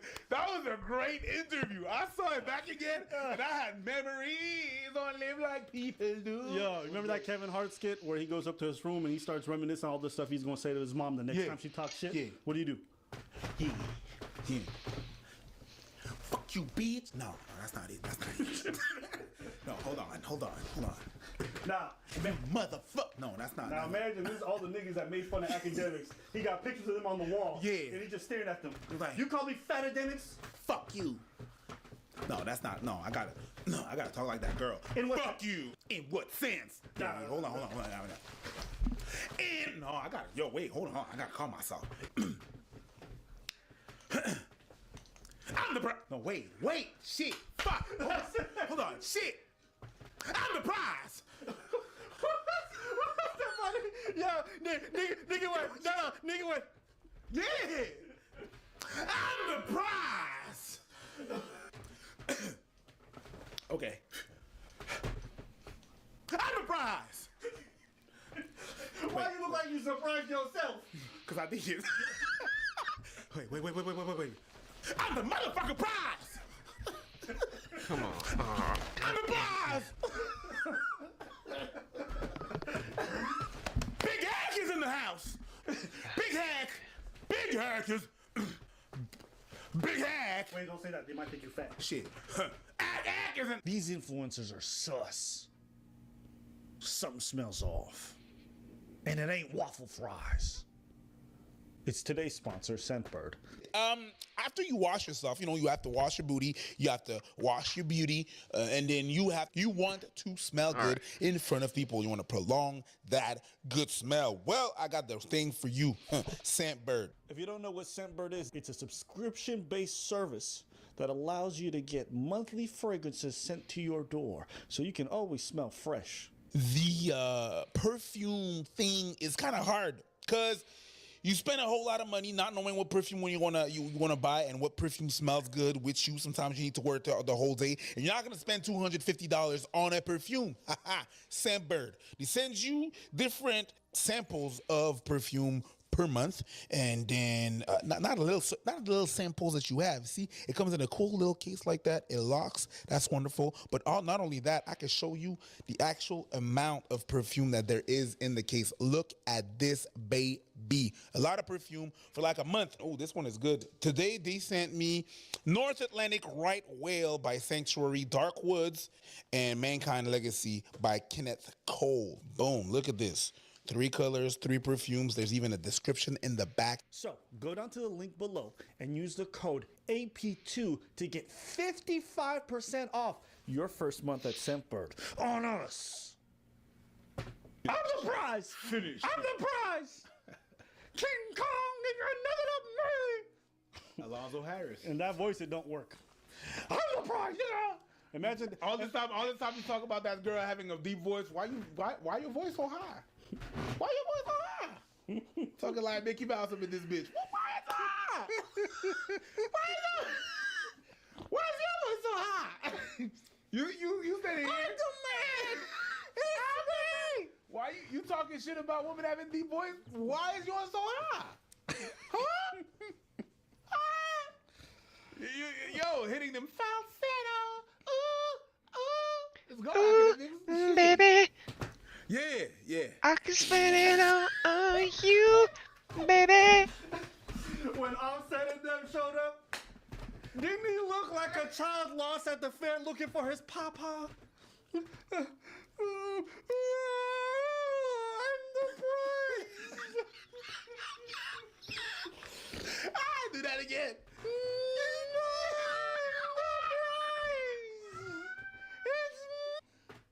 Bro, who's out here really yelling that shit? That fucking cornball. Oh my God. Listen. Can we all appreciate these guys who are trying to lead young men and telling them all this and how to run? Okay, these are the women you rocking with?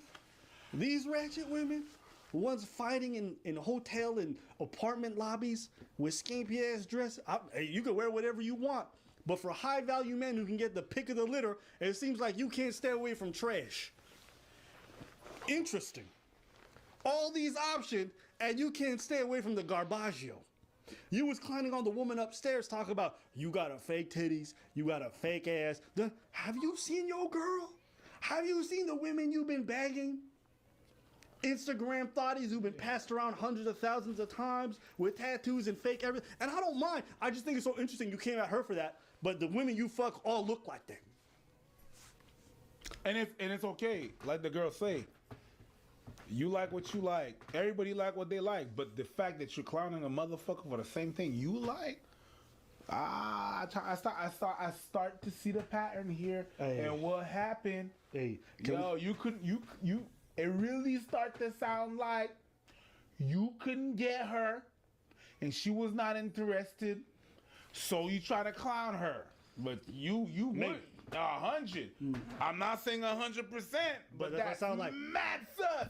Let me ask you, do you think it's funny that these guys who are coaching young men on women always seem to lose control of all these situations? Yeah. Because I'm going to be honest with you. A girl I dated could never act like that with me in public, nor would she. Never. First off, I don't pick trash. Second of all, I would never kick it with a girl who got no control over her emotions or temper like that in public, who would embarrass me. That's not going to happen. And I don't got to, she already know. A player don't got to say he a player. And if you do that shit, I'm leaving your ass right now. Right there and then. Right there and then. Right on the spot. You ain't got to say what's understood. Bars. You ain't got to say what's understood. You will not have to say what's understood. I have never, ever had to sit here and tell women, I'm that nigga. I've never seen Bill Gates. They watch how I move.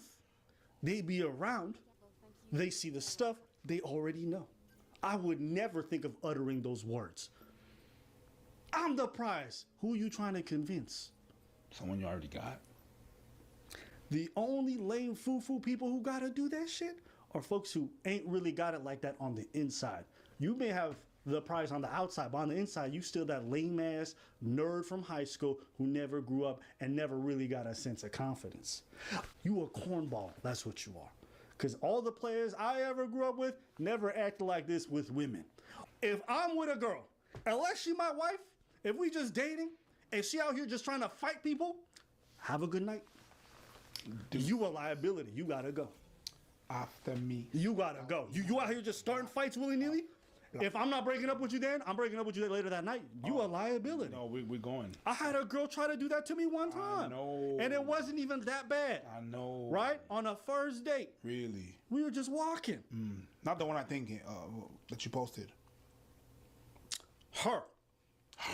Yeah. Okay. I know. And I said, I thought initially. Because she said something to some stranger we were walking by. Yeah. I said, who you talking to? And she said, I said, listen, if you do that shit one more time, I'm leaving. I'm walking. We're not going to argue about tens across the board. She said, really? I said, yeah. She's out here in Los Angeles yelling at random people. I said, listen, if you can't hold your liquor, you a liability. She said, well, I'm going to do it. I said, okay, well, bye. And I just left her. And you know what she did? What she did? Bro, we're in the middle of a residential area. Yeah. It's about 8 p.m. at night. I'm walking away, middle of the street, and this girl walks in the middle of the street. She's like, "You're gonna leave like this? Like it's training day, nigga." Alonzo Harris. What did she say? You think you're gonna do this to me? Yes! To me? She did that! She did that! And you know what I did? Like the white boy, I just kept walking. So, go down to the link below and use the code AP2 to get 55% off your first month at Scentbird. On us! It started here in 2016 outside Gibson's Bakery in Oberlin. Protesters calling for justice after an employee accused a black student of shoplifting wine inside the store. Wake up! Claims of racial profiling and boycotts followed for weeks. The lawsuit filed by Gibson's accused the college of supporting the protesters' views. They pretty much shut down the business the university did, or the campus did, by just constantly protesting after the students were accused of stealing. Black students. Yeah. A jury agreed, awarding Gibson's $25 million in damages. Owner Lorna Gibson says the turmoil ruined the family name. We lost so much of the business after the protests that we weren't getting the business, and so I couldn't afford to keep the shelves filled. Eventually, the 3 students involved pleaded guilty to misdemeanors, saying in court the employee didn't act out of racism. They actually stole? Yep. Wow. Yep.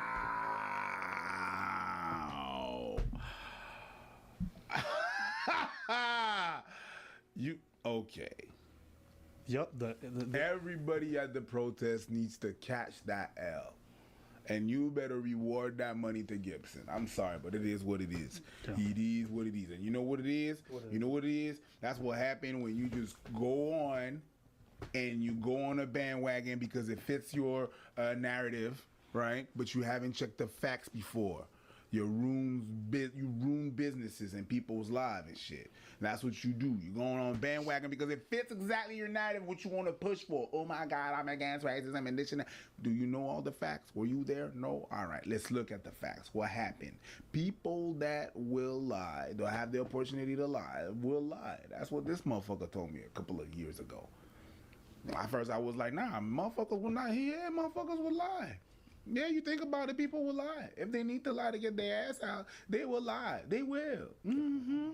They're still waiting for the school to take responsibility. It was Oberlin College and they can never admit that what they did was wrong. In a statement, the college said in part, "We are disappointed by the court's decision. However, this does not diminish our respect for the law and the integrity of our legal system. This matter has been painful for everyone. We hope that the end of the litigation will begin the healing of our entire community." Meanwhile, Gibson says it looks forward to moving past this, serving customers for the last 138 years. Its doors, they say, are open to everyone. We've always treated everybody properly, and that's all we just wanted. That's all we wanted from the start, just to continue on our lives and keep the store going. So, this is where the next part comes in. There's a response from Oberlin College. This video is brought to you by Surfshark. Hey, sometimes you want to watch certain videos from other countries and you can't because your country is not allowed. I know. Well, you need to get yourself a VPN changer. A VPN changer is something that's gonna change the location of your computer. I'm from Canada and our Netflix is nice, but it's not like the US Netflix or the UK Netflix or any Netflix around the world. And sometimes I want to be able to enjoy that content. Well, I just teleport my computer with the VPN changer wherever I want it to be, and I can enjoy whatever content I want. And now if you go on the link below, you use the code Abba and Preach, you're gonna be able to save 83% and have 3 first month for free. I know. Go right now, click on the link below, and let your computer travel. And you will enjoy all the content that you want. And tonight we're taking a closer look at the lawsuit between Gibson's Bakery and Oberlin College after the college was accused of branding the bakery as racist and encouraging protests outside.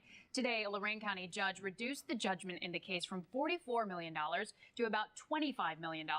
And that's because of a cap on punitive damages in Ohio. This case dates back to November 2016 when 3 black students were arrested for assaulting owner David Gibson's son, Alan, who was white, after he caught one of the students shoplifting. Protests ensued over accusations of racial profiling. Well, earlier this week, we had the attorneys for the Gibsons on this show, and tonight we welcome Oberlin President Carmen Twilley Amber and defense attorney Rochelle Cesar. Now, mind you, the students involved who did the shoplifting admitted to doing the shoplifting, and there was no racial profiling involved. So they pled guilty and basically had their stuff reduced, but they did plead guilty, admitted to stealing, and it turns out they did do it. So this is the person who runs Oberlin College speaking out. Thank you so much, both of you, for being here tonight. Thank you for having us. We appreciate it. You know, I want to start off by saying, President Ambar, you were not at Oberlin College at the time of this original incident. When you look back now, would you have handled things differently if you were, and how? You know, people ask me that question a lot. It's a complicated question because having been a college president for 11 years, when you sit in the seat, you know that you don't have all the facts on the ground. And so now we're looking at this incident 3 years later, essentially, with all the facts. And so it's hard to know whether I would have done things differently because what they knew at the time sort of drove them to make the decisions that they made. And we now have a different set of information. Yeah, that's fair enough. You guys have been very vocal in recent days, just talking about how you disagree with the jury's decision and also the legal principles around this lawsuit. Can you explain why? Right. Well, I will let our attorney talk about it a little bit, but I do think that this is really about the speech of students and whether a college should be held responsible for the speech of students. And there's oftentimes speech that's permissible speech, First Amendment speech that we allow folks to make. But this is also about a claim that this was impermissible speech. But fundamentally, did the college make it? Did the college produce the flyer? Did the college produce the Senate resolution? And the answer to that is no. And that's why it can have a chilling effect on speech, because what we would have to do to constrain students and faculty and staff, just in case we might be liable for that speech, will be constraining people's First Amendment rights. Okay, so this is where the obfuscation comes into play. The court made no determination regarding the activities of the student. It found that the college administration, in particular Meredith Raimondo, had libeled the bakery. Meredith used her position to organize the protests. She's part of the faculty. And she and another staff member were found to have handed out the flyers to the members of the public. The flyers are basically denouncing the bakery, say don't go there, and what they've done and how racist it was. Okay? Photographers that testified that they were both doing that. Another staff members made copies of the flyers for distribution. Meredith also made interference with the business relationship by ordering the suspension of existing orders from the bakery until their demands concerning how the bakery dealt with the shoplifters, who also happened to be Oberlin College students, were met. Basically saying, like, we're going to suspend all orders from this bakery because this bakery's right in front of the college until you guys change the way. So them trying to claim that they had nothing to do, what? That's not what was said. It's not until we know what happened with the robberies? No. Until there's a change with how things were dealt with the shoplifters. Okay. But they did shoplift. So the college was 100% implicated. So her doing all this legal speak is her defense attorney coaching her, trying to come up with something. But it's not the facts of the case. Yes. Her college, she's trying to say, students have a right to free speech. That's not what the court case. Court case said, no, bitch, your faculty, your members were part of this whole thing, and they represent the university. When they're using company tools to make the libel, right? You're part of it. They're part of it. You're part of it. So, to me, watching this, it was very interesting. On one hand, I'm very happy that, one, the bakery took on some lawyers, two, that they won their case, and three, that the facts came out. In the end, I think folks in an effort to want to be woke or whatever it is, or be on the right side of history, or jumping the gun on something that shouldn't have been jumped the gun on. You ask any person who's a minority and they find out someone shoplifted, they wouldn't be here talking about, like, it's unjust to charge them for shoplifting. No, you stole. You stole, and you also assaulted the person who was trying to catch you stealing. You gotta go. You gotta hold the accountability for that. You can catch these charges. You're not 10, you're not 12, you're not 14, you're not 17 or 18. You're in college, you're 3 years in, you gonna hold that L. Catch these charges. Come on now. Come on. I'm all for denouncing things when they're unjust. But you are out here with your hands in the wrong cookie jar. You gotta hold that L. So does the university, like you said. Can't you appreciate the way that they're trying to get away from accountability like that? Mm-hmm. This free speech just has nothing to do with that. You hand out flyers, and then you printed flyers, and then you were there. Come on. Listen. Listen. Come on. Being falsely accused of something like that in a smaller community such as theirs can ruin everything. They gonna fuck you up. You get looked at completely different within your own community. You feel ostracized. You got people yelling all kinds of stuff at you and your family. Like, yeah, this kind of stuff is absolutely incredibly damaging. Even for someone who was thieving and hit and like assaulting, come on, bruh. Even on a bigger scale, it's damaging. Remember Tommy Hilfiger? There was a rumor that Tommy Hilfiger went on Oprah and said that he would never allow black people to wear his merch. And that's a rumor that was out and about, that he went to Oprah and said that. And I have people that I know that said, hey, I saw the interview. Yeah. I saw the interview. That man went there and said that. And that rumor was going throughout the 90s. And then late 90s, Oprah did an interview with Tommy Hilfiger. And did you see that one? No. When it's actually out there. When was she asking him about it? She's speaking like, where is that from? I could say, and Oprah's like, I could say, you've never been on this show. This is the first time I'm talking to you. That's that Mandela effect. So where do we know? Like, I don't know. And the guy's like, the dude was like, I don't know. We hired investigators to see where it was from. We hired all this, all that. None of that matters. Try to no, because the people thought it was that, and they took it and they ran with it. Good, let them run. Hey, listen, let me tell you, man. That's like having a girlfriend who get mad at you because you cheated on her in her dreams. But the Mandela effect is real. Some people will like literally brainwash themselves into thinking they saw something that didn't happen. Yeah. So, it's one of those things. But yeah, be very careful with like accusing somebody with such big labels. When people call folks incels, when people call folks, or when they say race or whatever it might be, all of these words, just be careful. Because the more you use them incorrectly, the more that anyone who uses them subsequently starts to doubt the validity of the words, because we've seen it so many times just be used for no reason. That's all I'm saying. This has a negative net negative impact on society when it comes to these issues. So, anything else? No. Obviously, he's trying to give it to his hoe. What's some waffle fries? Why you say so aggressively? What the fuck is wrong with you? Hey, that Chick-fil-A is different. If you don't get waffle fries, that's just unforgivable. I'm sorry, how? Waffle fries. Yeah, I wanted to ask you. How much money do you make? Like, I don't want to seem like interested in like money and stuff, but stop. You don't want to seem like you do. The minute you ask the question, we think to ourselves, something's off. Hey, I don't want to sound like a jerk, but how many guys did you fuck with? Stop. Stop. You asked. Stop. Listen, I've been on a lot of dates. I've never had anyone ask me that question. This is new to me. I don't know if this is common. I don't know if people actually do this shit. But that's a wild. How much money do you make? That's wild. That's wild. I would never answer that question. I wouldn't tell my friends how much I make. What you mean? Just opening up on financial information that has nothing to do with people. You want my tax information too? What the fuck is this? You know what's fucked up thing? What? My girl's not sure how much I make. She don't need to know. She don't. But she sees it at the end of the year. Yeah. Like every month she don't know. Yo. She goes, we good? Yo, listen. Hey, we good. Okay. And then that's it. You know how we call that? Bruh. I know how much you make at Men in Black. I flash myself with that shit and I forget right afterwards. Because it's none of my business. I don't even know how much my girl makes. Who has that? It doesn't matter. I know she's going to pay the bills. Oh. I know I'm going to pay the bills. So this is apparently some kind of first date. That's off. No, but that's off. That's off. That's weird. Oh, wait. You go on a date. The girl says, Abba, how much do you make? I don't want to sound like, but how much do you make? Okay. Your answer. How? What's the etiquette?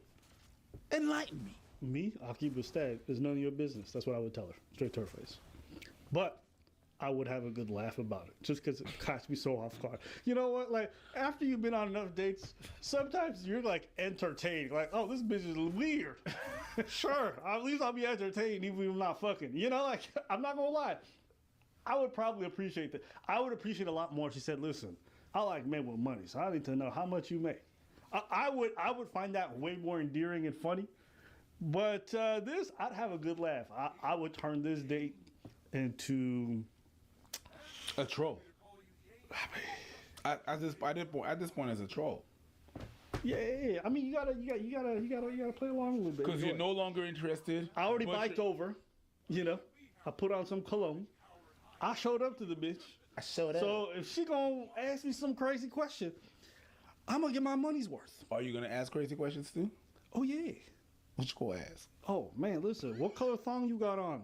That's not crazy. That is crazy. No, go crazier. No, that's crazy. Go crazier. On a first date? Go crazy. I can tell you haven't been on many first dates. No, I haven't. Ladies, ladies. For my defense, I told you from the jump. Yeah, that's a crazy question. I told you from the jump. What circumstances do you think is perfectly fine to be like, yo, what color your underwear? Yo, when it's getting, you know what I mean? Exactly. Because you're about to find out, you know what I mean? You guys said all this stuff. It's a first date. You're not going to ask that. I don't know. All right, there you go. I just want to come out from the get-go to tell you, like, I'm not a gold digger or anything, but I just don't go out with broke boys. I think I made good enough. And I know you just took me to Applebee's, like, I get it. Maybe you don't want to take me to the most fanciest place, like, on the first date, but never again are you going to take me again. Next time we could go somewhere else. Like, Applebee's is not acceptable. I am not. I'm high-end. We're just getting to know each other. You're not even my girl. Well, yeah, but this is dating to marry, right? Well, who knows? And if I date, it's not to waste my time, so I'm not going to be going out and going to, you know, cheap restaurants. He took her to Applebee's. Okay, there's this thing about first date where you're supposed to wow her. You supposed to, you know what I mean? I've heard the biggest feminists talking about, yeah, you need to show up. You need to show me, you know what I mean? I heard that. You need to show out. You need to bring me to a place and you're going to pay the bills. I'm a feminist, but you're going to pay the bill. Yeah. Yeah. So.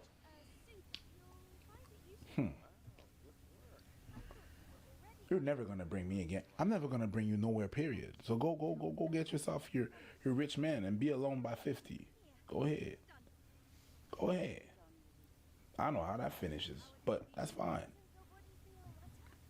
It's weird. I've heard the biggest feminists be like, nah, but you know, if it's a first date, you need to wow me. That's okay. It's all right. I don't know how I feel about that. Listen, we don't want to be courted. Doesn't matter if feminists or not. They just want to be courted. It's normal. It's what they expect. They can say whatever they want at this point. It just doesn't matter. They want to be courted. As far as taking her to Applebee's, I mean, honestly, that's an L just because, like, you got some shitty ass taste. Applebee's is trash. So I'm judging you for that. I mean, it would really depend. If they were having a conversation about going to some nice place for dinner, you take her to Applebee's afterwards, I'd probably look at you sideways too. If a girl took me on a date to Applebee's, I'd look at her sideways. Not because it's cheap, just I'm like, bitch, that's basic. But if you want, that's basic. Starbucks for a first date is not good.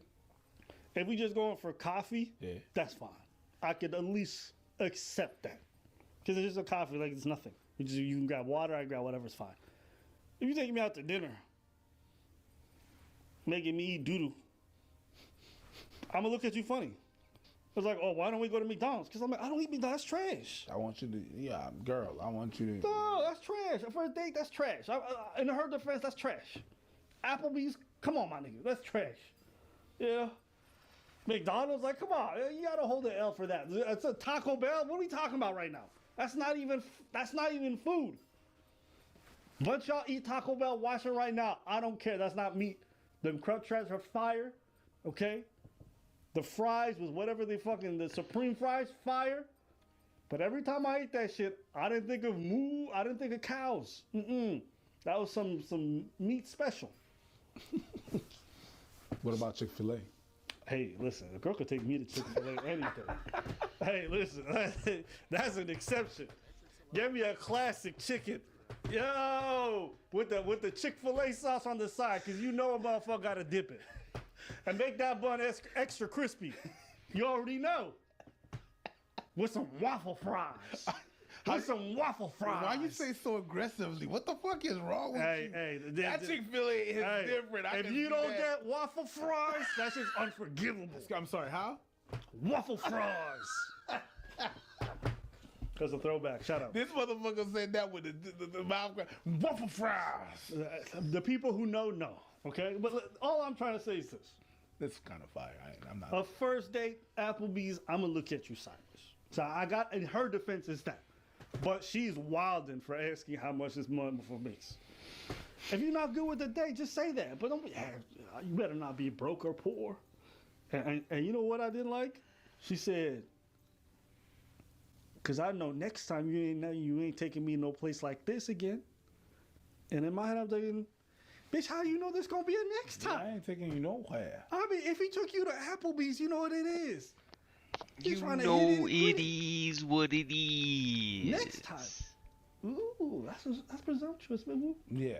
Yeah. Both of you to think that it you was showed up to the interview thinking you got the job. Yeah, both of you to think that it was gonna be on next time. You about to be on TikTok talking about I hate men. Boo. I think you hate Applebee's, and that's a different problem. Okay. I'm just saying. Next time, that's presumptuous.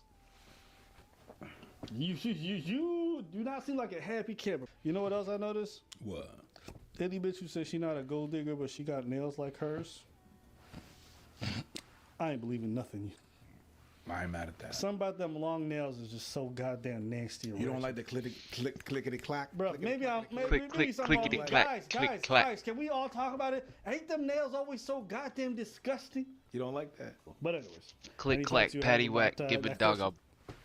It's a major red flag for me. Hey man, it's a major red flag for me. That's a crazy. And I don't know what the like. That's a major red flag. That's not your business. She was so authoritative too. Yeah. Listen, and I know you want to take me to Applebee's. You don't want to take me nowhere fancy, but like this is unacceptable. Are you scolding me? This is the first time we going on a date, and you like scolding me? I don't know. There's just certain things about that that's like off-putting, but Applebee's is a hard L. You gotta hold that out. Applebee's. You ever been to Applebee's, bro? Yeah, I have. That's just trash. It's like taking a girl out to fucking Denny's. It's like America's at 3 a.m. I'll accept because it's late. America's Tres Amigos. They won't understand the reference. True.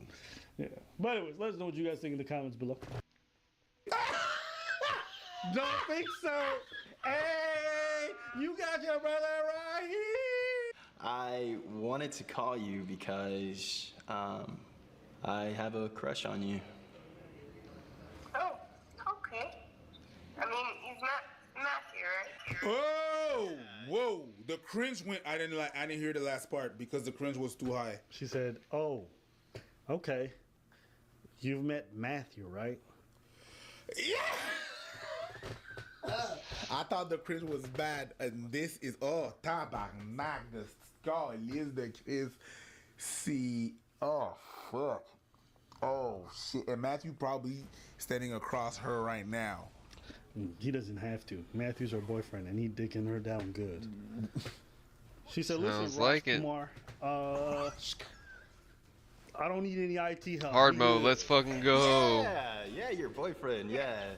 Oh, you knew? This was a dumpster fire in a car crash in a train wreck. All right, here we go. You knew? Here we go. Hey, ladies, this is some of your male friends. This is how they feel about you. Good friends. You could do better. You know what I call them? Hyenas in waiting. Do you know why I said hyena? Because a hyena waits till you're vulnerable. Yeah. That's the only time. They attack in packs and they wait till they have the advantage. Hey, a shoulder to cry on becomes a dick to ride on. And that's right. Hyenas sometimes hang around lines and just wait for them to have scraps and then try to take what they can. Scavengers. Yeah, that's you. You the piece of meat. Hello. Hi. What is up? Do you find me attractive? Yes, I do. Okay. Imagine someone calls you and asks you that just randomly. Yes. Yep. That. No. Yeah. That answers my question. that. No more water. Yeah, that's one of the saddest feelings. And you know what's even sadder than that? Knowing you just gotta walk 20 steps to get the water, but you're like, bitch, I ain't leaving this room. Let me just dehydrate. Turn my room into the Sahara Desert because my ass is lazy to get some much needed water. That's a 2022 problem. Yeah. First world issues. I'm so thirsty. Walk 10 steps. I'd rather be on TikTok. Do you find me attractive? Aggressively. I find you attractive. Oh, Aaron. You have a crush on me? Yeah. Yes. Wow. Yeah, I have feelings for you. I just wanted you to know. I got feelings for you. You're crazy though, but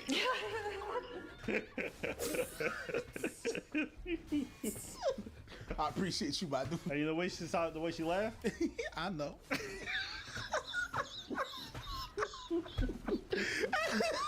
She do. Alright, bye. Have a good day. Bye, Jake. Oh my god. I'm like shaking.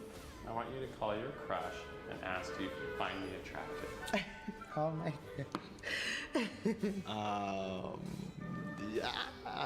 Are you crushing on anyone? Who are you crushing on? A friend of mine. This leopard girl, the cougar. Yes. Yeah. Well, this is going well. Yes. This is one girl who 150% sucks dick with enthusiasm. Friend? Do they know how you feel? No. Call your crush and ask if they find you attractive. Okay. Let's do it. Okay. I feel like every dude who's got a loaf on his head has got to be gay. A loaf what? The loaf on the head, they got to be gay. Like, nobody cops that haircut and it is not gay. It's the same way, like, every dude's got that, like, low fade on the side, mushroom on the top is a fuckboy. The loaf on the head is for gay niggas. Just to catch all the semen or whatever, you know what I mean? Hey, yo!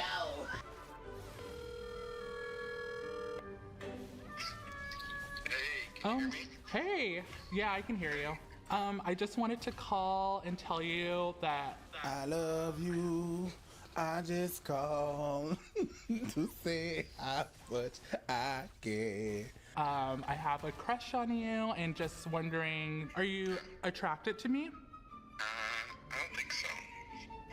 Oh no. Just wanted to call and let you know that I think you're an amazing person and I've loved getting to know you and I think you're really cute and I might have feelings for you. I don't have feelings for you. That's okay. I'm glad that we established this. Yikes, fam. Yo. I got...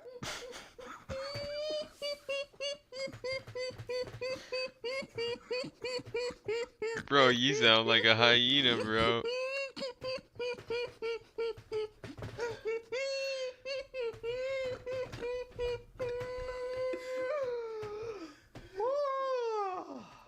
I'm gonna tell you one thing. Hey, lady, I don't know. I don't know if you still with us on this planet anymore. All that copium you trying to inhale is not gonna be enough. But I appreciate how well you took that. No, exactly. I tried. My girl. I'm gonna talk to my girl. My girl. I like you. My girl. I don't even know you. You my homie forever. Cause the way you could take that L, the way you take that L is the kind of people I want in my life to take L's. The way you took that, wow. You took that L as well as you would want to take that dick. You took it so well. You didn't take it well. That's okay. I'm glad we can establish that. Good. That's how you should say it. I love working with you. Woo! Okay, I took back everything I just said. Everything I just said. Right in the fucking field. I'm sorry. But okay, it's still good the way you handled it. You handled it. But saying that to your coworker on YouTube in front of that's kind of. But crazy. we don't know who he is. But that's fucked. The people at work know now. Yo. So that's awkward. Oh yeah. Just saying. Oh, rumors go what? But you took and that then well. we putting out a video, so if they haven't watched it yet, they're gonna watch it soon. I'm just saying. But hey, you kind of wild for that lady. But you the way you took it. Yeah. Be gentle. But what do you rate my attractiveness?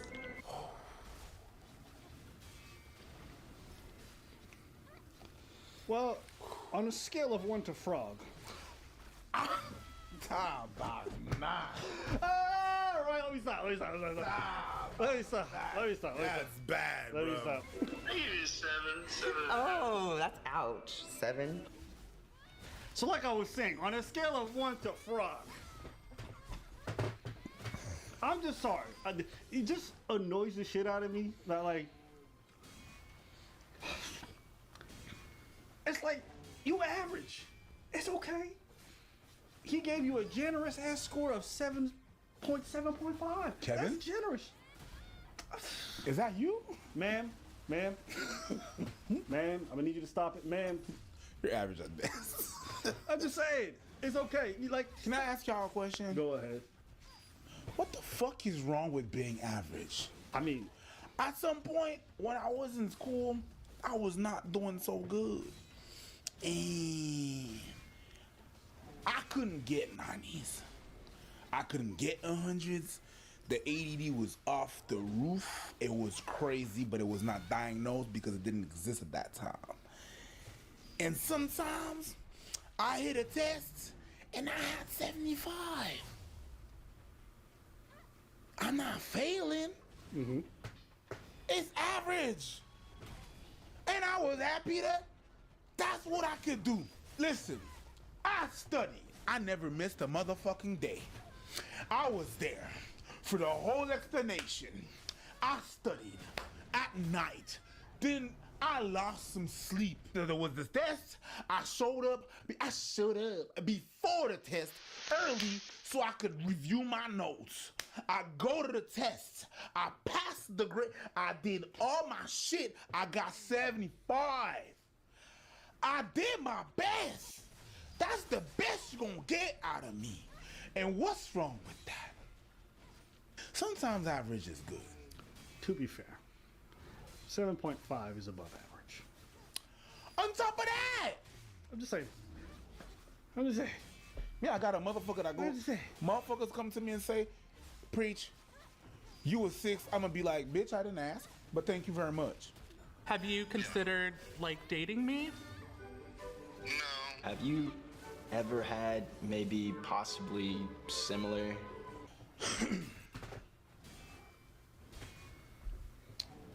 feelings about me? I can honestly say no, okay? I think of you as a brother, so I do apologize. Yeah. I think of you as a sister. You know, a sister I want to fuck. How you feel about incest, bitch? Because keeping it in the family is how you keep it strong. You know what they say? Blood is thicker than water, and semen is thicker than all 3. So, what's up, baby? You know what I'm saying? Hey, let's go. Let's go. What? All 3? What'd you think I meant? Listen, incest. We don't know how to count, bitch. Let's get this. That's crazy, but that's good. I'm gonna have to give it to you. I mean, you know what they say, right? Blood is thicker than water, but semen is thicker than both. Bars. Technically, I said all 3. That's a double entendre incest part. Bars. Because incest people. Bro. Yeah, listen. They say a mother's love knows no bounds. But can a mother give you this dick? Don't think so. Hey, you got your brother right here. My favorite meme on the internet: incest is wincest. You know? That's a good one. I like that one. How did that feel? I felt like I got something off of my chest. Do you feel like rejected?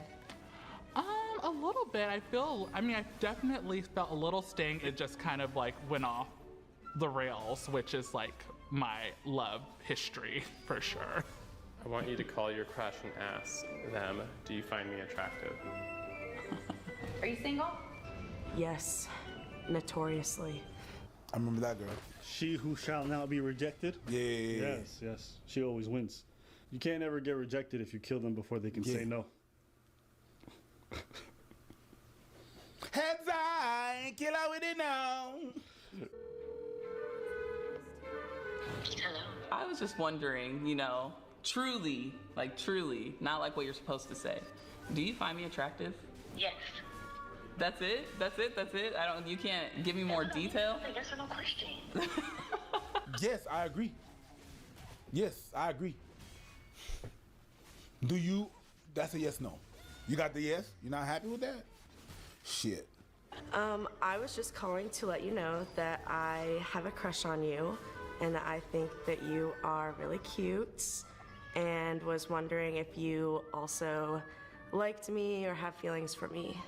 I'm like genuinely attracted to you, and I like you too, and I think you're really cute. Oh, thank you. I'm calling to let you know that I have a crush on you. And I was wondering if you find me attractive as well. Well, with those bachata skills, like, you know, it's kind of easy to.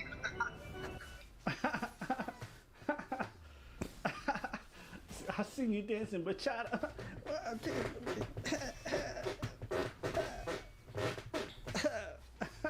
Damn, that floor is getting a workout over there, Ava. With those bachata skills, I gotta give you this. While we fucking, I'm gonna play some Bad Bunny in the background. That's what they get on.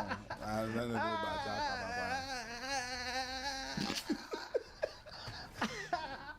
Hey, 1, 2, 3, 5, 6, 7. Motherfucker mix they get on and bachata, papa. That's not the same thing. Hey, listen. You don't give a shit, I know. I don't. You hate both. Will you go on a date with me tonight? Yes. Okay. Well, I'll set something up then. Well, we should plan something for this week. Yeah, definitely. But do you want to go out when you're back in town? Absolutely. I'm gonna let you go, but we can talk later if that's okay. Okay, sounds good. Okay, cool. I'll talk to you. This can only end terribly. Listen, dating dancers from out of town just means that they're there to dance and fuck you and then disappear. Get ready for some disappointment, because if you like your bachata skills, let me tell you, he saw a lot of other girls' bachata skills at socials. I believe we call disappointment. Oh yeah. Listen, the dance scene is fraught with a little bit of fuckery. Mm-hmm. Do you feel me? A little bit of fuckery in my life. Yep. Well, there you go. People took rejection really well. Other people had some success. It was cool. Moral of the story: girls, speak up. Yeah, it can end well. It can. And if it don't, welcome to life. There you have it. Let us know what you guys think in the comments.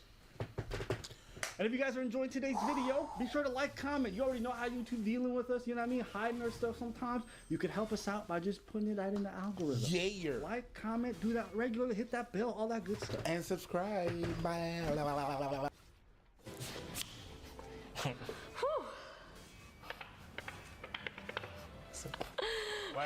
Why did she get the surprise question? Okay. I have something to tell you.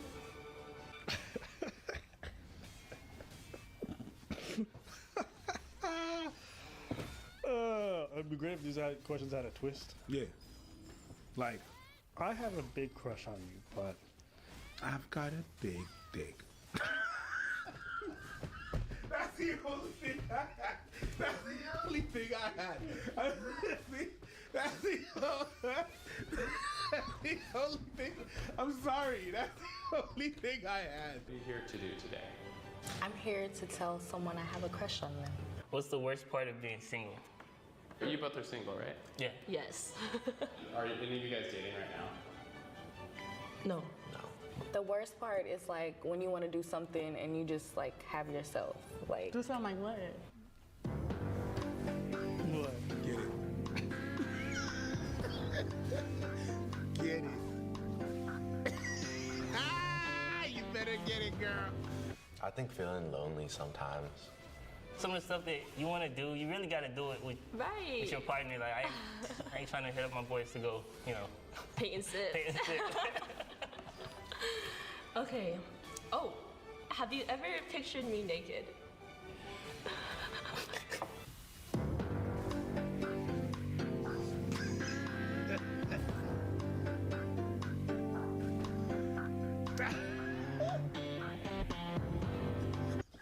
Sorry, I just pictured you naked. Have you ever pictured me naked? Oh my god. Not until you asked me that question. And that's a lie. Ask him if he's ever pictured you naked. Have you ever pictured me naked? Have you ever pictured me naked? No. Bitch, do I look gay to you? No, what the? My nigga asked me that, yo, hey nigga, you ever picture me naked? I'm like, hey, yo. Yeah. When? May or may not been in a dream. Was it a good dream? Definitely a good dream. It's on like Donkey Kong. It's on. This man didn't even finish. He's thinking about you right now, Bumblebee. He didn't even finish his sentence. She said, Was it a good dream? Definitely a good dream. was it a good dream? He's like, it was a good. It was a good. Feels so good. Hi, Stephanie Yang. Do you want a yin yang with me? Oh, Jesus fucking Christ. If you don't get the fuck out of here. Hey, Stephanie. Oh my fucking God. If your parents reject us, I'll take over the world and make them bow down. Jesus Christ. And you always gotta finish it off with one of these. You gotta add a little glasses sound effect. It's an anime thing. You wouldn't get it. Yeah, I get it. No, you don't get it. Is the drooling thing an anime thing too? But, you know, whatever. We gotta add our own spin on it. Nasty ass. You didn't add your own spin. You had your own spit. Yes, but I also recycled it by putting it back in my mouth. Yes. This is embarrassing. I've had dreams about you proposing to me. Hey, yo! Hey, you made my dick soft. What is Whoa! this? Ring-a-ling-a-ling. School bell a ring. Knife and fork I find for my wedding.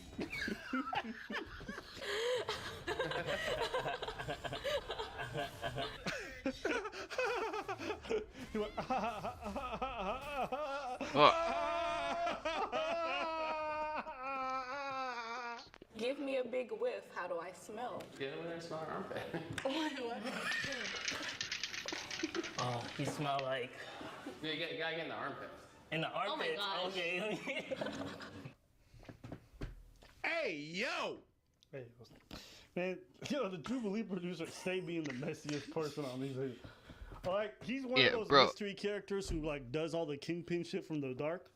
You know what I'm saying? He never comes out of the shadows. He just sits there, and he got his little cat. Yeah, on but his you lap know, on if his they're gonna seat, go and he purrs in it, for a he's fucking this. like on-cam Go through thing, their phone. you're definitely putting on your Use the search deodorant. Like, function. I don't care if you're not even a deodorant person. You're putting Look on for the deodorant for that shit. grapefruit. What was it? Eggplant. Look for the eggplant. You said grapefruit. What does that mean? What does that grapefruit mean? What I fucked up. I fucked up. I fucked up. What would a grapefruit mean? Yeah, you know. I know what it would be. There's a technique. I know what.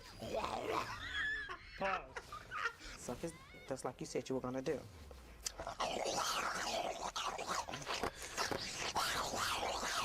No. What the glade? I just got off. Wait, I thought she was supposed to be Oh, how do you smelling me. Oh my gosh. No. She knows what the fuck she doing. Now, two things. It's either it's on like Donkey Kong.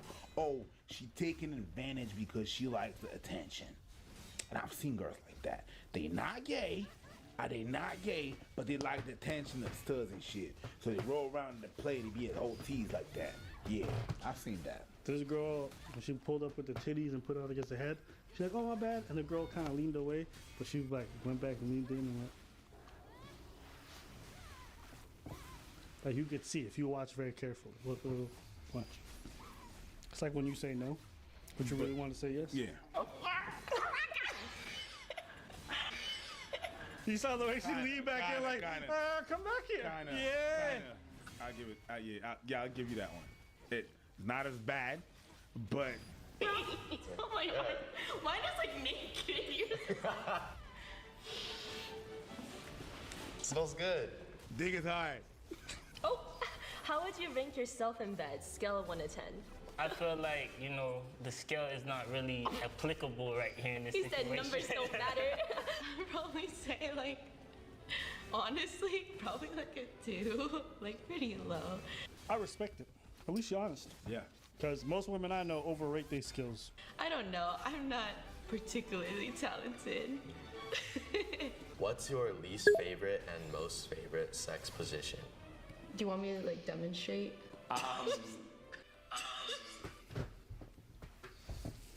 Okay. No, what? Okay, well, Alyssa get your pants on, Mercanto? Is she like the new fucking Anna Sarkeesian or She's a something? real one. Live your life. He's like, wait, what? Wait, who? Wait. No, he went, huh? You can do that? That's up to you. Where are you demonstrating? Get a drink. I should probably take this shot. Anna Sarkeesian was the Gamergate chick who like Am I? She knows what she wants. Did you did the whole like how attractive video gaming tropes are all about 100%.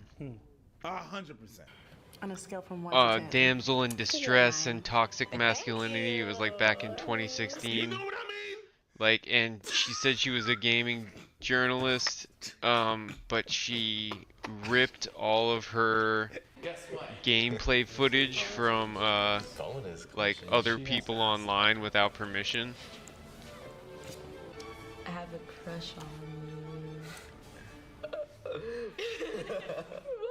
For real? Is that just a card or is it actually? Yeah. Well, I mean, yeah. But yeah, no, who's- I'm like reading the card, but I'm like. Really? Yeah, it just Yeah.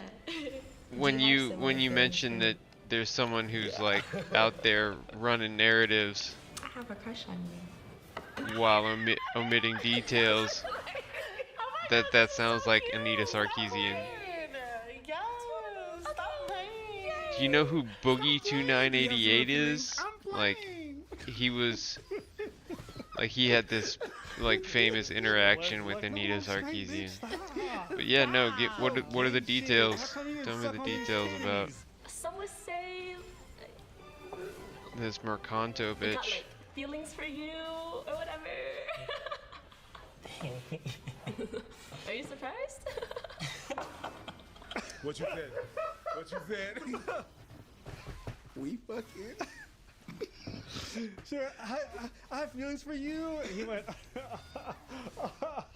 you might now, bitch. This is what you want to do, bro. When you smash it, right? Just as you about to come, she's like, yes, I want it. She's like, yeah. And you still a 9 out of 10, bitch. And then you finish. This is more relieving than anything. Cause Really? I feel like, honestly, the way we've been hanging out, like the tension has been there. So why didn't you No, say anything? Cause you haven't said anything. Woo! Girl, no. It's not her job. You want to say something, say something. You want to say something, so you said it. There you go. Yeah.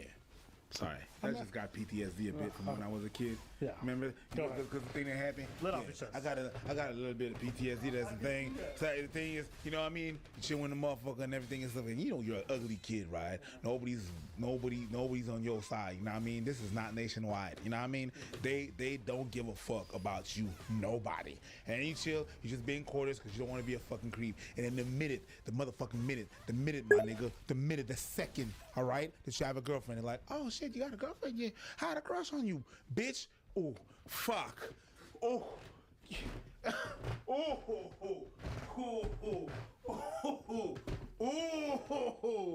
Oh. Why didn't you say something? Because you didn't say anything. Oh my God. To me, it was never a problem. As soon as the girl told me that, I dumped my girlfriend. I'd be like, let's fuck. So to me, we working it out one way or another. Oh, like, okay, so what are the companies involved and like anything or just like make a move too quick? what video, like, she's a journalist?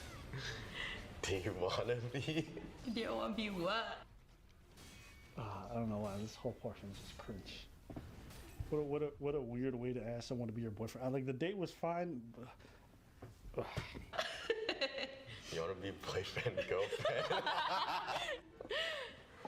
This producer better ask him to make out. Yeah, it's up to you. I'm down. I'm down too. Okay. What are you doing tomorrow? Tomorrow? Tomorrow night. I'm free. Yeah. You're free?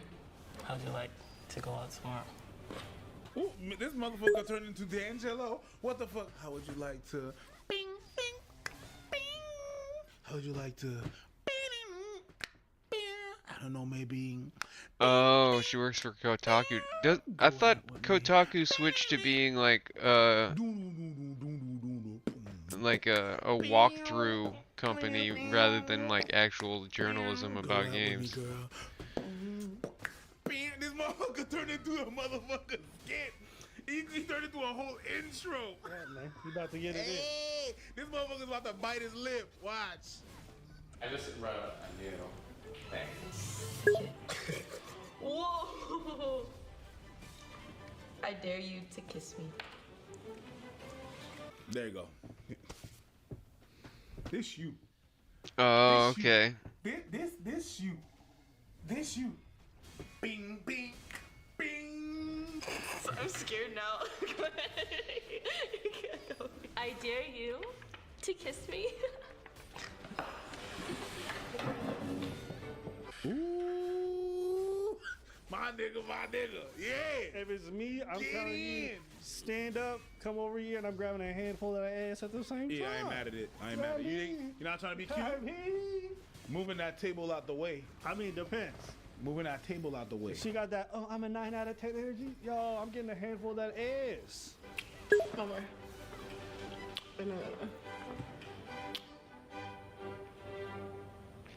I mean, but I'm sorry.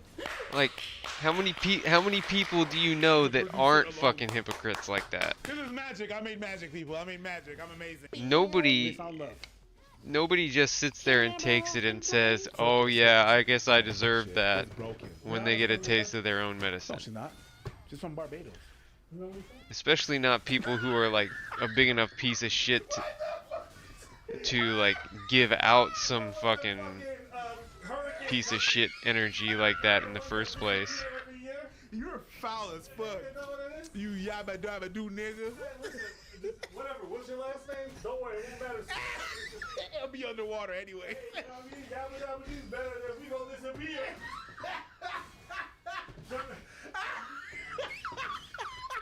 Okay.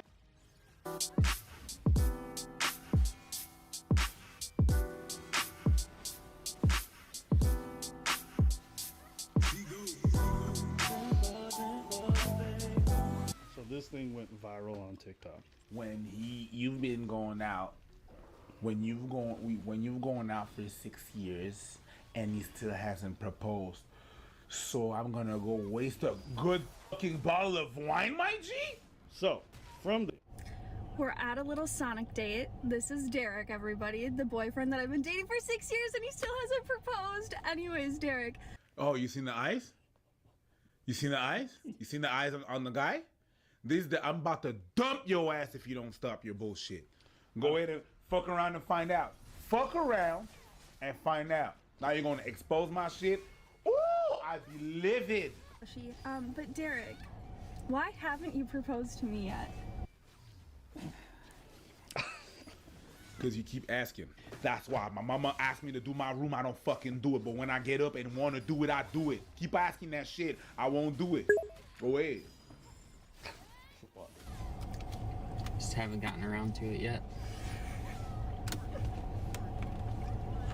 Do you have plans to propose to me? Yeah, one day, hopefully.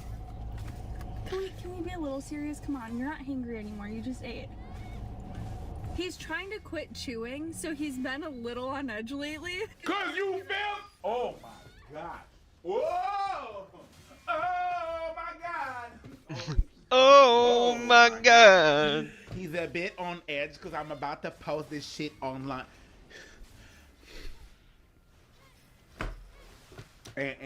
No, I feel you, man.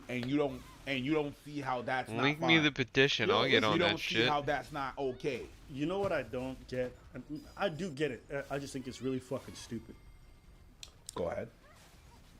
If you're not religious, your obsession with marriage is complete vanity. This you. Like she's not talking about like being seen before God. She's just thinking about the romantic aspect of walking in. She want to live her little Disney princess. If you're not, she hasn't mentioned God in this whole thing. Her relationship with that, Yeah. how it's important to her. She just says, "Oh, I want to get married. I want to get married. I want to get married." Nothing else. I think could it take a does. little more seriously if it came from a religious perspective. All vanity. But it's just vanity. It's all vanity. So like that's why I don't take people like this very seriously. Like I don't know. It's so cringe. As much as I think that the people that are doing that for Jesus or it's a bit nut, but it's your own thing. And you have your own beliefs. So I'm not gonna go like that's what I think. That's what I think about it. But if that's you and you do that because of that, No, you're good. then I get it. Yeah. But this That's not it's just a show and tell. Oh, look what I got. Look what I got. Bling. How old are you? Ooh, my girl, you're gonna be a whole bridezilla. She looked like she's 25. Something like that. They've been dating for 6 years, which means Doesn't matter. it does matter. It does matter. There's a giant difference between 6 years when you're 40, 6 years when you're 35, If you and put it that 6 years when you're 18. If you put it that way, hey, there you go. Right? So it's just like they're young. They're young, okay? It's okay to go slower, especially around those ages, because if you know the numbers, people under 30 who get married almost always end up divorced. It tends to go better when you wait and you take your time with it. So all this need to rush, it's like, remember when I said like, something about ladies, they love changing a dude? You know what I mean? They got their cardboard cutout of their life, and they take a random dude and they be like, put your arm in there, your arm right here. Oh, Lean this is way, just a head tilt that shutdown way. of Now go, nigga. Kotaku, not And then if about. your arms Say you're happy. I'm happy. Yo, how about you take off this jacket? I got It a doesn't jacket that mention fits her at all. This jacket is fine. No. I think I know what you should wear to look better. If you want to get married that deeply, bitch, why don't you propose? They don't want to initiate the romance. They want to give you the idea so that you can initiate the romance that they wanted in their head. Yeah. They don't want to have to ask you. They want to give you the clues so you can ask them. Oh, okay. To me, No, it yeah, I seems guess so I manipulative and almost like, misplaced just the relax. And if you're really not happy with the timeline, then take a hike. But rushing and pressuring and doing all this, it's like, yo, marriage is a big deal. It's not something to be taken frivolously. Just because you're there doesn't mean he isn't. And you constantly asking everyone, you know what they said when they saw this? What? Oh, he's an asshole. Oh, okay, right, okay. No, It that is makes sense. perfectly Someone acceptable started to a pressure petition. you The all you petition's want. only got And they 3,000 don't see any signatures. form She of took it coercion in that. personally You've never heard someone and say tracked this is down the coercive in any person type who of way. started the To constantly ask. petition. It's not like she's asking for emotional attention or And for him to be a better messaged boyfriend their or wife to better partner. That's not talk what she's shit. asking. She's asking for him to take one of the biggest decisions in his life before he may even be ready. And you don't. And he's All right. numerous times. Peep this. numerous Alyssa times says, Mercanto. I'll I'm get there when I checking get this there. hoe We're not there out. yet. Give me time. And she keeps pushing. Now, imagine you slot in sex into this. How would anyone react if a dude's doing that? What if a girl doing that? No, if a girl's doing that, nobody cares. But if it, you get what I'm Alyssa trying to say? Mercante? I just want you guys to appreciate that there's so many ways in which women get to be openly manipulative, to coerce people, to pressure them, okay? All right? To taking big decisions, much bigger than sex, okay? Nobody says nothing. I know, because I see this bullshit all the time where I'm like, yo, you so pushy. You do be doing this and that. Do you not recognize how bad? Ladies like oblivious. They didn't even consider that they could be doing something fucked up. But you're watching it, and everybody, guess what? They're pretty much on her side. Participating on that shit. And you know what the thing is? It Go never for it. stops. It never stops. Oh, y'all think that it's gonna stop at propose? Y'all think it's gonna stop at propose? No, it never stops. When are you gonna propose? When are we gonna get married? When are we gonna get a house? When are we gonna get kids? When I get ready, it never stops. Never, ever. There's always a step further. The tradition of a marriage is that the family of the groom pays for it. That's a tradition. It's rarely split half and half. So of course you're all comfortable of asking, because y'all not the ones paying for it. But let's be honest. You have a hard time paying 50-50 on a date. Imagine you're gonna pay 50-50 on a marriage? No. Because he's trying to give up tobacco and nicotine. So give him a little break. How is it gonna be a surprise if you keep asking me about it every day? On the jaw, my nigga. Bro, I didn't watch this. But yes. If you ask me for the surprise, it's not a surprise. Yes. You want a surprise birthday party, mention it once, and then don't talk about it ever again. Okay? But don't mention it all the time. I'd be like, hey, 3 months. My birthday's coming up April 25th. Don't forget. 2 weeks later. So what you gonna do for my birthday? So what you gonna do? What you gonna do? What you gonna do? What you gonna do? What you gonna do? What you gonna do? What you gonna do? What you gonna do when they come for you? Birthdays. What you gonna do? What you gonna do when they come? Yeah, she looks pretty unbearable. I'm not gonna lie, homie. Stop. But I don't. Stop asking about it, and it will happen. Okay, I'll try my best to stop asking about it. I'm just really Don't try your excited for it best. to happen. Just stop asking about it. Just do better, Natalie. Do better. Okay, but really quick, tell everyone why you already feel married to me. I feel this way too. We share a bank account. We're on the same phone plan. Have a house together. Own companies together. Multiple businesses. What more do you want from me? What more do you want from me? Right? What more do you want from me? It never fucking stops. It never stops. It never stops. It never stops. All right, let's watch. You think, oh my God, it never fucking stops. You thought the proposal was the first thing? No, it was Facebook's account. It was businesses. It was joint accounts. It never stops. All right. This is the middle. Here we go. Wait, and for those of you who don't know me, I race professionally in NASCAR, and we met racing, like short track racing locally, and he quit racing to come help me find sponsorship so I can pursue my dream. Like, that's better than a ring. But I still want the ring. Plus, the dogs are in my name, so I know she ain't going nowhere. All right, we're ending it. Don't let a boyfriend stop you from meeting your husband. His tone, red flag. Can I ask you, is her tone not a red flag? How annoying and fucking pestering she's being about this whole thing? Not a red flag? No. And she Women races will never see NASCAR, nagging and she's and hot? constant That's weird. Belligerent someone, okay, as a red flag. Because if it's a female who's doing it, nobody cares. It's never a red flag. Ask 95% of men how they feel when a woman nags, and they will tell you it is one of the most disgusting behaviors a lady can engage in. To constantly do that, and I know women understand this because in a sexual context, you say you should never pressure, but they can do it whenever they want. Here goes. So many of you hate my boyfriend right now, and it hurts my heart because you don't know him at all. And he's seriously the best person in this whole freaking world. He's my best friend. My only friend. But you're my best friend. And my lover. I will be better at not trying to be joking all the time, and especially about serious. What the fuck are we watching now? What the fuck I is don't know. this? We're watching a man get cucked in real time. Oh, yeah. Cooked simping. hard. And I'm all for simping for your girl if you want to simp for your girl. But if you simping for the internet, we got a problem. Oh, yeah. Simp for your girl, not everyone else.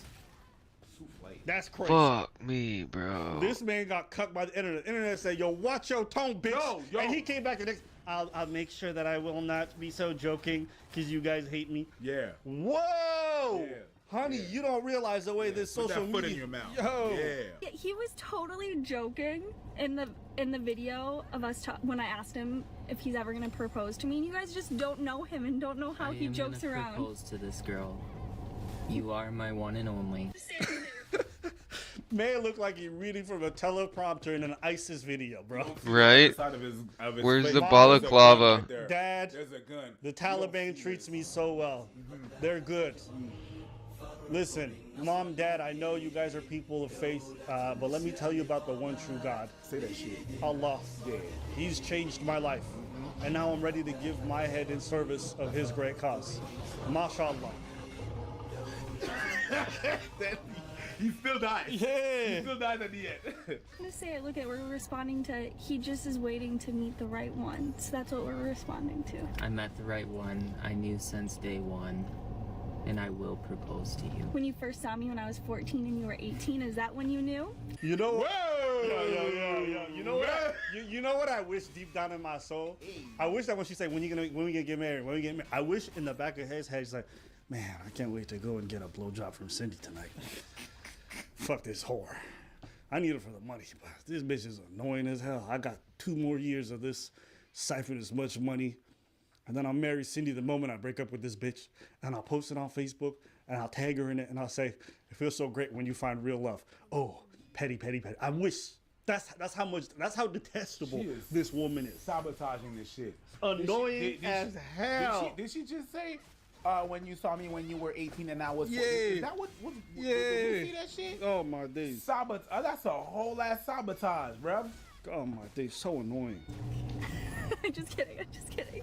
We didn't start dating until I was 18, okay? I don't know how much more I can handle. Let me just try. I'm already done. I think I'm towards the end.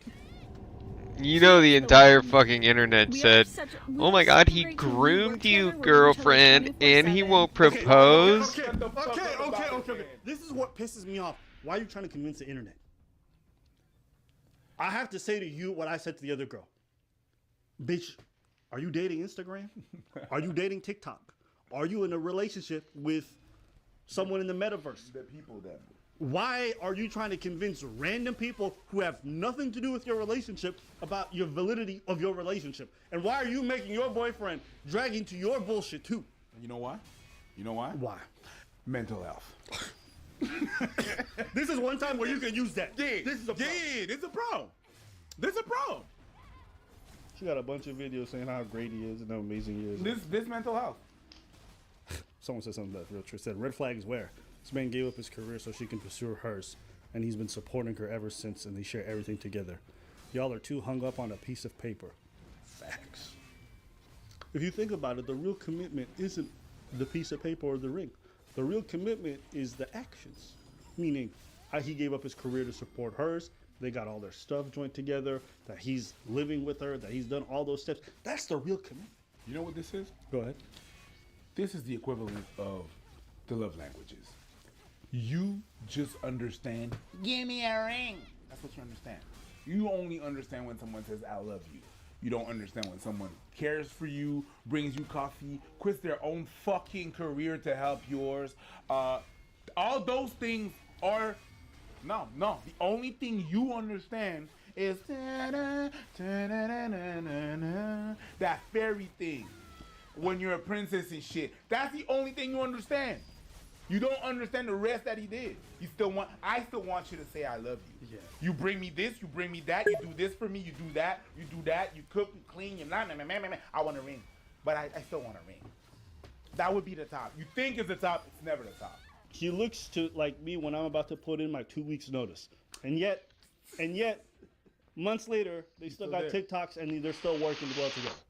The way you are beaming the whole video and he barely cracks his smile. Beaming? Is that how you see it? There's tax purposes and fucking, like, if you have children to consider, there's the tradition of, like, good Lord, the stability of that. Maybe, off camera, like, you do really well together, whatever. It makes you official in the eyes of society and each other and shit like that. I don't even like care so much a about lot how of they're people I'm just looking at everyone else's behavior in society. Like, there's never been a man president who wasn't married, like shit like but that. Guess what, ladies? But that's your privilege. You guys get to be it basically just and you guys get to pester and you guys get to coerce. Well, yeah. And emotionally I mean, manipulate openly. But nobody can. That's your privilege. Marriage. I've accepted this. Is a secular. In the eyes of the government, marriage is a secular thing. I know what it is, and I keep it pushing. They accept. I just wanted to point that out. Anything you want to say? No. You done? Islamic marriages, Jewish marriages, courthouse marriages, Christian marriages, Catholic marriages. I want to dance among the stars. I want to see what spring is like on Jupiter and Mars. Yeah. Buzz the fuck out of that. Buzz the fuck out of that. Yes, that was pitchy as fuck. Fly me to the moon, let me dance among the stars. I wanna see what spring is like on Jupiter and You wanna go on a date Mars. with me? Get This it is right, X Factor. bro. I'm a little chubby. You trying to go on? Like, come on, bro. Get him out of here. How are you doing today? I'm good. This is Okay, Blade. Okay, Future. Okay, Blade. This looks like Okay, Future and Blade had a baby. It's like Future and No, I hear Blade you. I were told you in that me and fucking Amber Canada got and fucking had a the baby. domestic partnership because we don't believe in that shit either. So, but I'm not gonna sit here and just pretend like my beliefs on the matter are the only right ones. I see where other people like gain validation from it. I mean, my parents have been married for what, 40 years?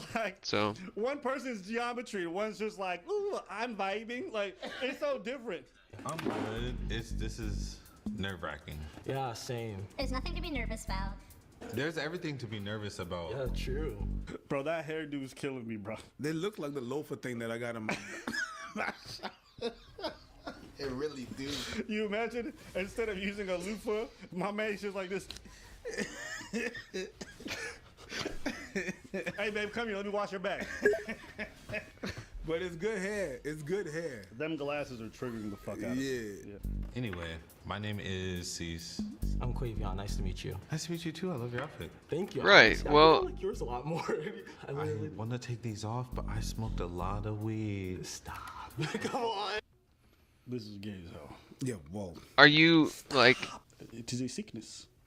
It is. Are you like rhetorically misunderstanding it? Off, but I smoked a lot Or of do you weed. like literally just like it's over your head? Because with the separation of church and state statement, it sounds like you're like making an argument against it rather than specifically saying you don't comprehend it. But I feel like he's a baby. But not your baby? But not my baby. Let's go get it. So what's up? Having a good day. I'm over caffeinated. Same. Yeah, for sure. Are you like an oat milk person? Like this Oh, yeah. queer trope? Why do queer people love oat milk so much? I do not understand. I will drink oat milk, okay? Okay. But Okay. Bye. It was nice meeting you. Bye. Bye, Button. Was it the oat milk? listen, I'm a black iced coffee person. Honestly, me too. This is like so extra. This is so extra. Can I want to be rancher. What's up with camp? What? Camp. Camp. You know when they talk about gays in camp? No, I don't know what the fuck you. So camp is like the set of behaviors that are like stereotypically gay, which a lot of folks and they say like, oh, you get it from camp. Like they all went to the same camp. Oh, okay. So it's a term that's used in the gay. What I don't know much about. It. I was gonna ask No, you. he just misunderstood camp. I feel like you look like you're fit for this episode. I'm not gonna lie. Apparently, you know camp and I don't. So who's fit? I'll listen. I just think that you're pretending not to know, but hey, cool. I really don't. Listen, I understand. That's why you got the Shit bandana that's on today, campy you know is what I just mean? like You're really trying to fight the- corny Hey, and it's cool. theater I just kid want like. to let you know. I'm supportive. Why are you sweating so much? LGBTQ plus all that stuff. You know what I mean? Put the P in there for preach. Whatever. How are you? I'm good. I like your shirt. Thank you. I call it my party shirt. Did you party hard last night? Yeah, but there's not a separation of church and state in the sense that that's what they call it. Didn't turn red yet. No, I'm so sorry. I'm so sorry. Tell me. It's that Congress shall make no law that limits the practice of one's religion. Okay, you want to? So I do see you as a friend. No. She's back. She's about to take another L. She's on this episode. She's gonna buzz this one. Nah, I think he's gonna. No, it just makes me feel like a middle-aged lesbian on a cruise. Tell me more about your tattoos. Did this one hurt? It did hurt, yes, but it was worth it. I want a tattoo, but I have to wait on my sister. I'm a twin, by the way. I'm a twin. Oh. I gotta pee. my I'll be bad. right My back. Apologies. It might have been your sister, and so you might be just catching it straight because your sister was acting stupid. So my apologies. I'll hold that down. Or it's a family thing. And they all stupid. Or maybe maybe that's about maybe. What? That's That's so amazing. Okay, this is crazy. Are you too close with your twin? Very close. Like, we talk like all the time, for sure. What about you and your twin? She's my best friend. Yeah. I'm like her hype person. When was your last serious relationship? Oh, serious? You looked away. It's been a while, like some years. So Not even a hoe phase. What is a hoe phase? If somebody is cute and they think you're cute, you just Tate, go for it. are you a hoe? I am a full-blown hoe. What about you? So like, I'm in the process of it right now. You're in your hoe phase? Yeah, I am. Hoe for hoe. And twins. Hashtag. Hashtag hoe twins. Look now, people online better not call us that though. Are you two sexually attracted to each other? I see you as a great friend. A great friend. It does run in the family. He said a great friend. Okay, bye, bitch. Hit that button, bro. Yeah, I would like rock with you. You could be my best friend. You're good. Sorry, Gabrielle. You are eliminated. Hashtag twins. Hi, how are you? Good. I'm Tate. What's your name? I'm Carter. You know, like hobbies. What's your flavor? Ain't she the girl who did the... She hit the button, she went... Oh, mate. Wow. Man, it's possible. And then she got broken. She had her heart broken by the skinny Asian lady. Something like that. Yeah, that's her. Dog back. Oh, listen, whenever I see someone, I never forget the face. Yeah, I can see that. And when they take a big old L, You I remember make that sure shit. I fucking frame it in my room and put it on a picture. I remember that. Remember when we had that? Yeah, open there's a mic? wall of L somewhere in here. You guys will get to see it one day. Well, clearly I like to get tattooed. I have my matching cats. I have my cat mermaid, and then I have a lion, and then I have like a bunch of other stuff. This guy just went cataloging his whole fucking Appreciate it. tattoos. But it's just there's the topics as well. Yeah. Your cat mermaid, matching cat. Ain't Okay, nobody you're a care. crazy cat lady. Ain't nobody care. Sorry, Tate. You are eliminated. Why did you reject Tate? Sometimes it's hard if you don't get like Religious instant connection, practices it's hard to can just, be like, be like, recognized "Yeah, let's go by on a date." government. You can't force anything, man. Like, for example, Yeah, I would like to meet somebody else. What's up, man? Christmas is a holiday. I'm good. I fuck with your shirt heavy. That's Thank cool as you. hell. Thanks. I'm Carter. I'm Emil. But- Nice to meet you, Emil. Nice to meet you. I love your dress. Is that a dress? Yeah, it is a dress. It is. Like, you can't make a law that says people aren't allowed to celebrate Christmas. Carter. My So best there's friend, like, Yeah, that's a vibe. Emil is scared of roller coasters. Oh, I love you roller have coasters. negative You do? rights I want to love them. I mean, in if you America. just wanna, There's like, a lot of watch negative and go on rights one, where that's like fine. We can still go to the fair. That would be cool. Yeah, yeah. Emil, are you attracted to Carter? the government isn't allowed to do something A little, yeah. to Yeah. limit free do you think Emil's a speech or cutie? shit like Yeah, of that. course. I mean, Like, and that's actually a kind of something that's pretty unique to America. I like them big, yeah. Me not care if you sit on my face. Yeah, I want but to that's suffocate me, I hear. that's because it was a tradition, not because of. I ain't mad at that. Actually, no, you're probably right.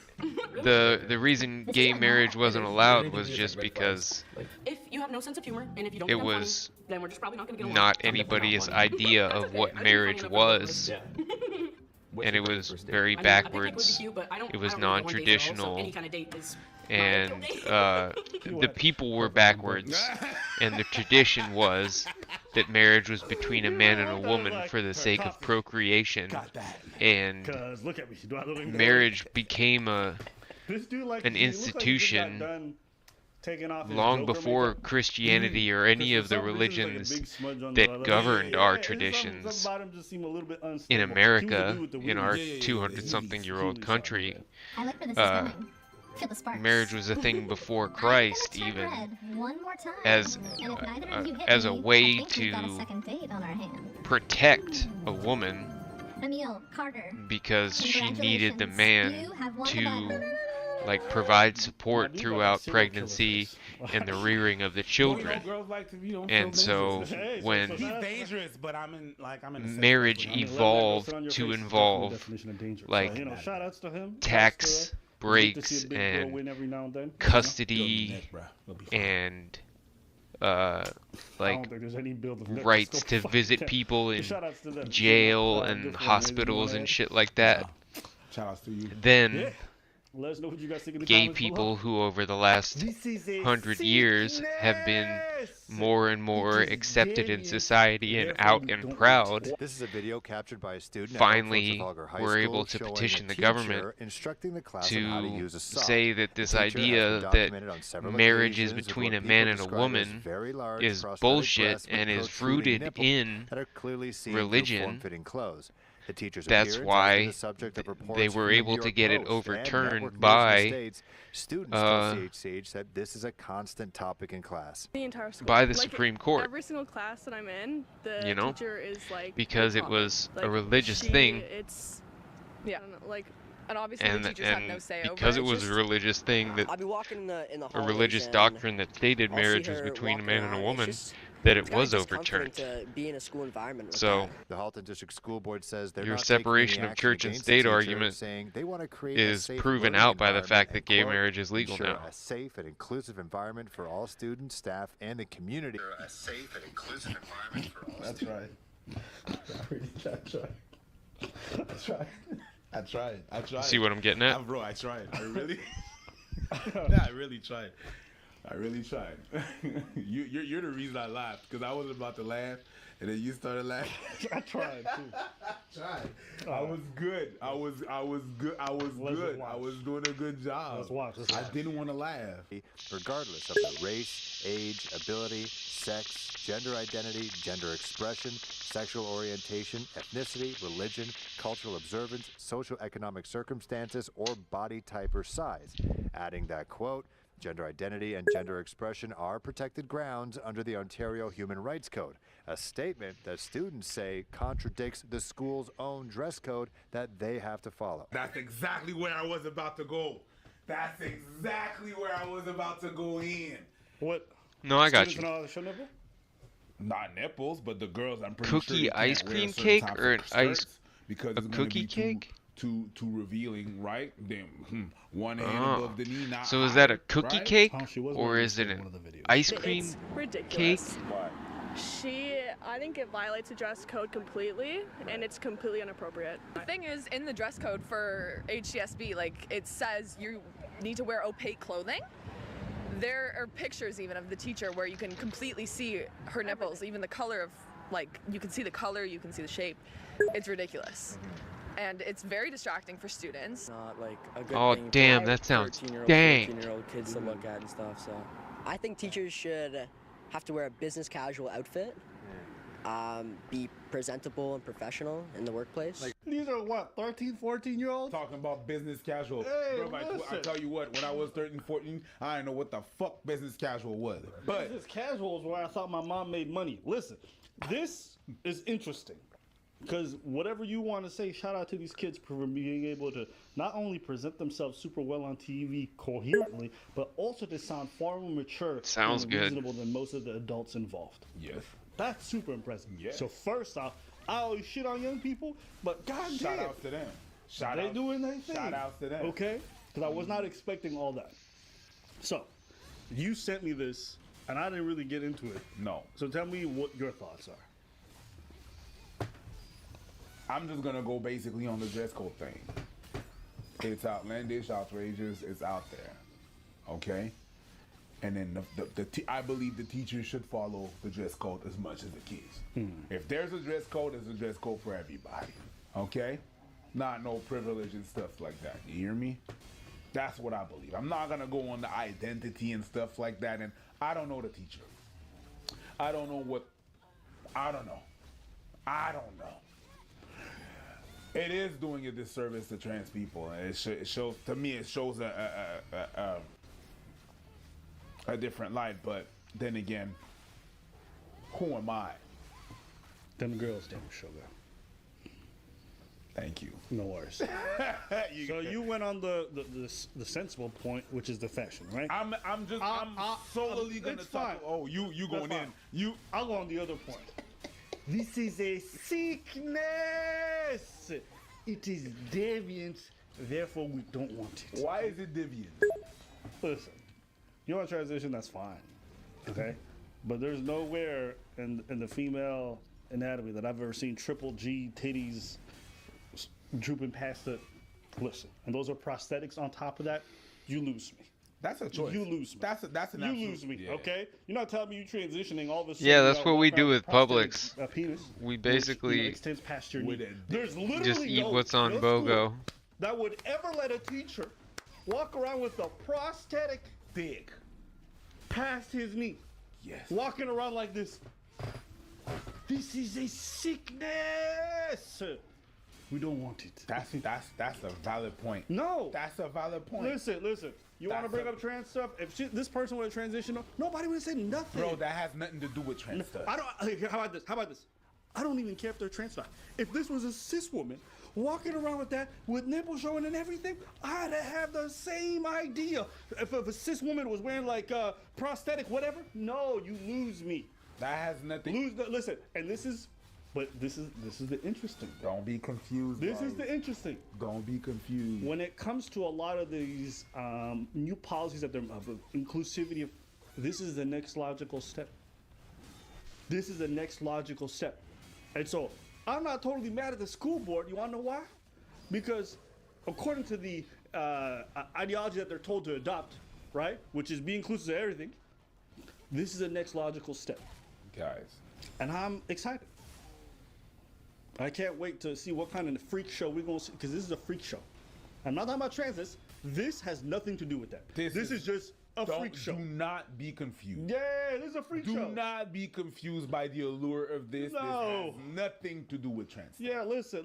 Nothing. Listen, you gotta Nothing. You can't be walking around your nipple. But you want to notice how they're breaking their own rules to be quote unquote inclusive because they're more afraid. Hear how fucking crazy this is. They don't care about the people they're actually supposed to serve. They're more afraid of what other people who have nothing to do with the school district think.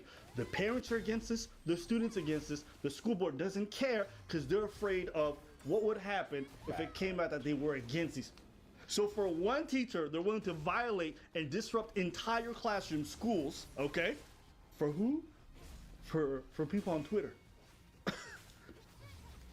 This is a sickness. Nothing. And it needs to be stated. Huh? You have decided to abandon the children. You are a problem. We are soon going to see children in Ontario on a World Vision commercial. Children like this.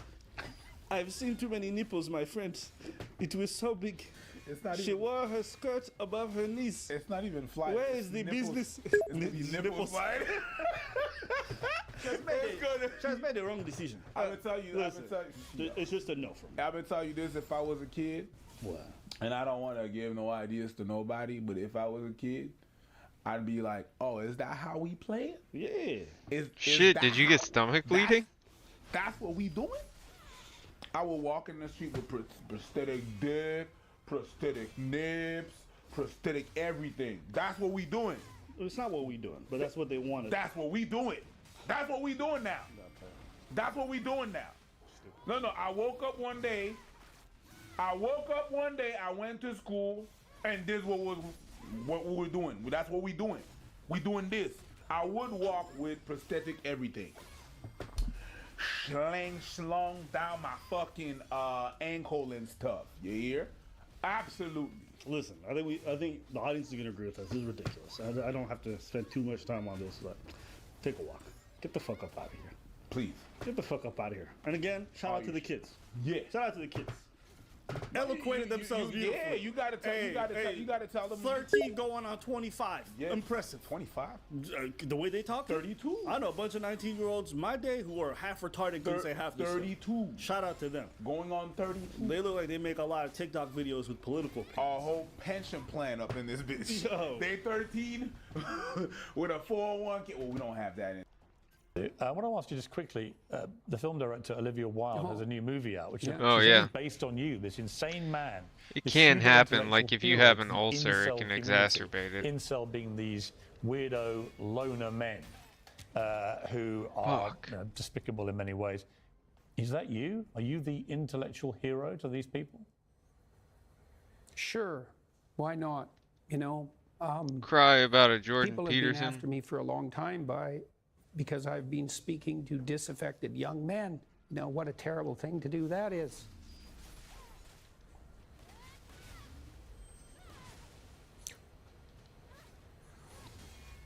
thought the marginalized were supposed to have a voice. It's making you emotional. Talk about it. Well, God, you know. It's very difficult to understand how demoralized people are. And certainly many young men are in that category. And you get these casual insults, these incels. What does it mean? It's like, well, these men, they don't know how to make themselves attractive to women who are very picky, and good for them. Women, like, be picky. That's your gift, man. Demand high standards from your men. Fair enough. But all these men who are alienated, it's like they're lonesome and they don't know what to do, and everyone piles abuse on them. You've been so controlled today, and yet in that brief moment, you got very emotional. Why? It's really something to see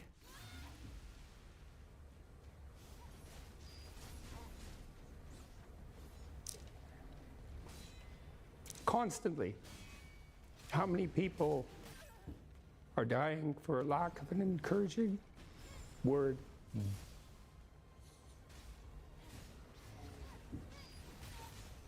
And how easy it is to provide that if you're careful. You know, give credit where credit is due. And to say,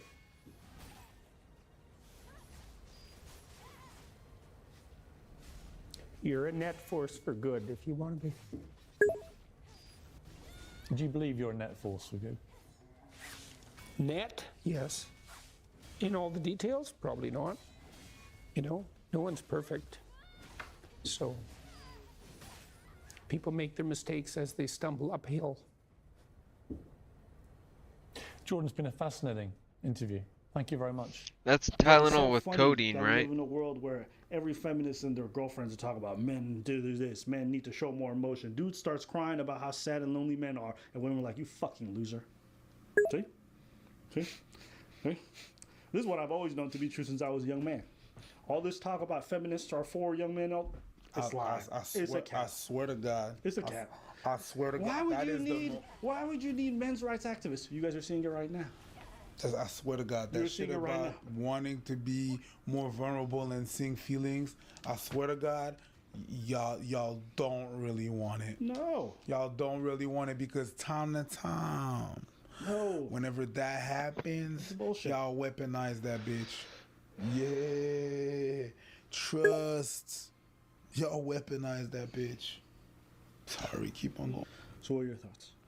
Yeah, well,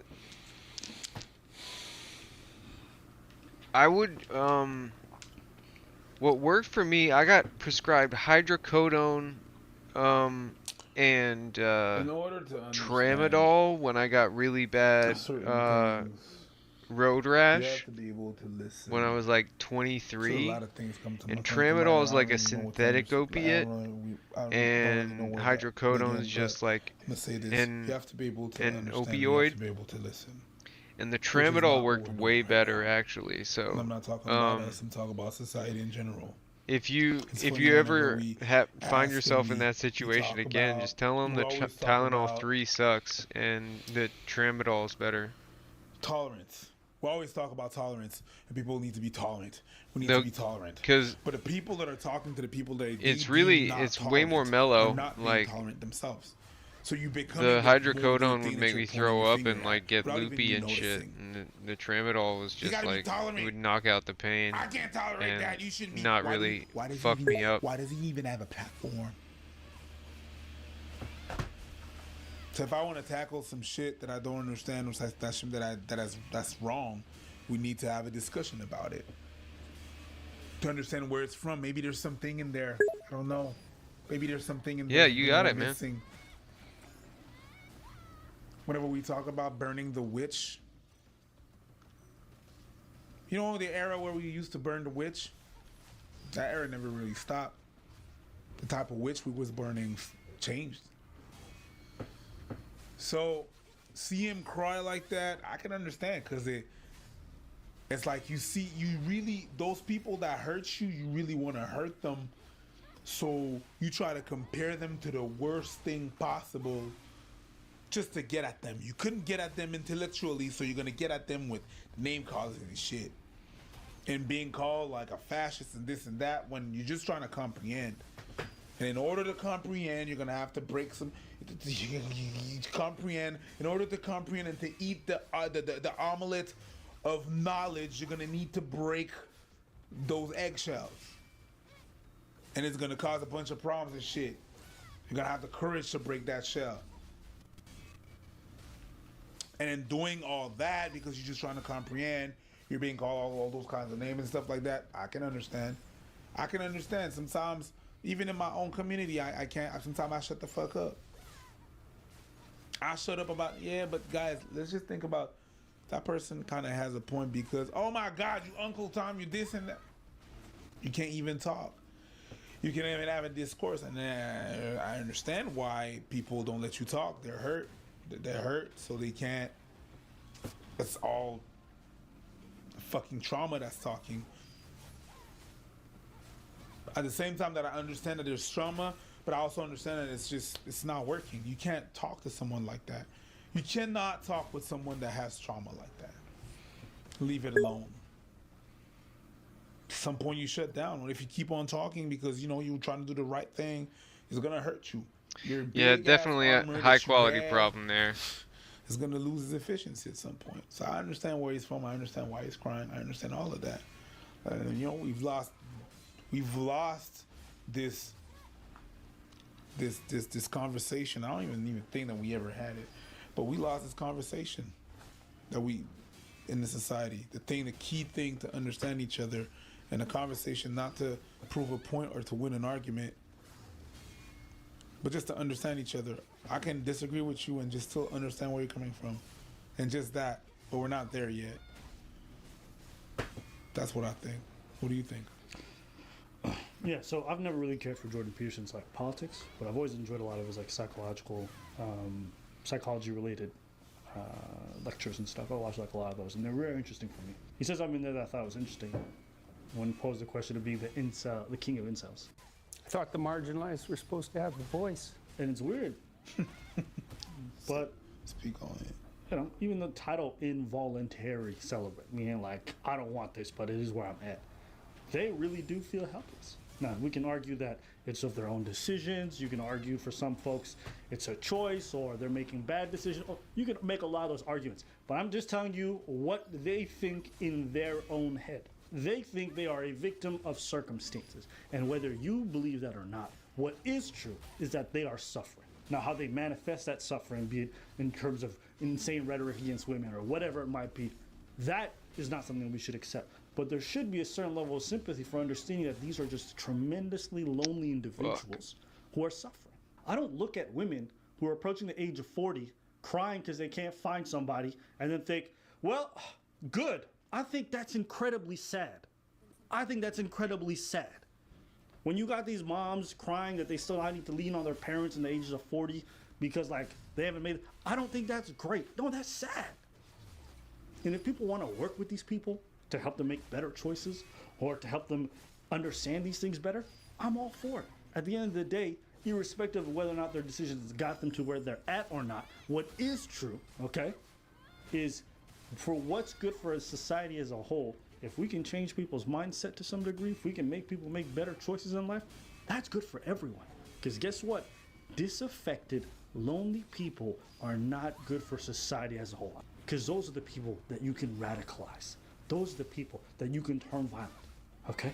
People ask me like why Jordan Peterson became popular, and it was really that one line that everyone started repeating everywhere. Remember that line? Clean your room. Clean your room before you try to change the world. Yes. Yeah. And why did men gravitate towards that message so much? Because there's a lot of motherfuckers that are going to point out the fingers while 3 fingers are pointing back at them. It's because a lot of men need to be told to take responsibility for their lives. People ask me like prescriptively, what would you tell young men to do today? Should they go to college? Should they start their own business? I'm like, take some responsibility in life. Move out, get your own apartment, start paying your own bills, get a job, start taking care of your community service, start doing shit. Take on responsibility. Men need to hear that because more and more men are checking out. More and more. Checking out of schools, checking out of diplomas, checking out of the dating market. And promise you this, in 20 years, you're going to see those big effects. I think the polarization will continue.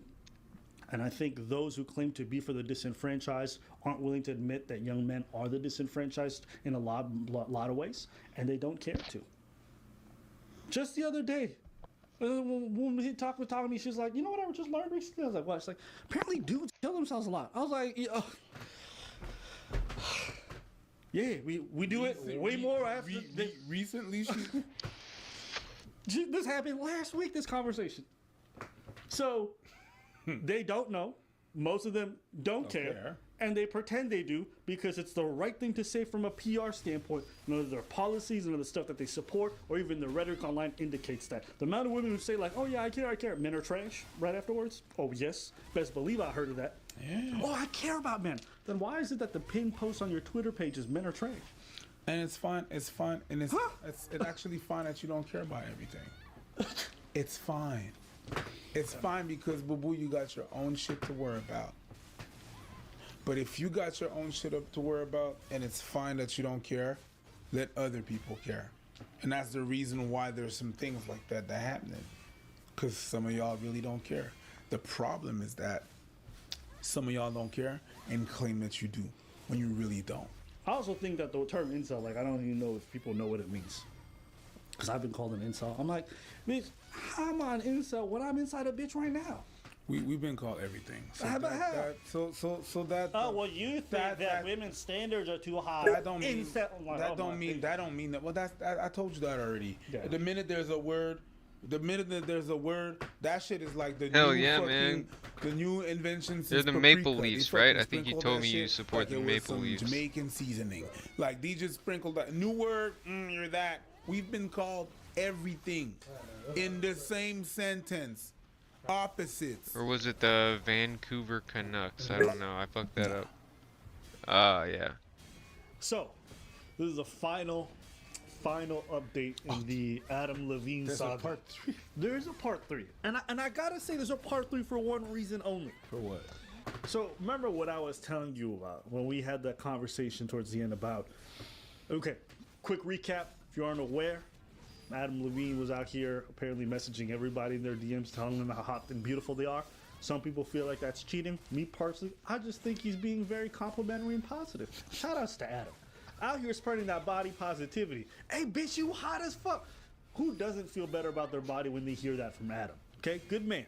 People allege that he was cheating. One TikToker alleges that. Adam apologizes. Now, I came in with the take that I don't think this man was cheating for one simple reason. His wife knows, and his wife is fine with it. Now, this was just me speculating, but judging by how a lot of Hollywood relationships work. Hell yeah, dude. Now, I'm rooting for him with you, bro. The wife, who's a Victoria's Secret model named Behati Prinsloo, okay, she came out and said that she's not bothered by what happened, but she's more bothered by how it all came out and it was embarrassing publicly. That's exactly what the fuck you said. That's what I was saying. That's exactly what you said. That's verbatim. You said, I don't think they cheating because they got some kind of understanding. It's really just that in the press, it looks bad. That's what you said. Yes, and it is embarrassing. Have friends and family. Because, like, even if she has that understanding with Adam. It's not just your friends and family. Right? Now, everybody in your business. Because even though she has that understanding with him where she's like, listen, you go do your dirt. Just don't embarrass the family. Having to explain that thing to most normal people is embarrassing because most people don't get it. Okay? She's a Victoria's Secret model. She's been around all these rich dudes her whole life, probably. Okay?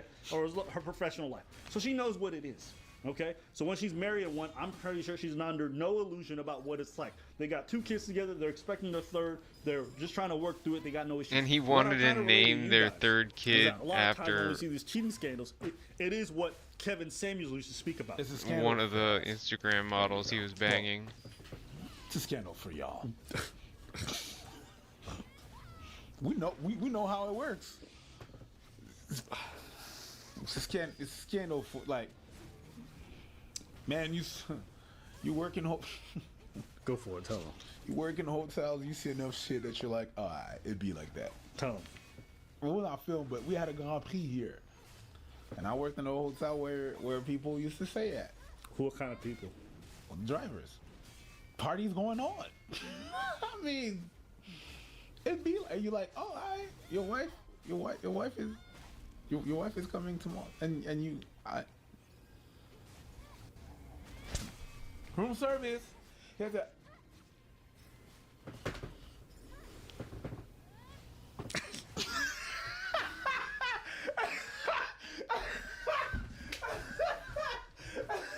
Yo. And then you wonder why they make you sign NDAs, and you're like, oh, room service. Where should I put this? Over there. And it'd be like that. I'm not even joking. Okay. Not just anybody. You want to know how not embarrassing people want to be? That's what's up. So who will they play if they win? He's in a wheelchair. This white dude in the U.S. He was on a podcast, all right, and he was just talking crazy. He was talking about what it's like to be now in Washington, how people invite him to like be swingers with their wives, how congressmen have these huge orgies and sex. And bro, this dude within the next election cycle got shafted so bad and ostracized by the Republican Party. Why do you think that is? Not because what he said was not true, but because he wasn't supposed to say that shit out loud. There's a kind of unspoken rule, Dallas? Be it with journalists or a lot of the people even living in these kind of like adjacent spheres to the political scene, where they don't report on a lot of this stuff because everyone has an understanding. The heads of the newspapers have understandings, the people in power have understandings. It's like, listen, unless something illegal is happening or it's like a conflict of interest, this shit, we let it slide. You guys think that because you guys don't hear about these scandals every day, or this cheating or infidelity or these like stepping out of marriages, that it's not happening? No, it's happening all the time, and everybody knows it's happening in those worlds. They just don't report on it because there's an understanding. And the thing that happened is, you remember what happened with Bill Clinton? When it happened, I was younger, but then after that, I worked in the industry and stuff, and I reflected on that, and I'm like, it wasn't about that. I don't know why they outed it out like that, but who cares? Because stuff like that's been happening. So why did it get outed? It's not because we think we the president had an affair. Bitch, you think that John F. and all of them didn't? They were. Really? They all do it. It was actually open that Marilyn Monroe, whatever. Hey, we're not gonna go into that, but so that's why it made me think, like, why is it out like that? Why this is out like that, and it making so much noise for that? What's happening? What's under there? What are you trying to do? Well, this reason this is out like that is because he was an idiot, and instead of going with a professional or somebody who's industry vetted, this moon was in random people's DMs shooting his shot. You were involving normies. I'm talking about Clinton. Oh, well, it was at the workplace, and the woman had a lot to say. Yeah, there. Right? Again, that's... Remember, it's the same thing. You can't... It's the same thing. It's exactly what you said. There are ways you do it to make sure everything's kosher. But that's why... Remember when we had that discussion with the whole freshman media guys, and they're like, we never pay for box. Only losers pay for box. And I'm like, you're an idiot. Yeah. Because if you know anything about dudes who have... or ultra wealthy, one thing they definitely do is they pay for box, or they pay for prostitutes, whatever, because...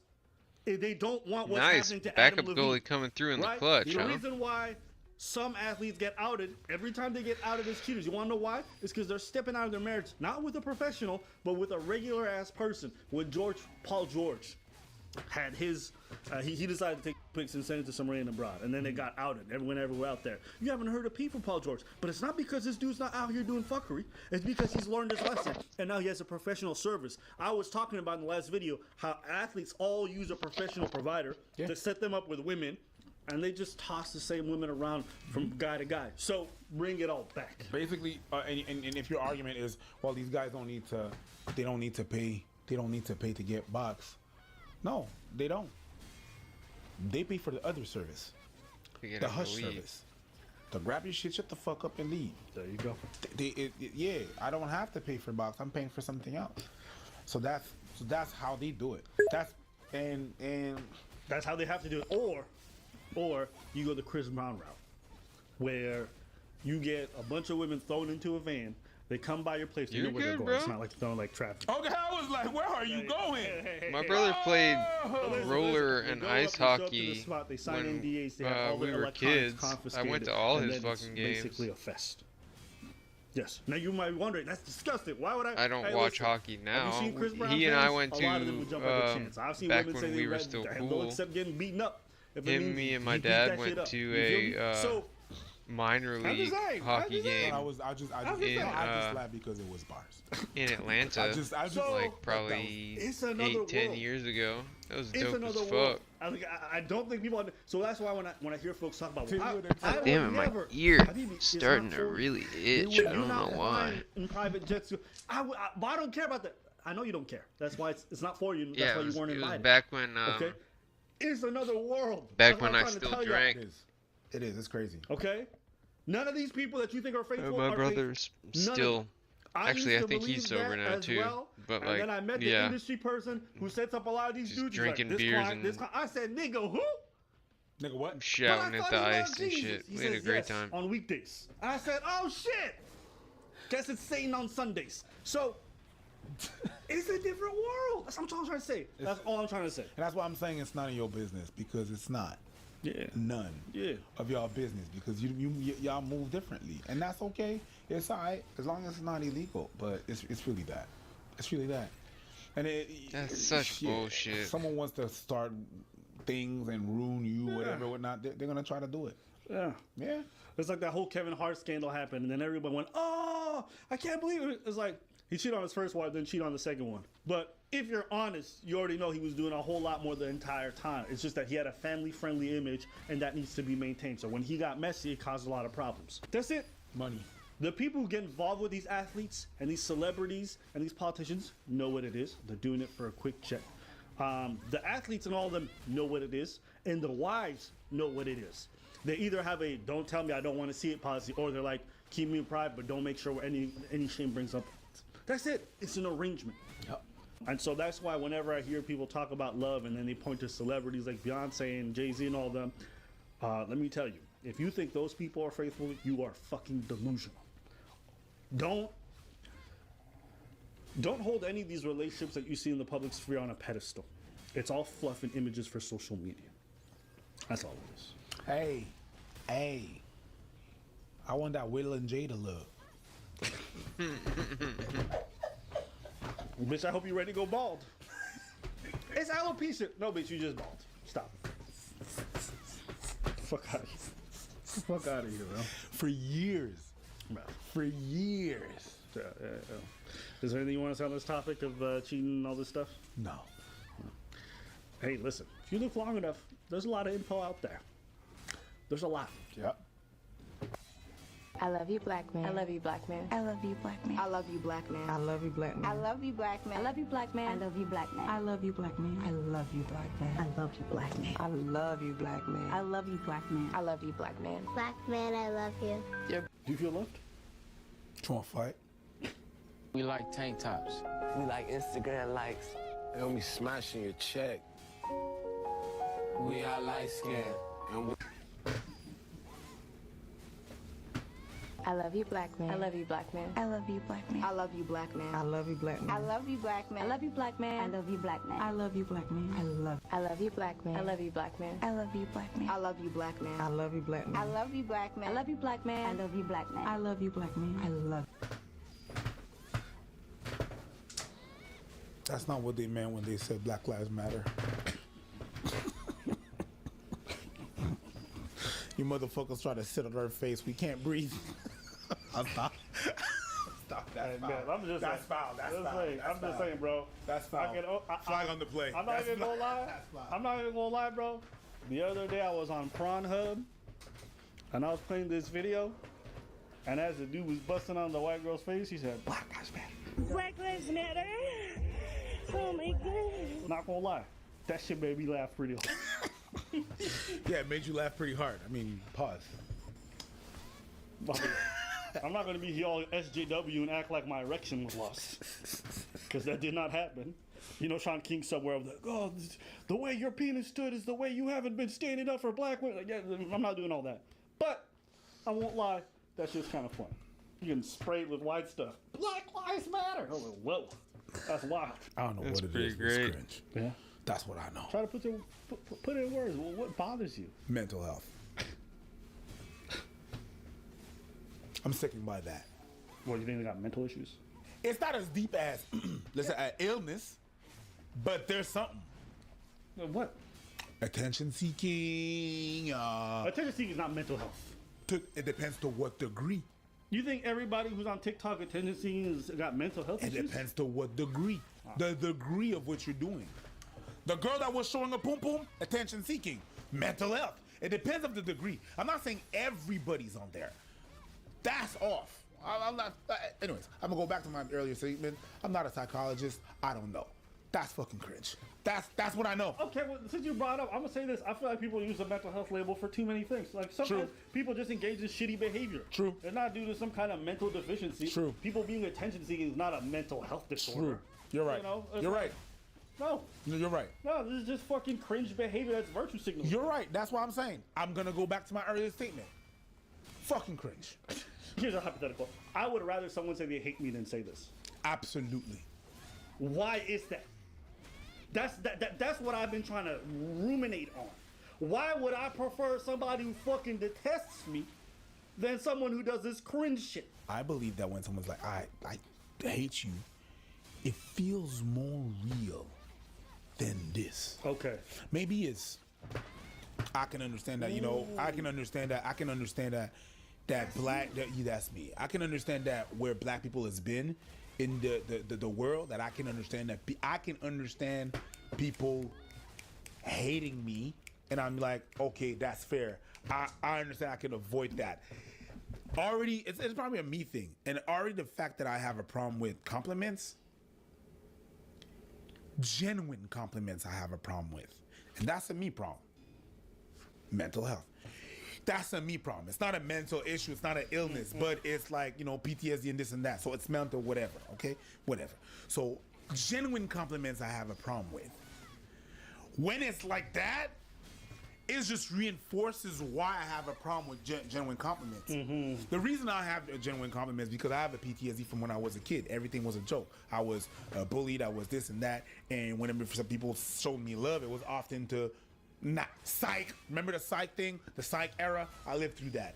So when it's a genuine compliment, I'm like, okay, so what's the backhand? Yeah. What's coming next? Yeah.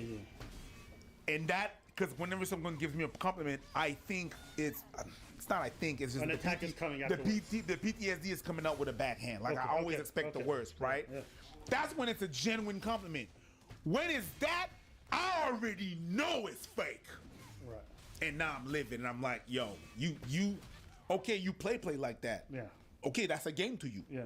So that's why. So that I hate you, I can deal with that. That's why on my Instagram, I wrote some shit at some point, and I didn't know it was as deep as it was.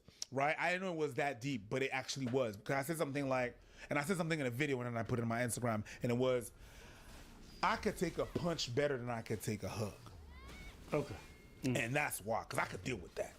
I could bob and weave. I could deal with that. I could, or I could just take it. Bah! Okay, shit. Wow. Yeah. Hug. A hug or someone randomly loving me and throwing love, I'm like,